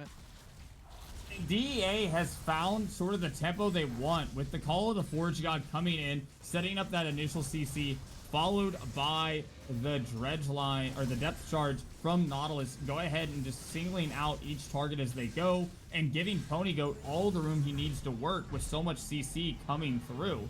This is truly a game 5. Now with 28 minutes into the game, second Baron picked up this time from the side of DEA, who have pushing lanes in the bot side, have pushing lanes in the top side of the map. Plenty of standing gold to be brought to their side. Now the deficiency down to just a mere 2,000 gold, and the Drake up in just 7 seconds. Yeah, Drake's coming up in 7 seconds. However, this is just going to be Soul Point, and it is only, again, still Cloud. So honestly, I don't mind the lane pressure right now coming in from Lit Club, especially since they are staring down the Baron, or they will be staring down the Baron buff once DEA decides to wander into the lanes. And okay, you see, I was talking about Ahri not doing a lot of damage. They didn't build properly. At least Ahri built properly, and Coach Sin is maybe looking for a fight here, and unlike before, has enough tankiness to survive that initial engage. And just a free pickup onto Swaddlebill. Now the support getting caught out in the middle of nowhere. On the bot side of the map, August is just split pushing here. It cannot be contested by Seesoft because the damage is actually absurd, and Seesoft does not have nearly enough healing to keep themselves alive, and as a result, that's just going to be a turret pickup and a kill on the top side of the map. Yeah, this is now becoming a lot harder to play. Ornn upgrades are coming through. First 2 or 3 now. Now it's just the lonely support last in line for the upgrades. But this shield bow now, upgraded to the blood ward makes a big difference in the way that Pony can play. Has the Wit's End as well as the Ginsu's Rage Blade complete. Should be working on this GA next and allow Pony to kind of pop off the way that he wants to. Has a 450 gold bounty on his back. Okay, I see the Hole Breaker has been completed for Cade. They're looking to get a repeat performance as we saw in the first game with that split push on the Yorick, but maybe not the right champion to do it on. Here comes the ultimate onto Wanderer. ADHD is going to try and get in here, but they are just not tanky enough. They get shredded. Nautilus will get shredded on the front lines, but that is not the target you want to kill. Seasoft's going to keep the Lancer's fight to keep the team alive, trying to get as much damage as possible. August just going to get killed out here. Seasoft goes down in return, but Ponygoat's still alive, and there's no damage to come in response. Ponygoat looking to get the Quadra here. Ponygoat looking to get potentially the Penta here. Locust gets just exhausted, and we have a pentakill going over to Ponygoat. Ponygoat said it all the way back at the beginning of the split, saying, I am the best ADC in the VAS, and now has a pentakill to his name in Game 5 of the playoffs. That is the mid-tier 3. That is the mid inhibitor down. They walk away with the spoils of war. Now 12-3 on this Vayne. I said it in the pregame lobby. I said it in the draft. Vayne has to find the angle and has to find that quarterback pocket to stay in to deal damage. And my God, Ponygoat has found it. Yeah, Ponygoat has found so many great fights in this game, able to just stay alive here. And honestly, it's just so hard looking at this comp that Lit Club has drafted. If they aren't getting the jump, they cannot win. They are unable to win any of these fights. HD Graphics just gets obliterated. Swaddlebill cannot find any angles, and a Blitzcrank trying to frontline is a useless Blitzcrank. Cade just doesn't have the tankiness needed to properly stand up against the Vayne and the rest of the meatballs. And now Vayne, meatloaf, cheesecake, a very thick and sturdy cheesecake. All right. Somebody requested cheesecake. There it is. Ponygoat has the GA right now, and that's gonna be, now you have to kill this Vayne who already you couldn't kill. You got to do it twice. So is this looking like the curtains might be closing on to Lit Club? Anime and friendship can only get you so far, but can they go any further? What's the way back in? Yeah, the way back in is that you cannot hook the engaged champions into your team. That's number one, and number two is going to be they have to catch out in rotation. Speaking of hooking engaged champions, what are you doing, Swaddlebill? That's not the guy you want. You can't just take every hook you see. That's not how you play Blitzcrank. And here comes August, going over the wall, going back over, just doing a little bit of poke damage. HD Graphics going a little fast, but fast is not very threatening at this stage of the game because Ponygoat's stacked up. Cade's going to maybe find an opportunity here, going to try and get a bit of damage, but is going to only be able to kill out the Nautilus once again. Meanwhile, Vayne is just going to be able to free fire here. Vayne's ultied up. Vayne's angry. Vayne's looking for the auto attacks, landing more onto Wanderer, not going to be able to secure that kill. Urgot's going to be on the back here, trying to get out of here. Just trying to recall, I guess, but there's nothing to recall away from. Seasoft's going to try and walk up to do anything, but walking up is certain death, and Vayne is certainly going to claim victory for DEA.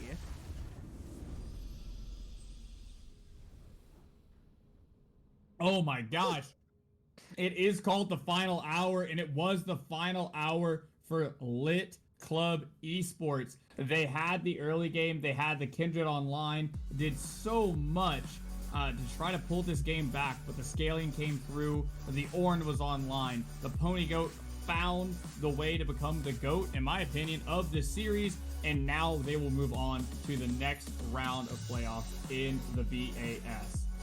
Yeah, no, it is going to be them moving on as expected, maybe not in the way they expected, although we have some copium in chat from Sin Rises saying they just threw game 1 and tilted game 2. You lost those games, buddy, and you almost lost this one too. It could have gone either way, at least until the Vayne started getting rolling. So, you know, it's definitely Oh, very impressive work from Lit Club. Like, I think they overperformed. That's really kind of what happened today, is Lit Club definitely overperformed. And honestly, DEA probably underperformed a little bit compared to expectation. And as the result of that is this full 5-game series in which we just have DEA picking up the win eventually. Eventually they do. Yeah, there was definitely some interesting things from both sides. I think it was a good series. I do believe that DEA was pushed. They had to step up to the plate. Game 1, you could call it cheese. They had it well in hand, but the rest of the series was played out very well. We've got the MVP poll up. Most valuable player of the... What do you think? Off the top, Becky, where are we thinking? Well, definitely, like, Pony Goat had, like, you know, the number. Pony Goat got the penta. So, you know, that's like, when you're just looking at the game, it's just like, oh, yeah, Pony Goat did it. But I think, although there was it's actually so hard to say, because I think every member of the team had to step up at different points of these different games that they ended up winning to actually pull it through, because it was just, it was kind of lopsided, you know, and lopsided.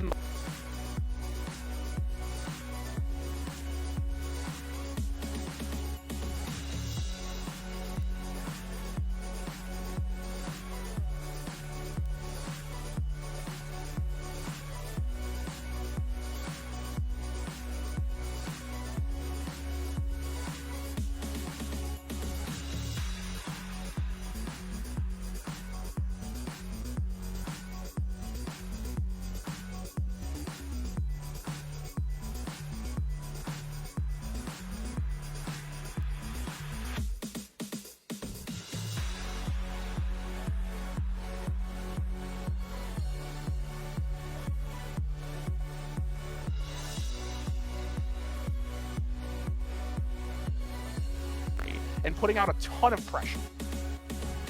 Yeah, like this is the big piece, and I want to pull it up so I can say these words correctly. Top damage in Game 1, DEA August. Game 2, DEA August is third, only losing out to Swaddle Bill, who was on the Morgana, as well as the Pony Goat. This Ari, I mean, what are we talking about? This Ari performance was phenomenal overall. Played the role extremely well.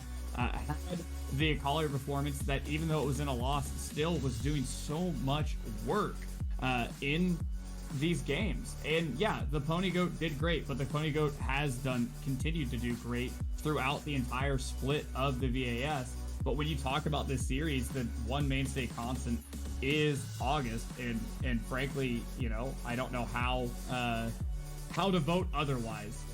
IMO. Yeah, you know, you make a very convincing argument. Like, I think logically, when you break it down like that, looking at the most valuable player for the team in this series, August is absolutely a very good pick here, and it's really unfortunate that they aren't getting that many votes. wait, hold on. Pony Goat also isn't getting many votes. Why is KGB getting? Is this a meme? Am I getting memed on? Hello, chat. Do you have any standards? I'm guessing that, were we watching these same games? We were all here together. We were all struggling. We all sat through all 5 of these games. And you're going for KGB? When in doubt, you just say jungle vote. True. Yeah, true. Yep, it was jungle. Yep, true. Yep. Totally him. But hey, you know what? Twitch chat giveth and Twitch chat taketh away. It looks like the series MVP is going to be KGB. Yeah, great work. KGB. That was, you know, I guess in this situation, the PayPal did go through. Vixus has successfully paid for you to get MVP of the series here. So, you know, it happens, but hey, it's respectable. All right, it's respectable. Yeah, I mean, this was definitely a well-played series. I don't know about a jungle gap. at any point in time. But we are going to take a few minutes of alone time off air for a little short break to get everything set up to talk to the man, the myth, the legend, KGB. We'll see you here in a few.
And we do not have an. Oh, okay. I thought you said what? I thought you said we were going live. He said 3-2 and then stopped. What? What? What? Can we do it again? All right. Good to know. Thanks for. We are MVP back was after KGB. 5 games. MVP KGB. was KGB. Wow. This is great. Wow. This is exactly what happened.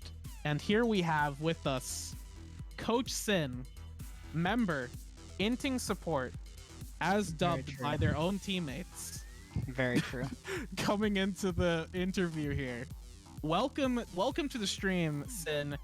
How are you feeling after that 5-game series? Did you think 5 games was even possible? I mean, honestly, I thought it was possible. I watched their games last week, and they seem to have like a pretty good early game, but a really weak mid game, and we tend to have a pretty weak early game and a pretty good mid game. So I felt like stylistically we were like pretty good opposites.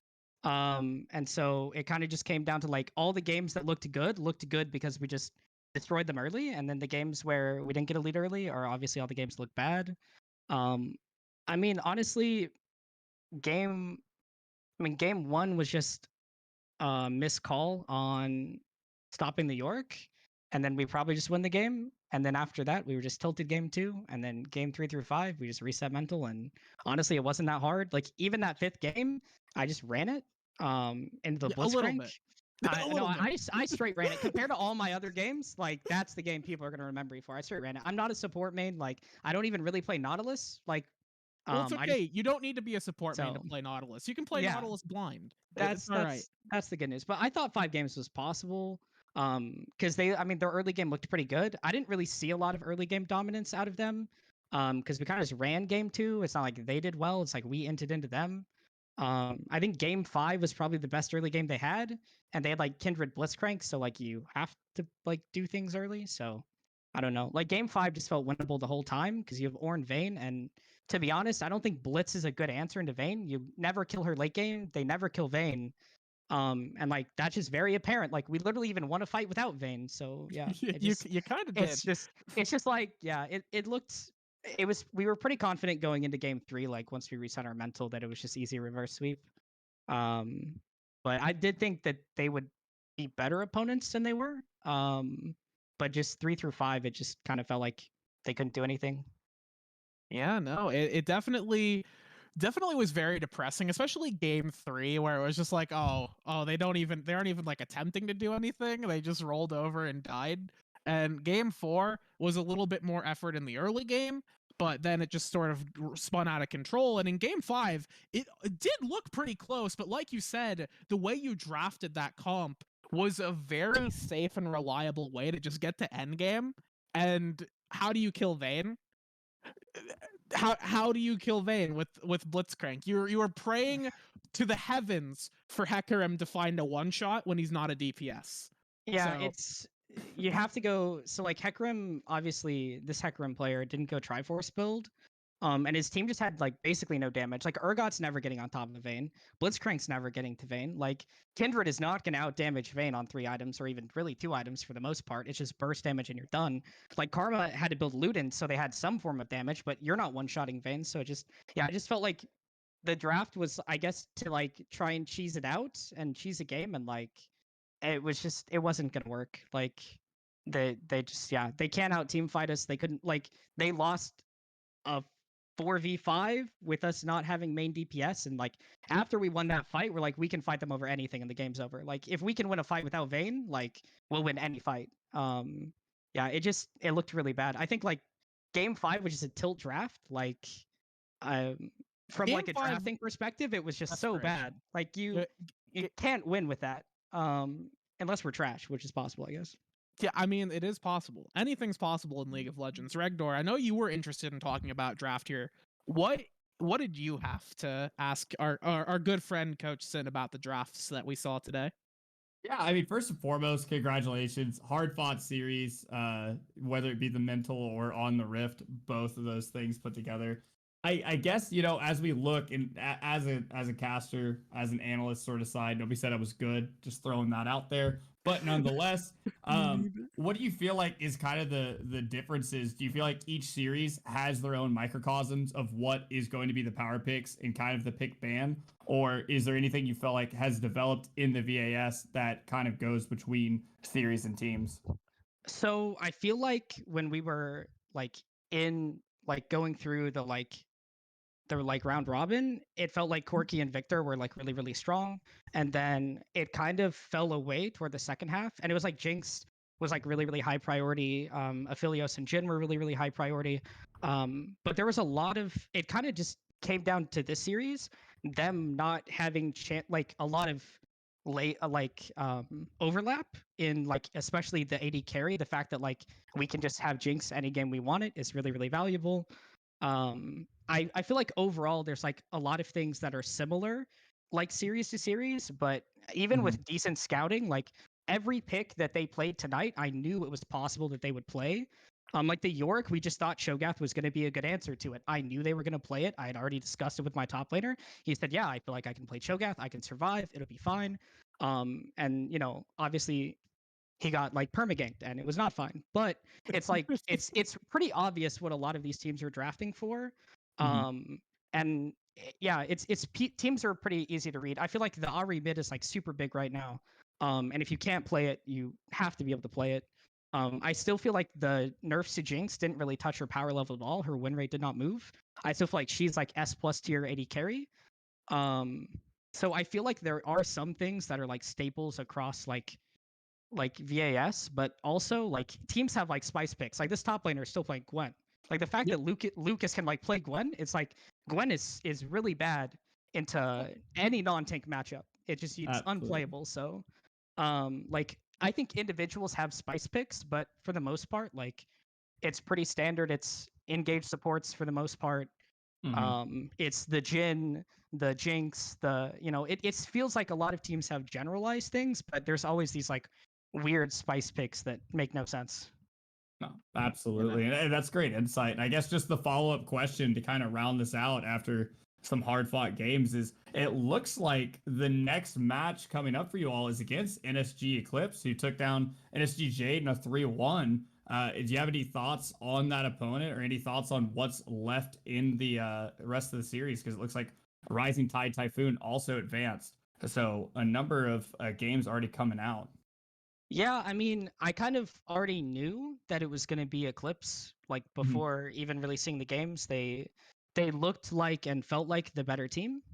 And obviously, like I saw that they like 3-1. I think Karma Divine is like really, really good. I think their AD carry is really, really good. And honestly, if you can control like mid AD carry against them, I think that they're like honestly pretty reasonable to like lose. And I think our like strong suit right now is like playing through mid and AD carry. So I think it'll be a pretty even match.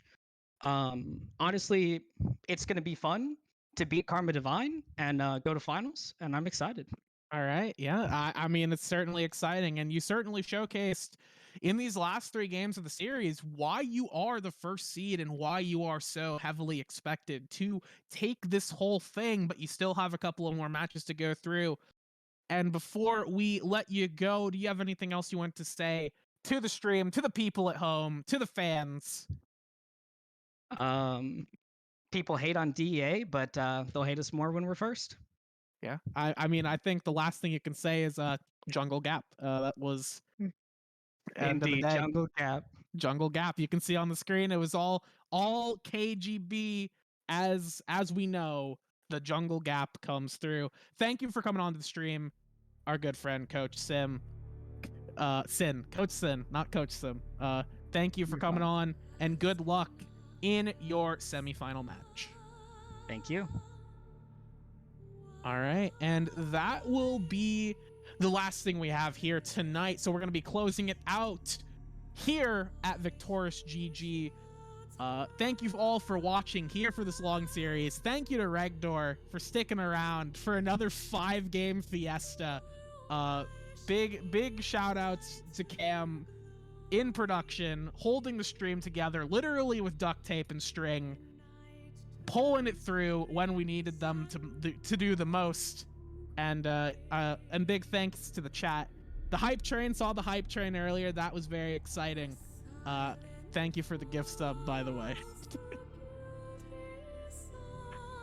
So yeah, that will be it for us. Be sure to check out more Victoris content, because we got streams every day of the weekday. We got streams this weekend too, type exclamation point tournament, to learn more about these tournaments we got coming up. There's going to be some exciting things coming in the future. Almost every league's in playoffs. I believe every league is actually in playoffs right now, so every game matters, and every game's gonna be a thrill like this one was. So make sure you click that follow button, subscribe if you feel like it, follow us on Twitter, VictorisGG, and if you want to join the community, make sure you type exclamation point Discord and join there as well. I have been Becky Rita, filling in as host and play-by-play with Regdor. And I want to wish you all a very good night. Get some sleep, everyone. We need it.